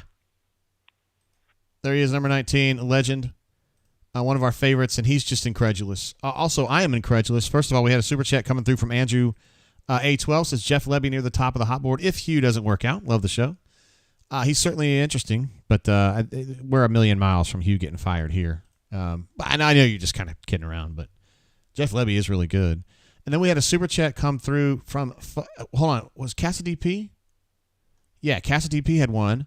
Hey, this is a speed bump for us, but a high water mark for Ole Miss post-space race era. That's not very nice. It is what it is. We need talent and are headed that way. I'm with you. I would press for folks to be a little more patient, but I understand. It's Auburn football, and Auburn is a national brand, and you just don't expect them to be particularly at home against Ole Miss. We've seen Auburn go down to LSU and get embarrassed, or not necessarily embarrassed, but find some way to drop the bag in Baton Rouge, and you kind of expect it. But, man, you got Ole Miss. Even though Ole Miss is definitely better than Auburn right now, you feel like even if you lose, you should be in the game. And it just felt like Auburn wasn't even in the game in the second half. I know it's a 2-touchdown loss, and somebody in Pocatello, Idaho says, oh, yeah, Auburn lost by 2 to Ole Miss, 2 touchdowns to Ole Miss, oh well. But it felt like a lot more. We also got a massive super chat from Fuzzy01 who says, War Eagle from I-65 north to Nashville. Look at the size of that super chat. Unbelievable. Thank you, Fuzzy. I appreciate you for that. And that's your second big one. We called them the Fuzzy Bombs. Unbelievable. Thank you for your support of the show and for listening, sir. And please drive safely up that way. I don't know if he ended up posting. We had somebody on the board who recently bought a liquor store. I don't know if liquor store might not be whatever's the nicest version of a liquor store. a spirits outlet. I don't know what you call it, but he bought one in South Nashville, Franklin, and was like, "Hey man, would you mind if I talked about it a little bit on the bunker?" I hope that he did. And if you guys are up that way, you might want to check him out and see what's going on. Man, Fuzzy, unbelievable. Thank you, bro. That's amazing. Even Georgia Rebel had to be like, wow, on that one, huh? Let's see. Blake says, Stoltz just got a good quote from Freeze on the quarterback rotation. Okay, that's good. I guess you guys are listening to the to the post game, I guess. Runner 24 is on the line. What's up, brother? Hey, how's it going? Well, it's been better. But I know you know that because you've been with us all night. I appreciate you, bro. Yeah, you're not telling me nothing I don't know. That's for sure. I know, it ain't great. But I appreciate it.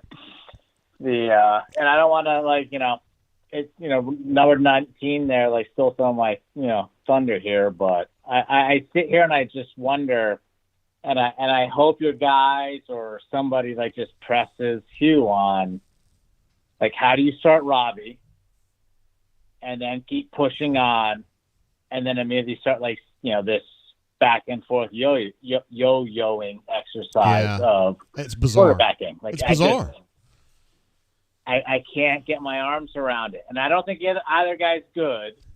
And I was never Robbie's never going to turn into a quarterback guy. So, is he better than last year? Sure. Do I trust that guy? Probably not. But I definitely think Thorne is a guy that never needs to, take another snap again. That is a train wreck and happening. So this lack of cohesion and lack of structure, I don't understand. Right. So when you think about everything you need to do to make a new program, fix the talent, recruit more guys, fix scheme, most of that works except the fixed scheme or sort of structure your scheme around who you have has been terrible. And I don't understand what's going on here and why it's been so difficult for what should be an offensive guy to make the best of his talent. And that he's, and unfortunately Freeze is just simply not doing that. And the quarterback thing is baffling. Bang it against the wall and then go drink some more and pass out. I'm struggling with the concept. You know what I mean? Yeah. I'm in the same boat, bro. I just never thought it would blow up this badly.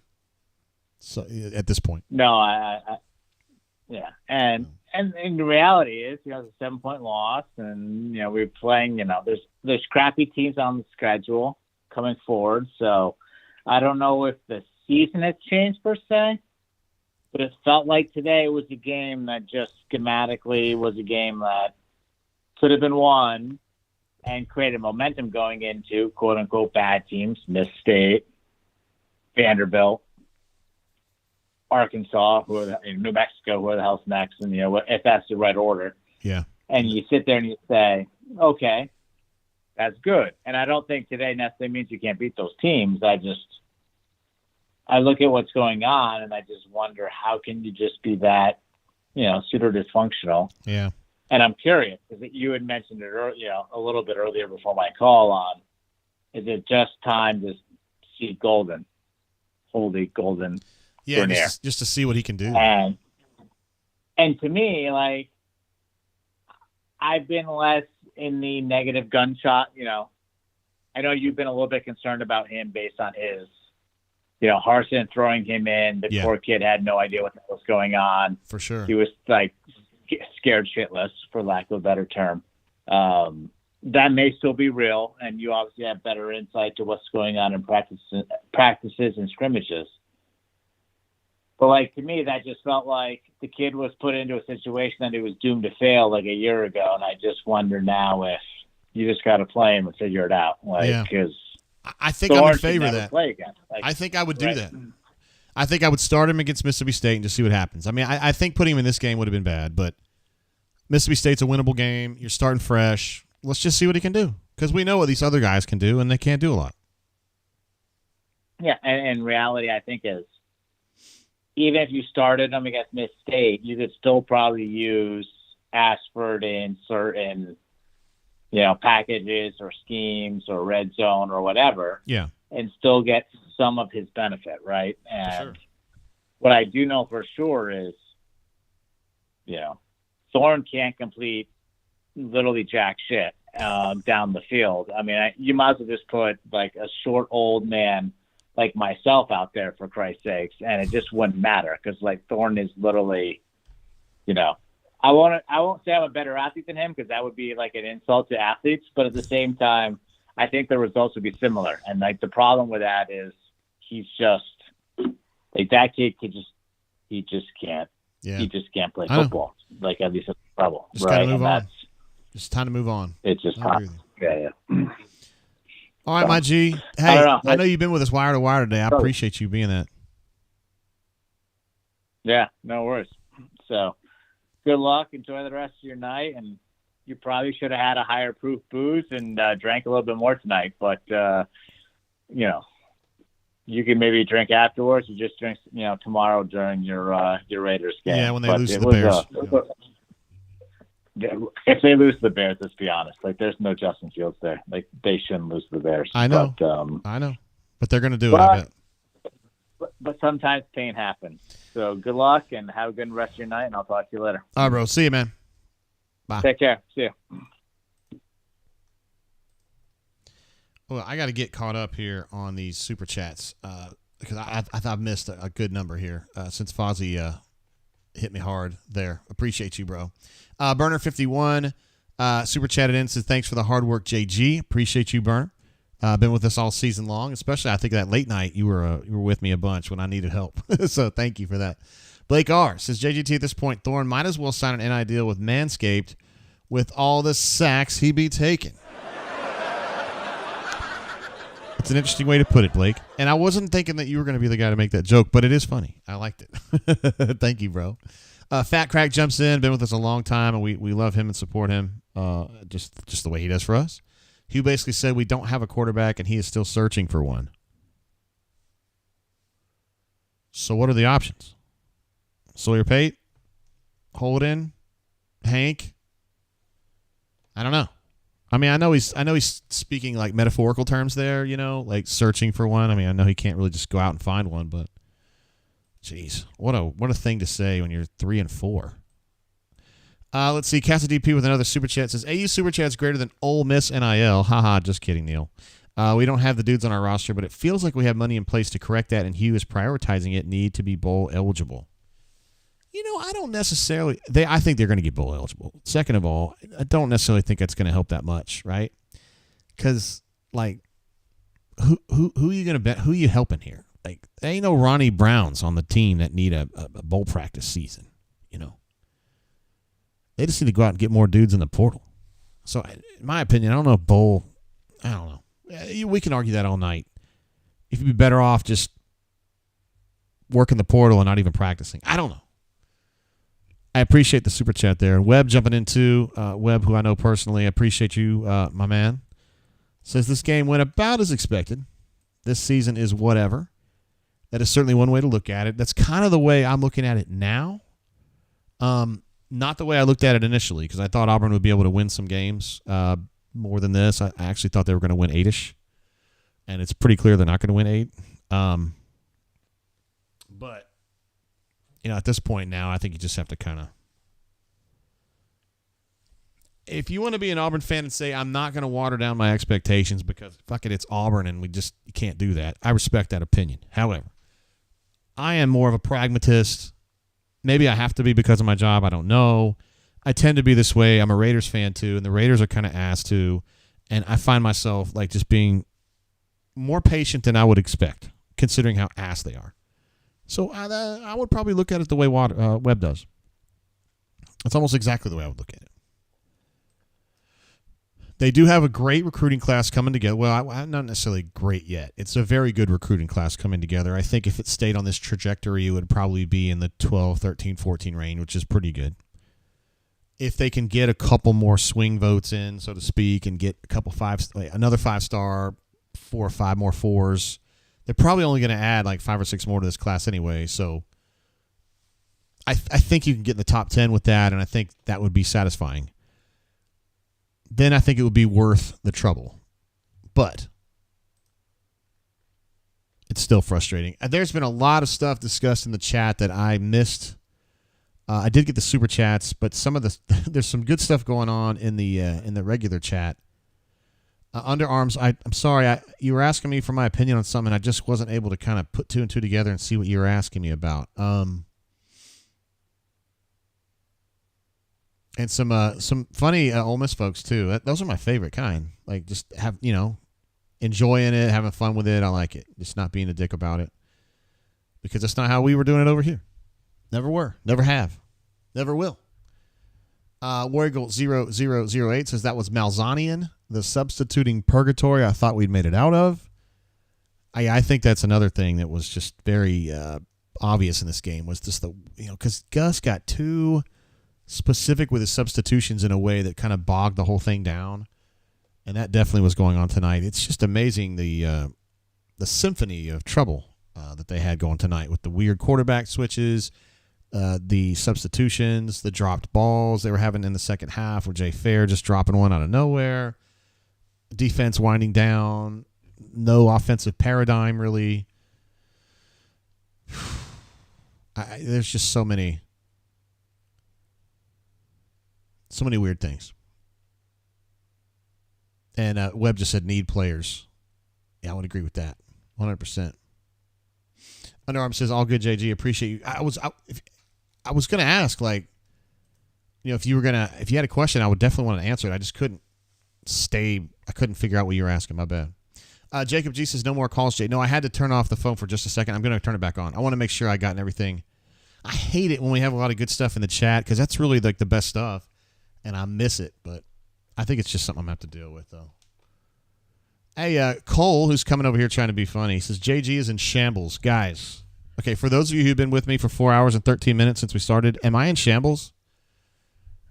I don't think you have a future in psychology, my G, if you think I'm in shambles. I'm not even drunk. I haven't even been drinking much tonight. I mean, I haven't been drinking nearly enough tonight. Fat Crack says, on the mindset of switching quarterbacks, what Hugh said is, I don't think that had anything to do with the outcome of the game. It would be nice for us to have one, but we are still searching. He doesn't think that switching quarterbacks every third play had anything to do with the outcome of the game. Let's think about that. It had nothing to do with the outcome of the game. It had nothing to do with the outcome of the game. Okay. I don't know, man. Mark says, JG, what about this team disappoints you the most? For me, disappoint isn't the right word, because I'm not really personally disappointed, but the part of the operation that surprises me the most is just the lack of a concept on offense. I can't tell you 7 games in what they're about and what they're trying to do on offense. I don't know. I mean, you could say, well, they're trying to score points and move down the field. Yeah, that's true, but they live on their run game, and then all of a sudden they won't live on it anymore. And they live on the zone game, and then all of a sudden they don't run on the zone anymore. And then, okay, they're going to throw short passes, and then it just seems very scattershot, and I don't really understand what they're doing. And I don't even think they know what they're doing. Honestly, I don't think that if I asked a question, and I probably will, what are you trying to do on offense? You know what I mean? I don't think he can give me an answer. Beyond, we're trying to score. And that's weird. It's weird to me. I did not expect that from Hugh Freeze at any point, whether it's the first year or the 5th year. I just thought there would be a concept and say, here's what Auburn's identity is. And there's not one. BF says it's no identity. You're right. Patrick P says we have no identity. I mean, it's true.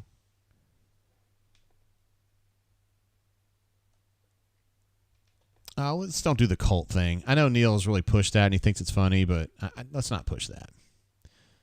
I mean, Ole Miss got good fans. Auburn's got good fans. I mean, let's just be real about it. Ole Miss people are good people. Let's see. Yeah, Mark was saying it's his first time to watch Auburn. Obviously, Mark is an Ole Miss guy at length, and it was weird how they kept substituting quarterbacks in and out. Ashford was clearly the best option. It's funny to me, too. I mean, it's strange to me, too. I don't know. nobody over here can figure it out either. There's just like this thing about where he just keeps thinking that Peyton Thorne has got a lot of ability that's just been unlocked. It hasn't been unlocked yet, and they're going to unlock it. We'll gladly pay you Tuesday for a hamburger today. It's just like this cyclical thing of he's going to be better next week. He's going to be better next week. He's going to be better next week. And here we are 7 weeks in, and he hasn't been better. He played pretty well in the Georgia game, I thought, but that was really kind of a function of Georgia tripping on its dick and then some other guys making plays. I mean, the run game worked pretty well in that game.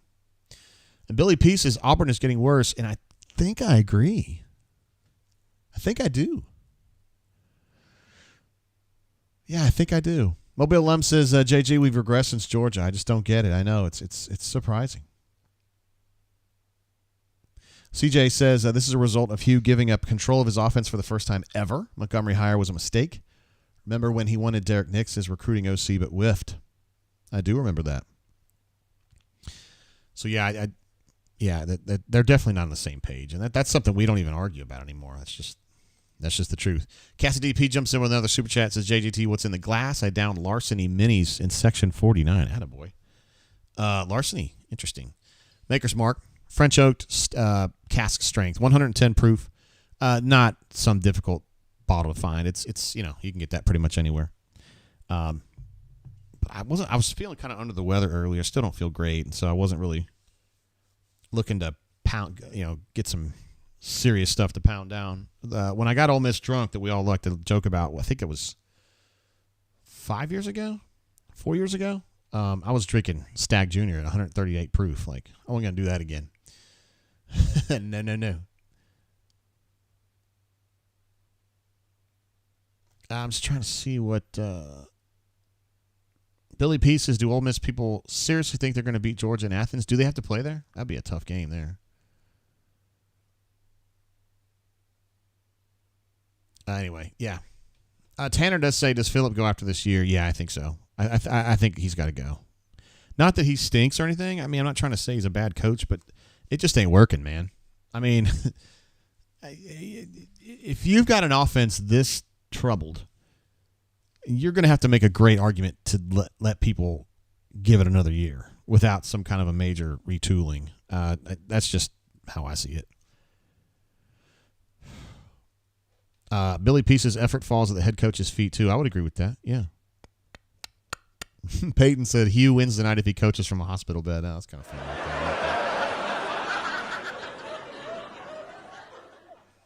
Rick says just because a coach has had previous success doesn't exempt him from sucking today, and that's what happened. I think that's fair. CJ said whiffed on McCall and portal receiver, so McCall stayed where he was. He didn't really whiff on him. And they didn't think they could get him into school, and then ultimately Florida couldn't get him into school. So he stayed where he was. I don't think whiff's a fair word there. But I feel like there were other guys that he did that they did miss on. I just can't remember. I feel like they were really pursuing the kid that's the backup at Ole Miss, I think.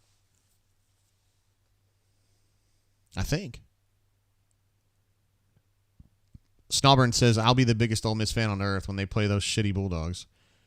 I mean, I'm pulling for Ole Miss the rest of the way. I pull for them anytime that they're not playing Auburn. And I always say nice things about Ole Miss. Every experience I've had over there has been amazing. And my dad was my daughter's second choice for school. She just ultimately didn't want to go somewhere that big. Ended up at South Alabama, but we had a great time over there. Mm-hmm. Warrigal00008 says, I had no idea that this chat could get me to pull for Georgia, but y'all are making it hard on me. Truly delusional. Wait. Are there Ole Miss people being jerks in here? I had to ban a couple guys earlier, but I didn't see it. I don't know. If I'm missing it, holler at me. I mean, Mark's being like super rational here. I don't know. I'm not seeing it. Spencer Sanders. There it is. Thank you, Patrick. And some of y'all also mentioned him, the backup at Ole Miss, who ended up choosing Ole Miss, and he's back in Jackson Dart. Well, you see the way Jackson Dart's playing, and you got to wonder a little bit, like, why did you think you were going to beat him out? I don't know. Not my problem. Mark thinks, would this game have been different, Mark asks, if they'd had Sanders? I can't. There's no way I could judge. I don't know how to answer that. I just don't know. I mean, we're 7 or 8 games in, and, I don't know. I suspect that he would be decent, but I don't know. I just don't know. Auburn Gal 98, who is absolutely hilarious on our board, sends in a super chat. Thank you, young lady, for that, for supporting me on that, for supporting the channel. I'm going to holler at Sir Brian because I think they just wrapped up interviews, and I am absolutely freaking dying to hear from this. So let me see if I can find. Let's see if we can get B-Matt on the horn here because I am dying to hear this. Absolutely dying. Auburn Gal jumps in again. Thoughts on the defense in the second half? Not great. But I thought they were fighting. But they just ran out of gas, I think. Defending 70-something plays without depth is tough. All right, so I called B-Matt's cell, and he didn't answer. But he said he was walking back, and so he might be in the kind of like walking up the stairs in that tower. Been forwarded to an automated voice. Uh-oh. There he comes. Hey, what up, B-Matt? Word. I'm in the elevator. I'm headed back up the press box. What did Freeze say? He was pretty despondent, I would say. I mean, really, really down, especially about the offense, of course, and just everything that's gone wrong there. I don't think he's experienced something like this in his career, or not much of it, and he was pretty disappointed. Didn't have anything really specific to say about what was going on, but says they need to find some answers, and they need to find them now. Did he say he was still looking for a quarterback? He didn't really say either. No, I'm saying it's just the same thing. He doesn't have a quarterback. There's no quarterback to find. It is what it is, right? Yeah, it is what it is. Yeah. Did he actually discuss why he was switching quarterbacks just so much? He may have. I just didn't really gather anything from that part of it. He was asking again about tempo, and again said, yeah, they look better when they play tempo. But then he said, Ole Miss has this great offense. We were trying to slow them down, et cetera, et cetera, et cetera. So I do think you can expect some tempo, more tempo against Mississippi State. This is not working what they're doing right now. So, but he didn't. I felt like we got more from the players. We talked to Marcus Harris, or I did, Keontae Scott, and Gunnar Britton. Both Marcus and Keontae, they stuck up for the offense, so they got to stick together. So they believed in those guys, that kind of stuff. So that's good to hear, right? You want the team to stick together. And then, Gunnar said that it's been a really tough stretch, but they feel like that they can still climb out of this and finish the season strong. Certainly he was really disappointed and didn't have a lot of answers for what was going wrong. A lot of specifics out there, but that's sort of how the interviews went. Personally, I was really disappointed. I thought Auburn should have won this game tonight. I felt like they were going to win going into this game. I felt like they were going to win all week. I was the only one in our group to predict them and win. And if you sit there and watch that game, if the offense is just average, is just decent, they win that game. Yeah. Right? The only reason Ole Miss scored those 2 touchdowns in the second half was because Auburn kept going 3 and out and throwing the defense back there out there on the field. They played lights out for most of that game. Yeah. Ole Miss scored the 2 first touchdowns, but after that, Auburn's defense shut them down until late in the third when they just got worn out. And that's all on the offense, in my opinion. I mean, that was just pathetic, I thought, offensively. Just pathetic. I mean, it was so freaking bad.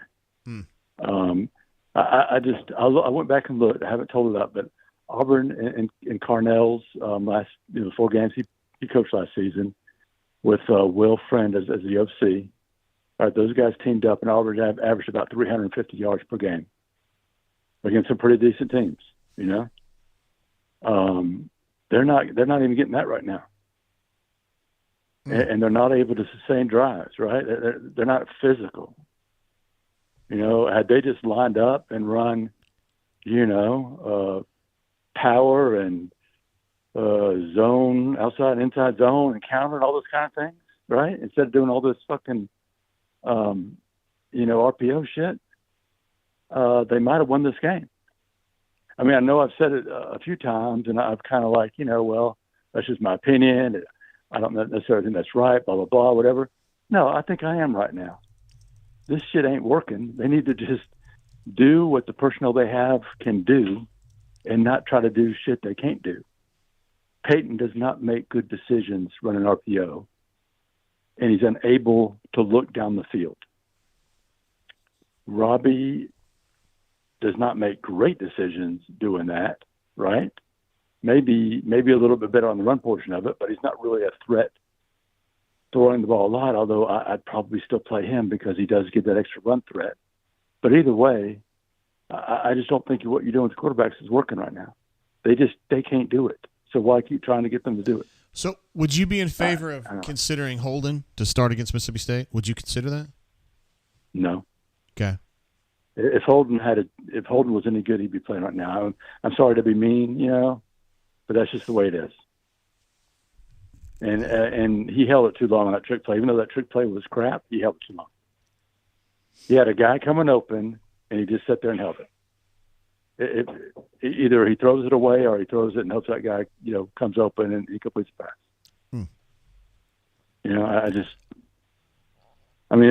It was a bad play, right? They blew it up pretty good, but he still should have gotten rid of that ball. Yeah. Well, I guess we'll just get back to it on Monday. Yeah. See what happens. There ain't no fucking answer on quarterback, dude. It doesn't matter who the fuck you put out there. They're all below average. Right? Auburn just missed, right? When they went into that transfer portal and they tried to reload this team and tried to get it up to a certain level to be competitive, they did good on the offensive line. They did good enough on the defensive line to help themselves out in every other area, right? But they blew it at quarterback and they blew it at wide receiver. And they got nothing. Those guys, yeah. I mean, I don't think a wide receiver caught a pass until maybe it was late in the third quarter. I don't remember exactly when it was, but it was the same old crap, right? Yeah. You got Brandon Frazier out wide. That's what this offense has come down to. I know. He is out wide in this offense as an outside fucking receiver. Because he can catch. That's not what this offense is supposed to be. And if that's what you have to do, that doesn't work. Your tight ends can block. They can do a lot of things. Let them do that. Yeah, this shit ain't working. Well, we got some questions for you. Maybe it'll work against State. Maybe it'll work at Arkansas because those two teams are pathetic, right? But you better hope it does. They can't afford to lose either of those two games. I mean, they've got to win those two games, and they've got to beat New Mexico State. What's the penance if they lose them? They're still shitty, right? Well, I mean, they still have a chance now to have a winning season and get to a bowl game. Fair enough. Right? Yeah. But that could cost them. That cost them big time. Word. They need 3 more wins, right? Yeah. I mean, come on, man. Mississippi State, Vandy, Arkansas. Vandy on the road, that's another one. I forgot about Vandy on the road. So, yeah, you hope they can get 3, but they can't afford to lose, to Mississippi State at home. Do you feel like they got to break the streak? Is at Vanderbilt going to be an uphill battle, you think? No, it shouldn't be. How about at Arkansas? But running this offense, it might be. They're terrible on the road. We've seen that. They're bad at California, barely won. And they were bad at Texas A&M, got beat pretty badly. And then they were just, complete nonsense at LSU. Yes. Now, Vanderbilt, is one of the teams in the league that's less talented than Auburn. So you'd expect Auburn to take care of business, but you never know. They may shit the bed on the road again. We'll see. They've certainly done that. All right, B-Matt. I appreciate you hanging, and I guess you're going to go write some goodies here. So yeah, I'm going to go write some shitty stories nobody read. Yep. All right, brother. We'll see you, man. All right. Bye. Peace out. There he goes, Sir B-Matt, who Mark was like, who is this rando? Like, come on, man. He's been our Ace Team reporter for 2 decades. He's definitely not a rando. And I appreciate him. He speaks it pretty straight, too. Also, super chat coming in from Cassidy P. Says, B-Matt, oh, no. I had him on the phone. What shake should I get from Sonic pulling into Lynette drive-thru? I guarantee it would be the banana. Hold on, I got it over here. Where is the B-Matt sound, guys? Come on, help me. Oh, my gosh. Did I lose it? I can't find it now. Damn it. Let's see. GW says they ain't beating Arkansas, Mississippi State. They will be lucky to win one of them. Wow. I think they end up probably. So if I'm guessing, I don't even know how we're going to pick these games because like we don't know who the quarterback's going to be. Like if you're getting 0 at quarterback, I don't know what happens. Defense can't score that damn much. I mean, the good news is that Mississippi State and Arkansas look to be challenged scoring wise as well. Trent jumped in a little bit late, but we appreciate that. He says, hey, B-Matt, Liverpool beat Everton 2-0. Let's go. B-Matt, of course, one of the world's greatest Liverpool fans, loves Liverpool, watches them all the time, and it's always a good time when they beat their fellow city. Everton's also located in Liverpool, so that's the intercity showdown right there. Jeff D says it's been over 730 days since Auburn beat Ole Miss. All right, very good. Good stuff there. I mean, I get it, man. It's a good Ole Miss team, and it's Auburn at low tide, so to speak. So, yeah, I get it, man. If I was an Ole Miss fan, I'd be, talking that junk too. You deserve it. Won the game. Got a good team. Winning a lot of games, 6-1 now.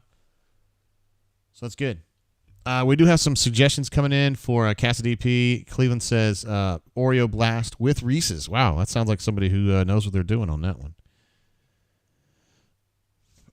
Let's see. Brighter Redneck Ideas. Interesting name. 2 quarterbacks equals none. Pick one. How about pick another one? How about we try Holden? I don't know. I'm just throwing that out there. I mean, you sit there and you say, hey, I don't want to try Holden. He looks scared. Well, what does Peyton look like? Farm Data, I knew you were going to come back with... if you were here, I knew you were going to come back with something that's going to make me laugh.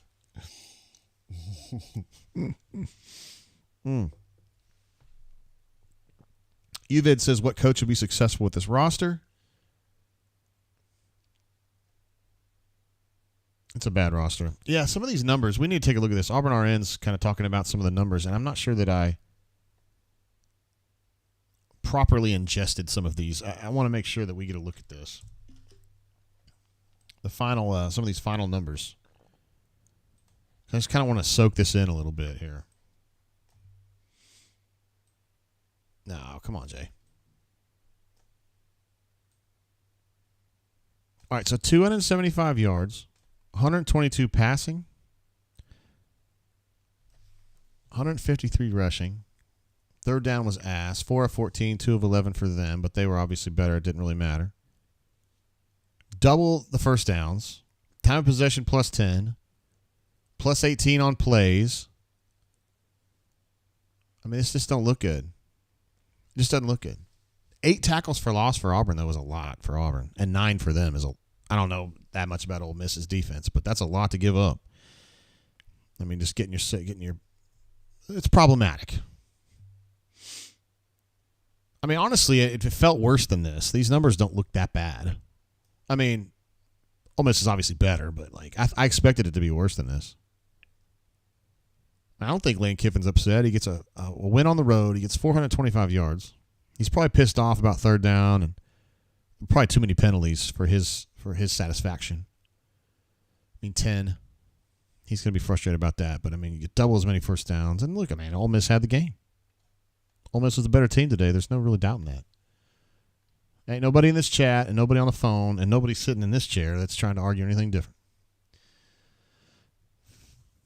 Let's see. Matthew Ray, and I think Alex was asking earlier. So Matthew says Coach Caddy would run this better.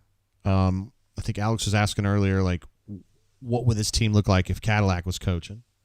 And he'd never coached before, so it's really hard to know who could he have brought in at coordinator. I mean, you have to get too far out in the weeds. Let's see. Chris says, sorry about the L, Aus. Like Australia? We're starting to do the Jeff. Come on, bro. We're like comparing like bowl games and shit. Come on, man. Yeah, I'm with Farm Daddy on this. He says New Year's 6 doesn't mean shit. It's about winning titles, bro. And neither one of these programs have won a bunch here lately, or any.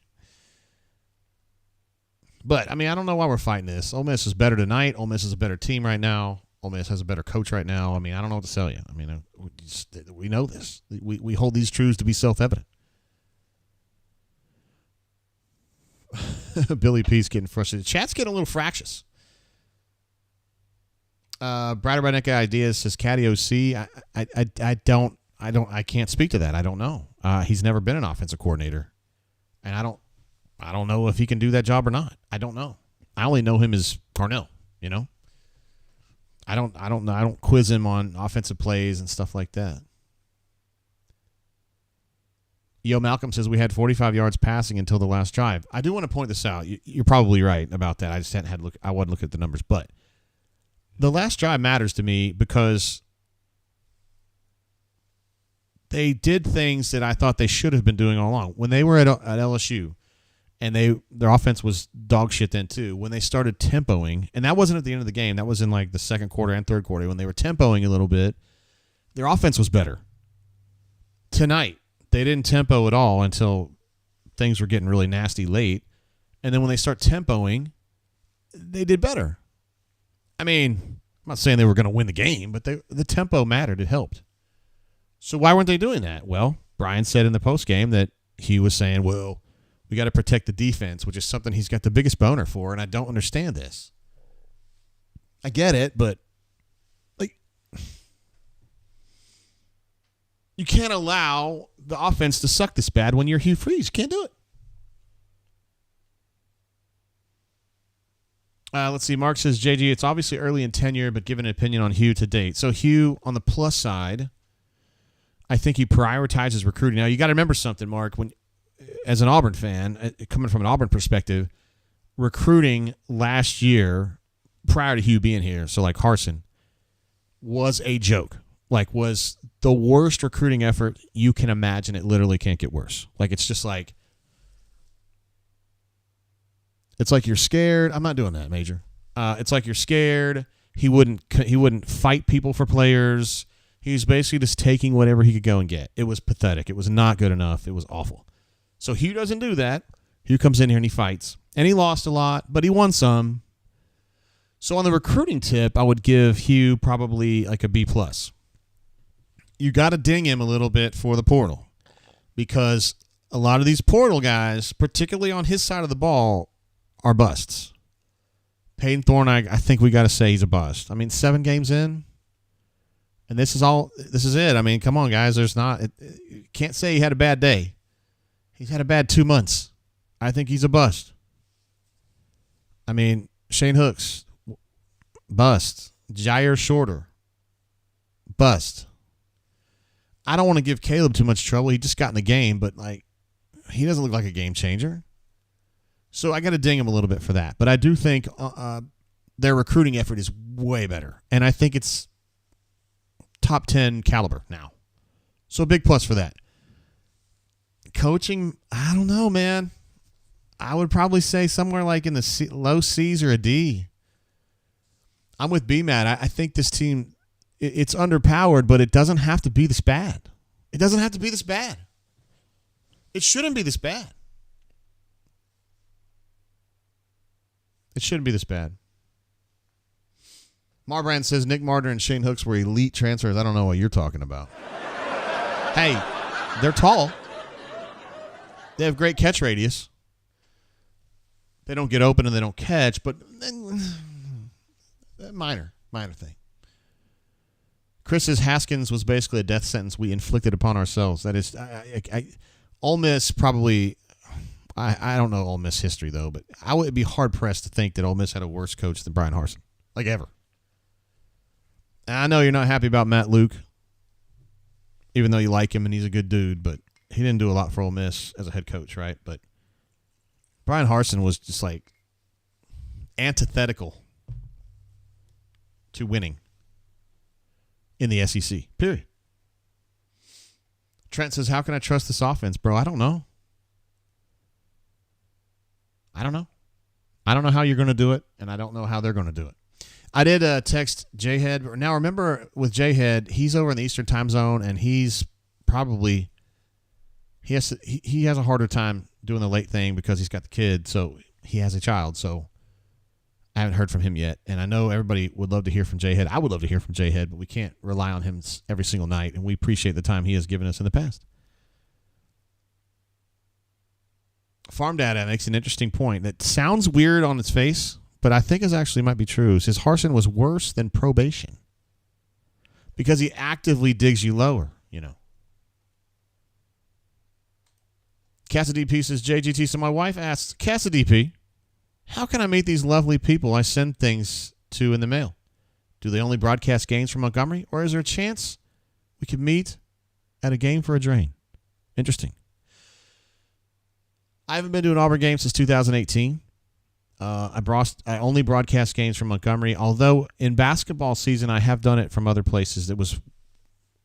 We didn't really want to do that, but we did that. And then we did one, I think we did a basketball game from Sandestin last year, one. I just don't know that I could go to Auburn to do a drain from a game because I'd have to have a really good internet connection. I have to have somewhere to do it. I have to have somewhere to watch it. Like I couldn't do it at the stadium, no way, because I'm talking and all these people are working. So I don't know what the answer is, Cassidy P. I think the best way for us to ever make that work is to do a bunker meetup in Atlanta, which we've talked about doing. We do this in Birmingham frequently, up in Madison or Huntsville. I do it frequently just because I got a lot of bunker friends up there. We have done in Mobile several times. We have a lot of legends down there. We had a great shindig in Orange Beach, courtesy of Chip Chip, in April. Yeah, so we go around, and we need to go to Atlanta. And when we do that, I know we'll be able to catch you up there.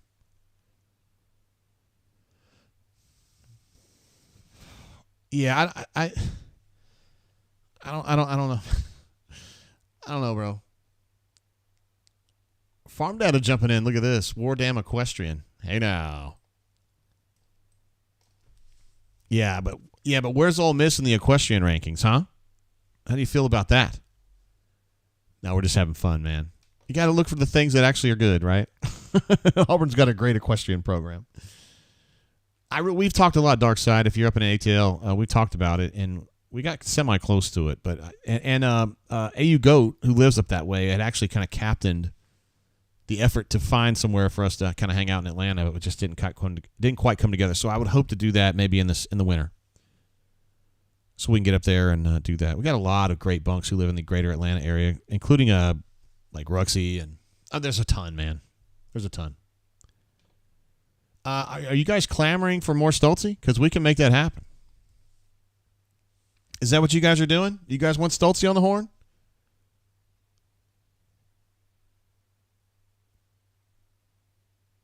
War Eagle 0008. I think I'm on par with this. He says there's no way Holden is this bad. If he is, he should start selling life insurance now to get a jump on the rest of the backup quarterbacks. That's pretty fun. Cassidy Pieces bunker meetup in Atlanta. It is. Yes. I mean, I'm on board, dude. I love going to Atlanta. There's always some good bourbon up there, too. Oh, wait. Is D Lucky in the chat? Did somebody see D Lucky? I didn't see him. Blake says he wants Stoltzy. Yes. Okay. We can do that. Stoltzy has some interesting takes sometimes. We'll see what he does tonight. Where are you, Stoltzy? Wait, 9? That's the last time we talked to him?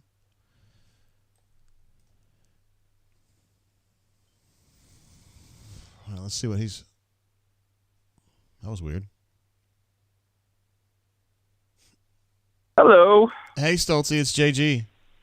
Hey, what's going on? What up, bro? I'm waiting for the shuttle to get back in my car. Of course. What did you think, man, of the football game? That is some of the worst offense I've seen in quite some time. Mm-hmm. I think the quarterback situation is very, very bad right now. I don't know what they're thinking, switching him in and out, especially on third down with Thorne coming in on 3rd and 1, and when Robbie is your best option there. And yeah, I don't understand the whole game plan. I mean, I don't understand. The receivers can't get open, or they refuse to. I don't know what they're doing half the time. Yeah. It's like, what are you doing? It's like, Will Ferrell, what are they doing back there? What is she doing back there? I never know what she's doing back there. Yeah, I think the offensive line is all right. I mean, it wasn't bad, but they're just getting dominated at the line of scrimmage. And yeah, this team is not good. And I didn't expect them to be good. I didn't expect them to be this bad. But at the same time, they held it. The defense held it in there for 3 quarters, and then they just wore down like usual because they don't have depth. And just sucks to see for such a good defensive effort for them to be on the losing end of it. Yeah. Defense did fight until they got to about the 60 snap mark, maybe 55 snap mark, and then they just kind of ran out of gas. Yeah. They don't have a lot of depth. Yeah. No, they don't. No, they did not. Not at all. Although Keontae Scott coming back helped, and getting Austin Keys back helped, but there's times when the linebackers don't know where it looks like they don't know what they're doing, and I think that needs to be fixed. And maybe it's just a talent gap or lack of talent, and we're seeing it right now. I mean, we knew this was going to be a rough year, but I don't think anybody expected this rough. At the same time, they lost by 7. I mean, basically 14, but 7 to number 13 team in the nation. And if they had any offense at all, they could have won this game. So it's tough. I know Hugh's frustrated with everything. He sounded frustrated. He looks frustrated. But this is what he got himself into, and I think he knew that coming in. He looked forlorn again tonight, bro. He got quiet and far away look in his eyes in the second half. I don't understand it. I don't either. I think he's just frustrated as hell, and he can't do anything about it. But, I mean, the crowd was great. The DJ still sucks balls. Uh-oh. He has to play music every 2 seconds. And with Ole Miss's offense running at up tempo, I mean, he had like 1 second to play music, and he took that time to play like stuff you need to be on ecstasy to enjoy. So that was kind of annoying, but besides that, it was fun. And I met some Bunkerites today, and besides that, it was a good day. Besides the game, perfect day for football. Well, I'm glad the weather was good, and I think the kids had a good time too. What kids? I'm kidding. Did he say anything post-game, like about all the substitutions and the weird quarterback substitutions and all that shit? He was asked about it. He said, there's still packages for both of them, and I just think it'd be best if he stuck to one. I mean, right now, I would just roll with Robbie. Yeah, I think he gives you more potential. I think he makes bad decisions at times, but Peyton just looks like a shell of what he was 2 years ago. And it's rough to see this team struggle that much on offense, knowing what Hugh has done in the past and what's built with Montgomery. So, yeah, that's all I got to say. I got a question coming in from the chat. He said, Stoltzy, would the offense improve if Hugh included Peyton, Robbie, and Philip Montgomery in his foursome at Moore's Mill? Thoughts? Would I include them in my foursome? Would it help if he included them in his foursome? Oh, probably not. I agree. I would think especially one of those guys. Yeah. But I mean, they could play with me anytime. Word. I think. I mean, I'm open to it. All right. So, he's not playing much golf anyway. He's played once since the season began, and that's during the bye week. He played once, so he's not out there much either. Yeah. Got it into my bank account. Hey now. Winning money off of him. No, I'm kidding. All right, Stoltzy. All right. Well, I enjoyed meeting everyone today, and I hope everyone's sober enough to get home. All right, brother. See you, man. All right. See ya. There you go, Stoltzy. Yeah, the man. He's an absolute legend. There's no doubt about it. Let's see. JL Senior's trying to call in. I don't know. I don't know which one he is. Let's see. Apache B says he can quit rotating quarterbacks like a Haskins protege. Interesting call. I like that. Alex says, we knew the lack of talent coming in. Just stick with a quarterback and ride or die. The continuous back and forth between Thorne and Ashford is choose your own adventure. Yeah, bad. Not good. Ugly. Yucky. Etc., etc., etc. Don't understand that. It doesn't seem like Hugh provided the kind of answer that would satisfy any of us post-game. So we may just have to keep guessing on that one. Cassidy pieces pre-Stultz was curious if Monty was on the outs. Guys, has it not been painfully obvious to everybody that he's on the outs? Like every press conference, Hugh was sitting there going, well, we're not really making sense on the offensive side and don't really understand the play calling. And, he just, like every week, it's just some kind of another way to, like, take a dig at Philip Montgomery. Like, it's not, this isn't, like, off-the-record shit he's saying to me. He's saying it in the press conference. Like, listen to what he says. I've never covered a coach well, no, that's not true. Since Tuberville. But Tuberville didn't do it at print. He did it on the headsets. That sells his offensive quarter down the river the way this guy does. It's bad. Stan says it's the same old post-game excuse. It is. It does sound very cyclical, right? It does sound cyclical. AU Taxman says, is the pressure of being the Auburn coach getting to Hugh? Interesting idea. It's possible. I mean, I thought it was weird that it was at LSU and he was just staring off into space, and I thought that was really weird. And I asked him about it in the press conference, and he answered the question, but he didn't go into depth the way that I hoped he would. But he did it again tonight, and I don't know, man. CJ says Monty's gone. I think that's a foregone conclusion, but is Marcus too? Is Marcus? Yeah, Marcus Davis, who I like a lot. I do, but wideouts are not playing well. You could make the argument that wideout assessments were not good at all. They're not getting better. There are going to be some tough questions that Hugh's going to have to answer, specifically about that, you know. And War Eagle 0008 says Marcus has to go. Let's see. Not Salty said, so frustrating watching highlights of all these teams that have receivers that can separate and or have quarterbacks that can throw them open. SMH. There's a lot of teams out there. Teams that you and I would probably classify as shitty, who have quarterbacks that can do that, who have wide receivers that can do that. And I'm talking about Bowling Green, some program like that. I'm seriously.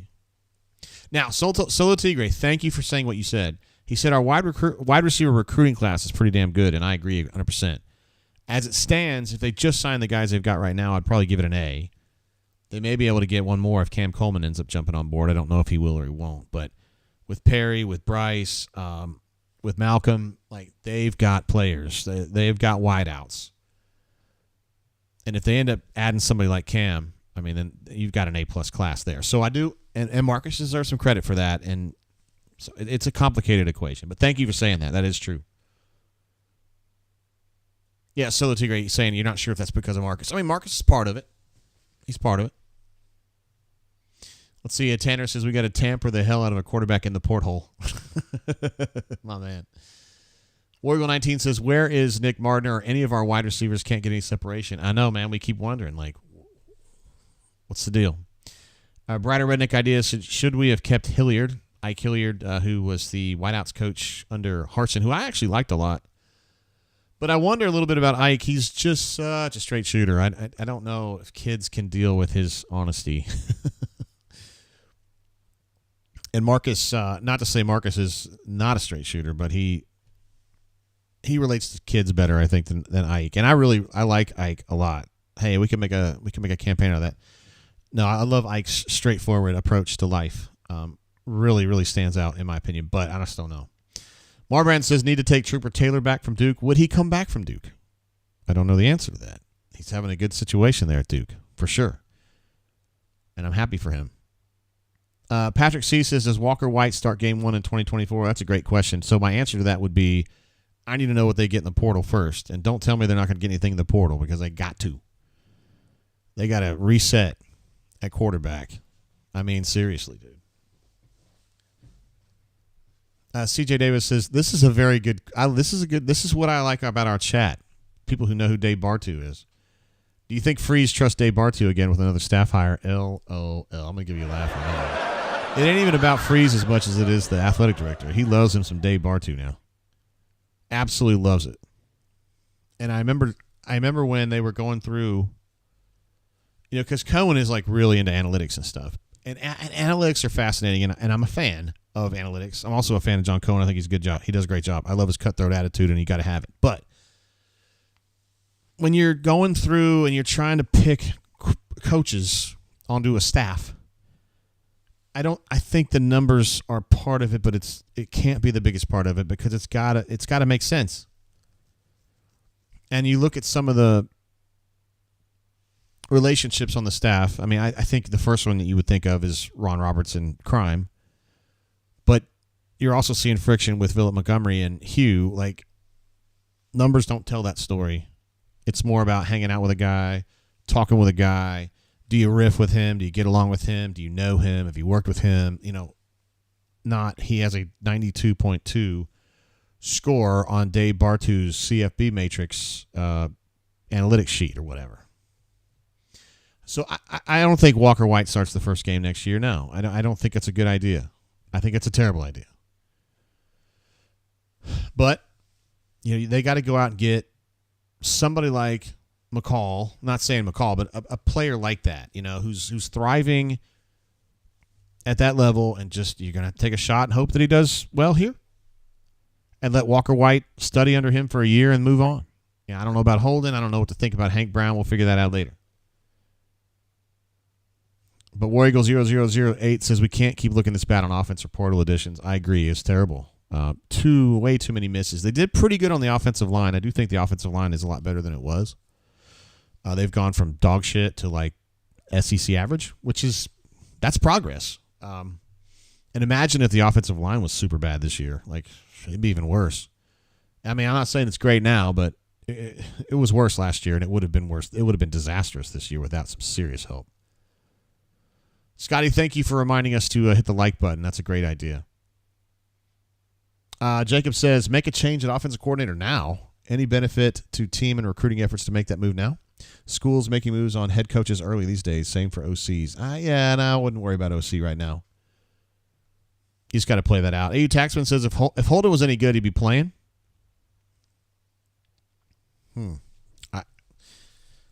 That's a defensible position. Oh, looky here. Jay Head jumped in and said, hey, man, I got a minute here.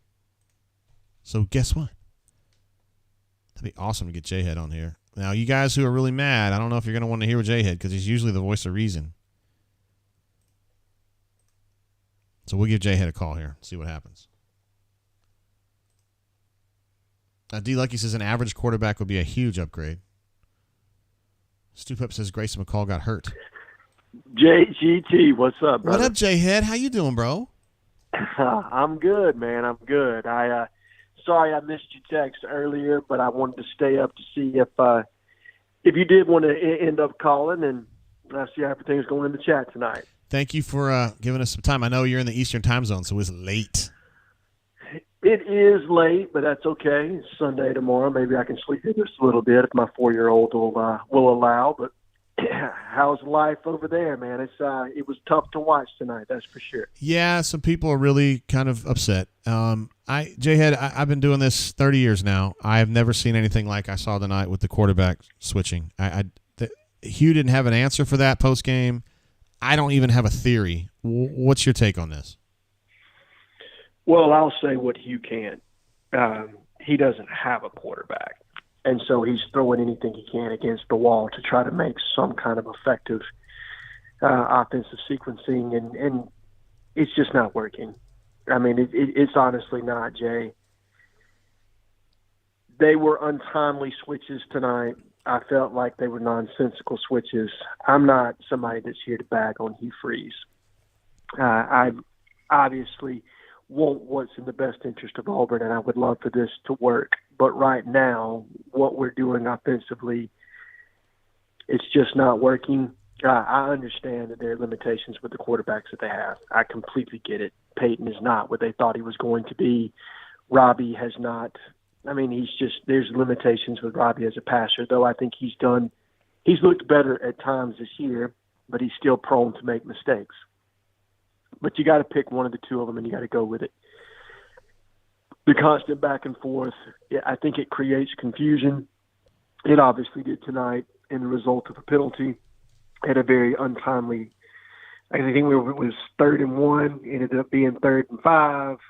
We turned the ball over on their punt, and then Ole Miss blows it open 28 to 14 at that point. So it's just it's got to go, man. And I'm not trying to pour out the staff or for Q. It's just I'm a little bit of a loss for words. Yeah, I am too, man, because I couldn't even come up with like a theory about what he's doing. It's almost like he's just trying to like just say fuck it. Like I don't know, man. And then Holden can't play. He must not be able to play. I don't think he's saying fuck it. I think in their mind, some of this makes sense, right? Like you take the best of both worlds from both quarterbacks. You trust Peyton in certain situations, and then you want to basically accentuate Robbie's skill set. And he's got some ability to create, and he can be dynamic at times with his legs. And so I understand that they're trying to make it work.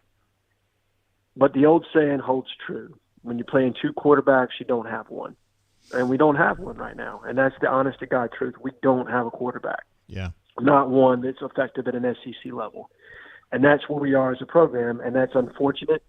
And, you know, we just have to make the best of it right now. But I think the best of what you can do is pick one and start to build the offense around it, because you got 3 or 4 rock fights coming up that are going to really determine whether or not you're going to get into postseason play. You've got Mississippi State, who won today 7-3 over Arkansas. But State's looking at Auburn as gettable right now. Yeah, and I'm not trying to be a jerk by saying that, but that's the way they're looking at us. So you better be prepared to come off an emotional game today to get off the mat and play against a team that's really going to come in here and try to punch you in the mouth. Then you got to go on the road to Vanderbilt. Look, weird things have happened to us in Nashville on years when Auburn's been down. And then you go on the road again to Arkansas, and I have no clue where that team's going to be. That was obviously very gut-wrenching for them today. Who knows what Sam Pittman's future is going to be. But, you know, T-Will be motivated on the other sideline to make sure that their defense is prepared and ready to go. And Auburn has been, shall I say, a house of horrors on the road this year offensively. Yeah. I mean, not much better at home, but better. On the road, it's been terrible. So we got our work cut out for us, man, to get to 6-6. I honestly thought 7-5 was doable, and it still may. Look, you rip off the next 3, and that's a big if. But you rip off the next 3 against opponents that you match up with relatively well, then you do get to 7-5. But that's a big if. You know what I mean? That's at this point, you just got to take them one at a time and see what we do against Mississippi State. What did you think about the defense? I thought they needed some adjustment time in the first half, but they got it going. And I thought they ran out of gas a little bit late, J-Head.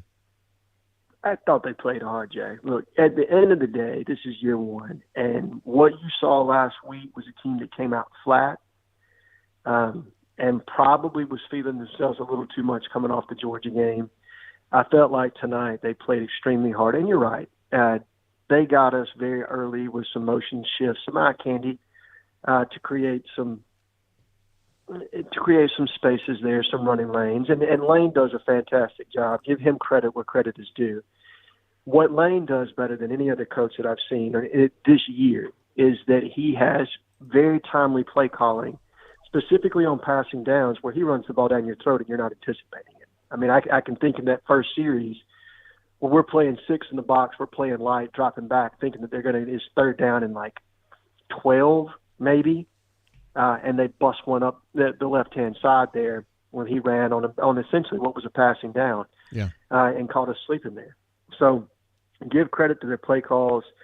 They did do a lot in the first half to kind of get us off balance. We set our feet there in the second quarter, third quarter, it continued, and then like you said, eventually depth just kind of gave way. But you got to give Ron Roberts credit for getting this defense prepared and ready to play. I thought having Keontae Scott back tonight was a major shot in the arm for us. He's such a really dynamic player there at the nickel that our defense has sorely missed him. And it allows you to play Donovan Coughlin some at safety to spell Zion Puckett, who's been struggling as of late. Yeah, so being able to move some parts around there in the back end, I thought really kind of created an advantage for us at times.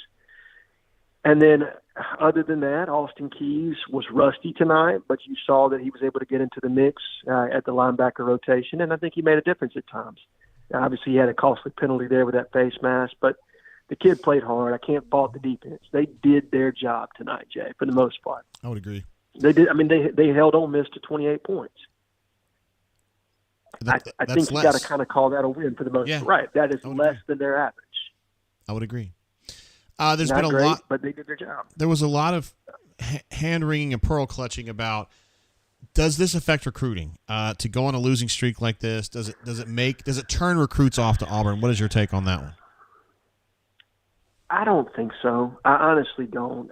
Recruiting is so different in year one than any other year. I mean, I just watched Miami beat Clemson, and you could not have been a more putrid team last year than the Miami Hurricanes with that 5-7. And look, I know that there's a Miami fan on the board there in the bunker who disguises himself, Biscayne Bay Tiger, or whatever you're going by these days. But Mario was still able to add guys the way he needed to in that recruiting class, and they look significantly better this year. Yeah. It should be the same way for Auburn in this class. It shouldn't overly affect you. Now, what you have to do is you have to increase communication. You got to make sure that these kids know that their future is secure. NIL deals have to be in place. Let's be honest here. That part has to be on par with everybody else, and you got to make sure that you don't get surprised going down the stretch. Will it hurt you in one particular recruitment or another? Yeah, I think there's the potential. But overall in your recruiting class, no. You should be able to hold on to what you have. You still should be able to add some pieces. And I don't think this losing streak, everybody, I think what Hugh has done on the recruiting front that I understand or that I know, is he's been transparent with recruits extremely about what this team was going to look like this year. And he was upfront with them that it was going to be a struggle. And I know there's a part of our fan base that's tired of hearing that. Yeah. But to me, it is refreshing that you do have a coach that is admitting, like, specifically to recruits and then probably to your money guys and to your AD. They're being very forward-facing about where we are in this situation. Harsin never did that. Never. He came in banging the table talking about he was going to win championships and thinking he was going to square jaw his way into an SEC championship game. Hugh hasn't done that. He's been much more practical and you know, look, it requires some politician skill to make sure that you're networking the right way at Auburn, and he's doing that. He's letting the right people know. He probably could take a step back from doing that in the media somewhat, but he's talking to recruits. He's not necessarily talking to fans when he's doing that. So, long-winded answer to no, I don't think it will affect us all that much in recruiting as far as the class in its totality. Could it affect us in one or two battles? Yeah, absolutely. It's got the opportunity to do that. But overall, I think this class should still be top 12 before it's all said and done. Does this losing streak affect your feeling about Hugh being the right guy for this job? It doesn't affect me thinking that Hugh is the right fit for Auburn right now.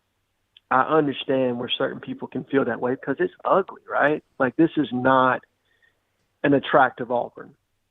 But I think you have to look at any coach as for building a program the way that he is. And for those that want to talk about, you know, well, Harsin did better than this, and Harsin went into death battle. Well, Harsin also had Bo Nix, and Harsin had Tank Bixby, and Harsin had Kobe Wooden and Derek Hall and multiple other players, Lee Hunter, that he ran out of Auburn. Okay?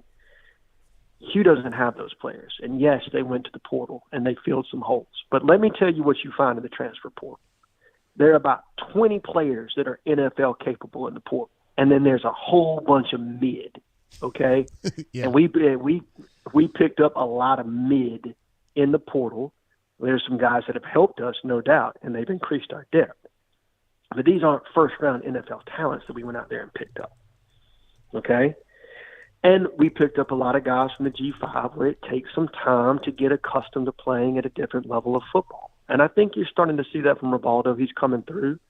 And there are several other players. Look, we'd be dead on the offensive line if you don't bring in Dylan Wade and Gunnar Britton. Those guys have been worth every penny that we paid on that. Yeah. And I thought Justin Rogers played well tonight. I thought he's starting to kind of maybe get the motor going some. So while I know that everybody got excited about the portal, and look, I fell victim to that somewhat. But you have to understand that the portal is kind of like the new age JUCO.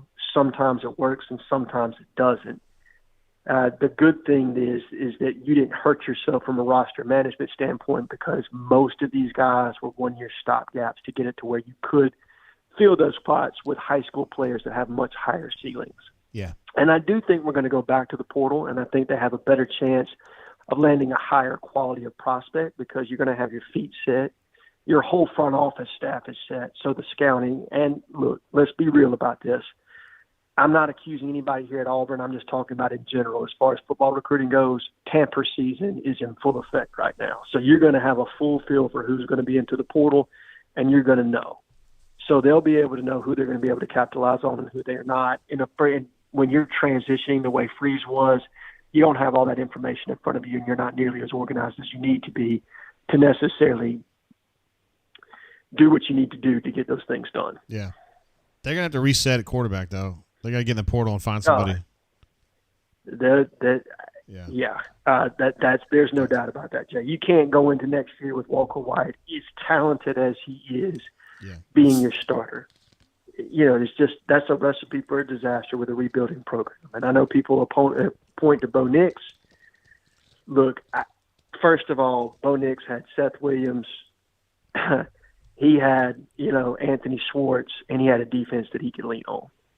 You don't have that on this present roster. No. And so to expose a kid without the weapons that he needs and the protection, and I would argue that Bo has seen a greater or a better brand of football playing at the high school he played at versus what Walker's seeing right now. So the adjustment probably wasn't nearly as severe as what Walker's going to go through.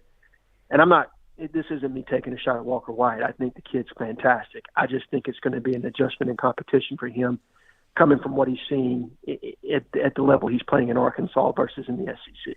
Yeah. Some people are thinking he's going to start the first game next year, and if that's true, that ain't good. If that's true, you're looking at 6-6 next year, in my honest opinion. Now, maybe that's something to build off on moving forward, but I tend to believe, and this is my educated opinion here, Auburn is going to be in the portal for another quarterback.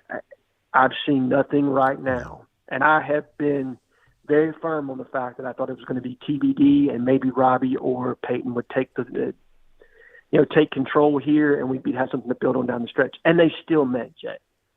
But right now, my opinion is that you're going to have to get into the portal, and you're going to have to find another quarterback, and I think they're going to do that, or they're going to die trying. Freeze is miserable right now, and you can see it on the sideline. He has never, and for whatever faults you may have with him, offensive football has never looked like this underneath him at any stop he's ever been at. I don't care if it's Arkansas State, Ole Miss, Liberty, hell, at Lambeth, it didn't look like this. So, it's not like he forgot how to coach football overnight.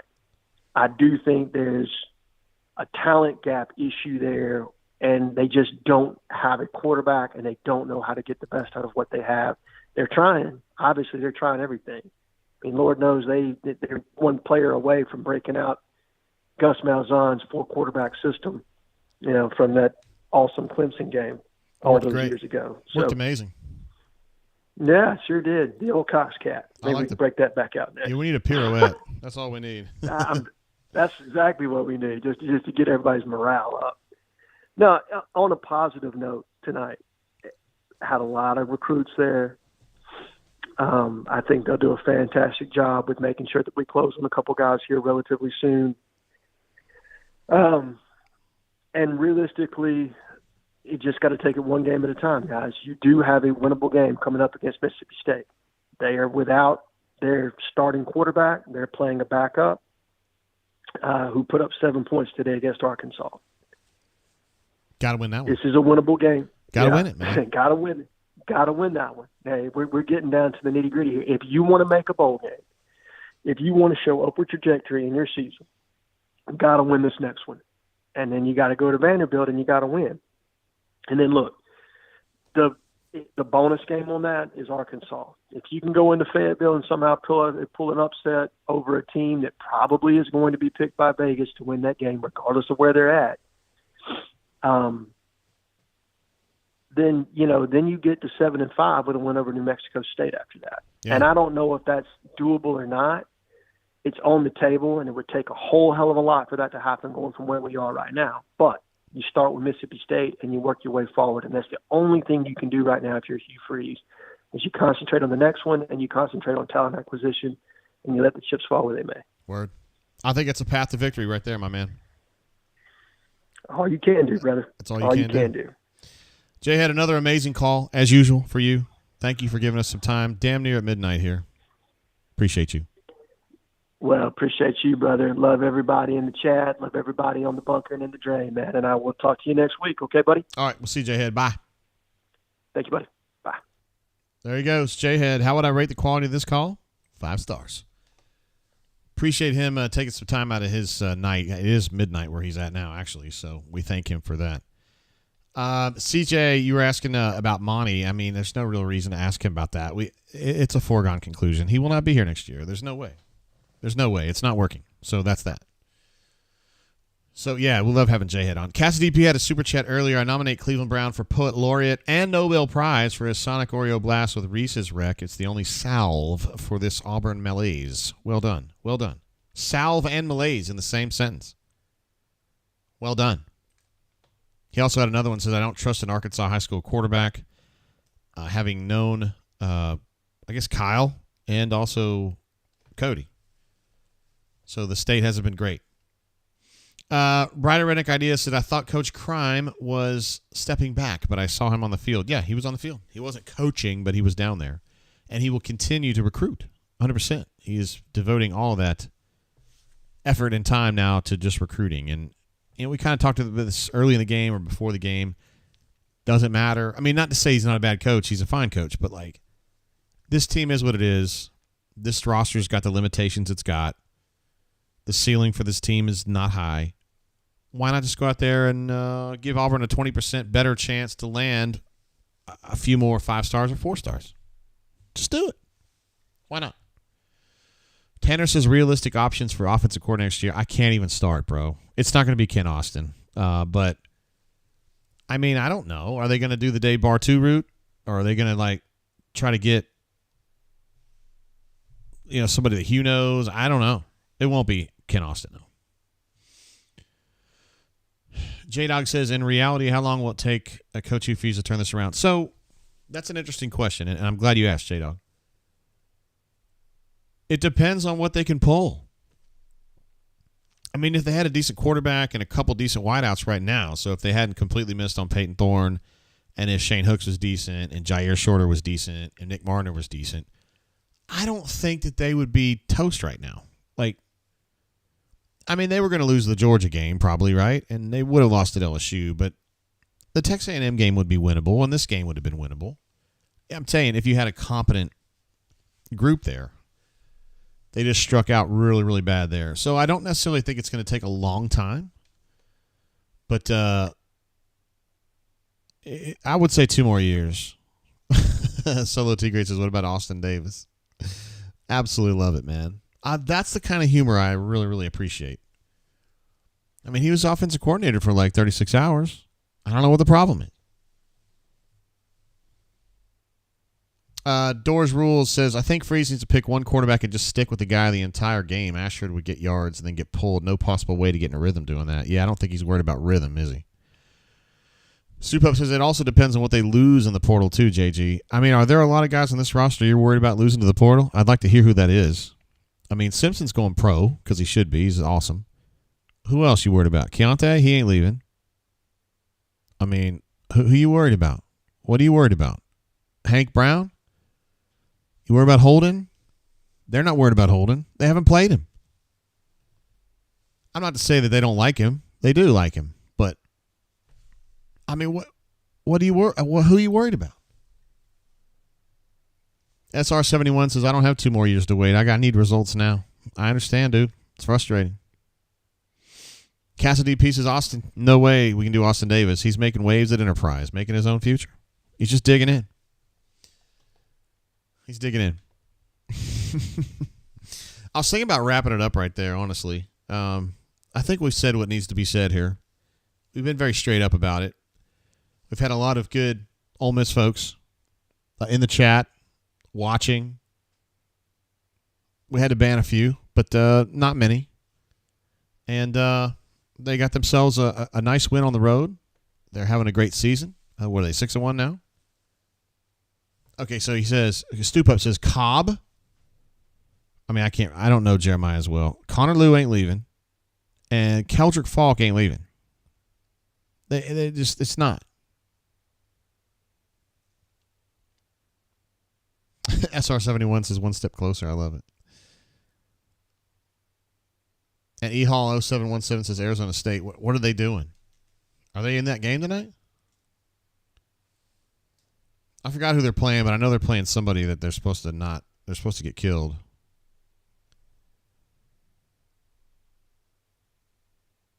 Up 7-0 on Washington late in the first half. Interesting. Kenny Dillingham doing his thing. Although Washington is at the 7-yard line. Let's see. Cleveland Brown says, JG trying to Netflix and chill with the AA. Cover your eyes, Zeke. That's pretty funny right there, bro. Pocket Watch says, we need to hear from MW Deeve. I love MW Deeve. He's a great caller. Not Salty says, great show, JG. Not sure if I like the sober drain as much, though. Yeah, I really haven't drank very much tonight. I didn't feel good, man. I still don't feel good. I feel like I have a sore throat or something. I blame administrative assistant. She probably gave me something.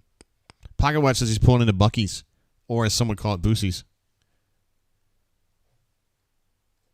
Yeah, I'm starting to get the wrap it up text from administrative assistant.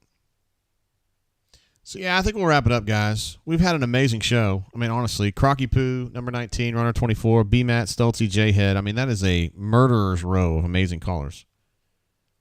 And, unfortunately, it was kind of a miserable product on the field. I mean, Ole Miss fans would not feel that way, but I think Auburn people walk away from this one a little beleaguered and frustrated by the lack of offensive cohesion or,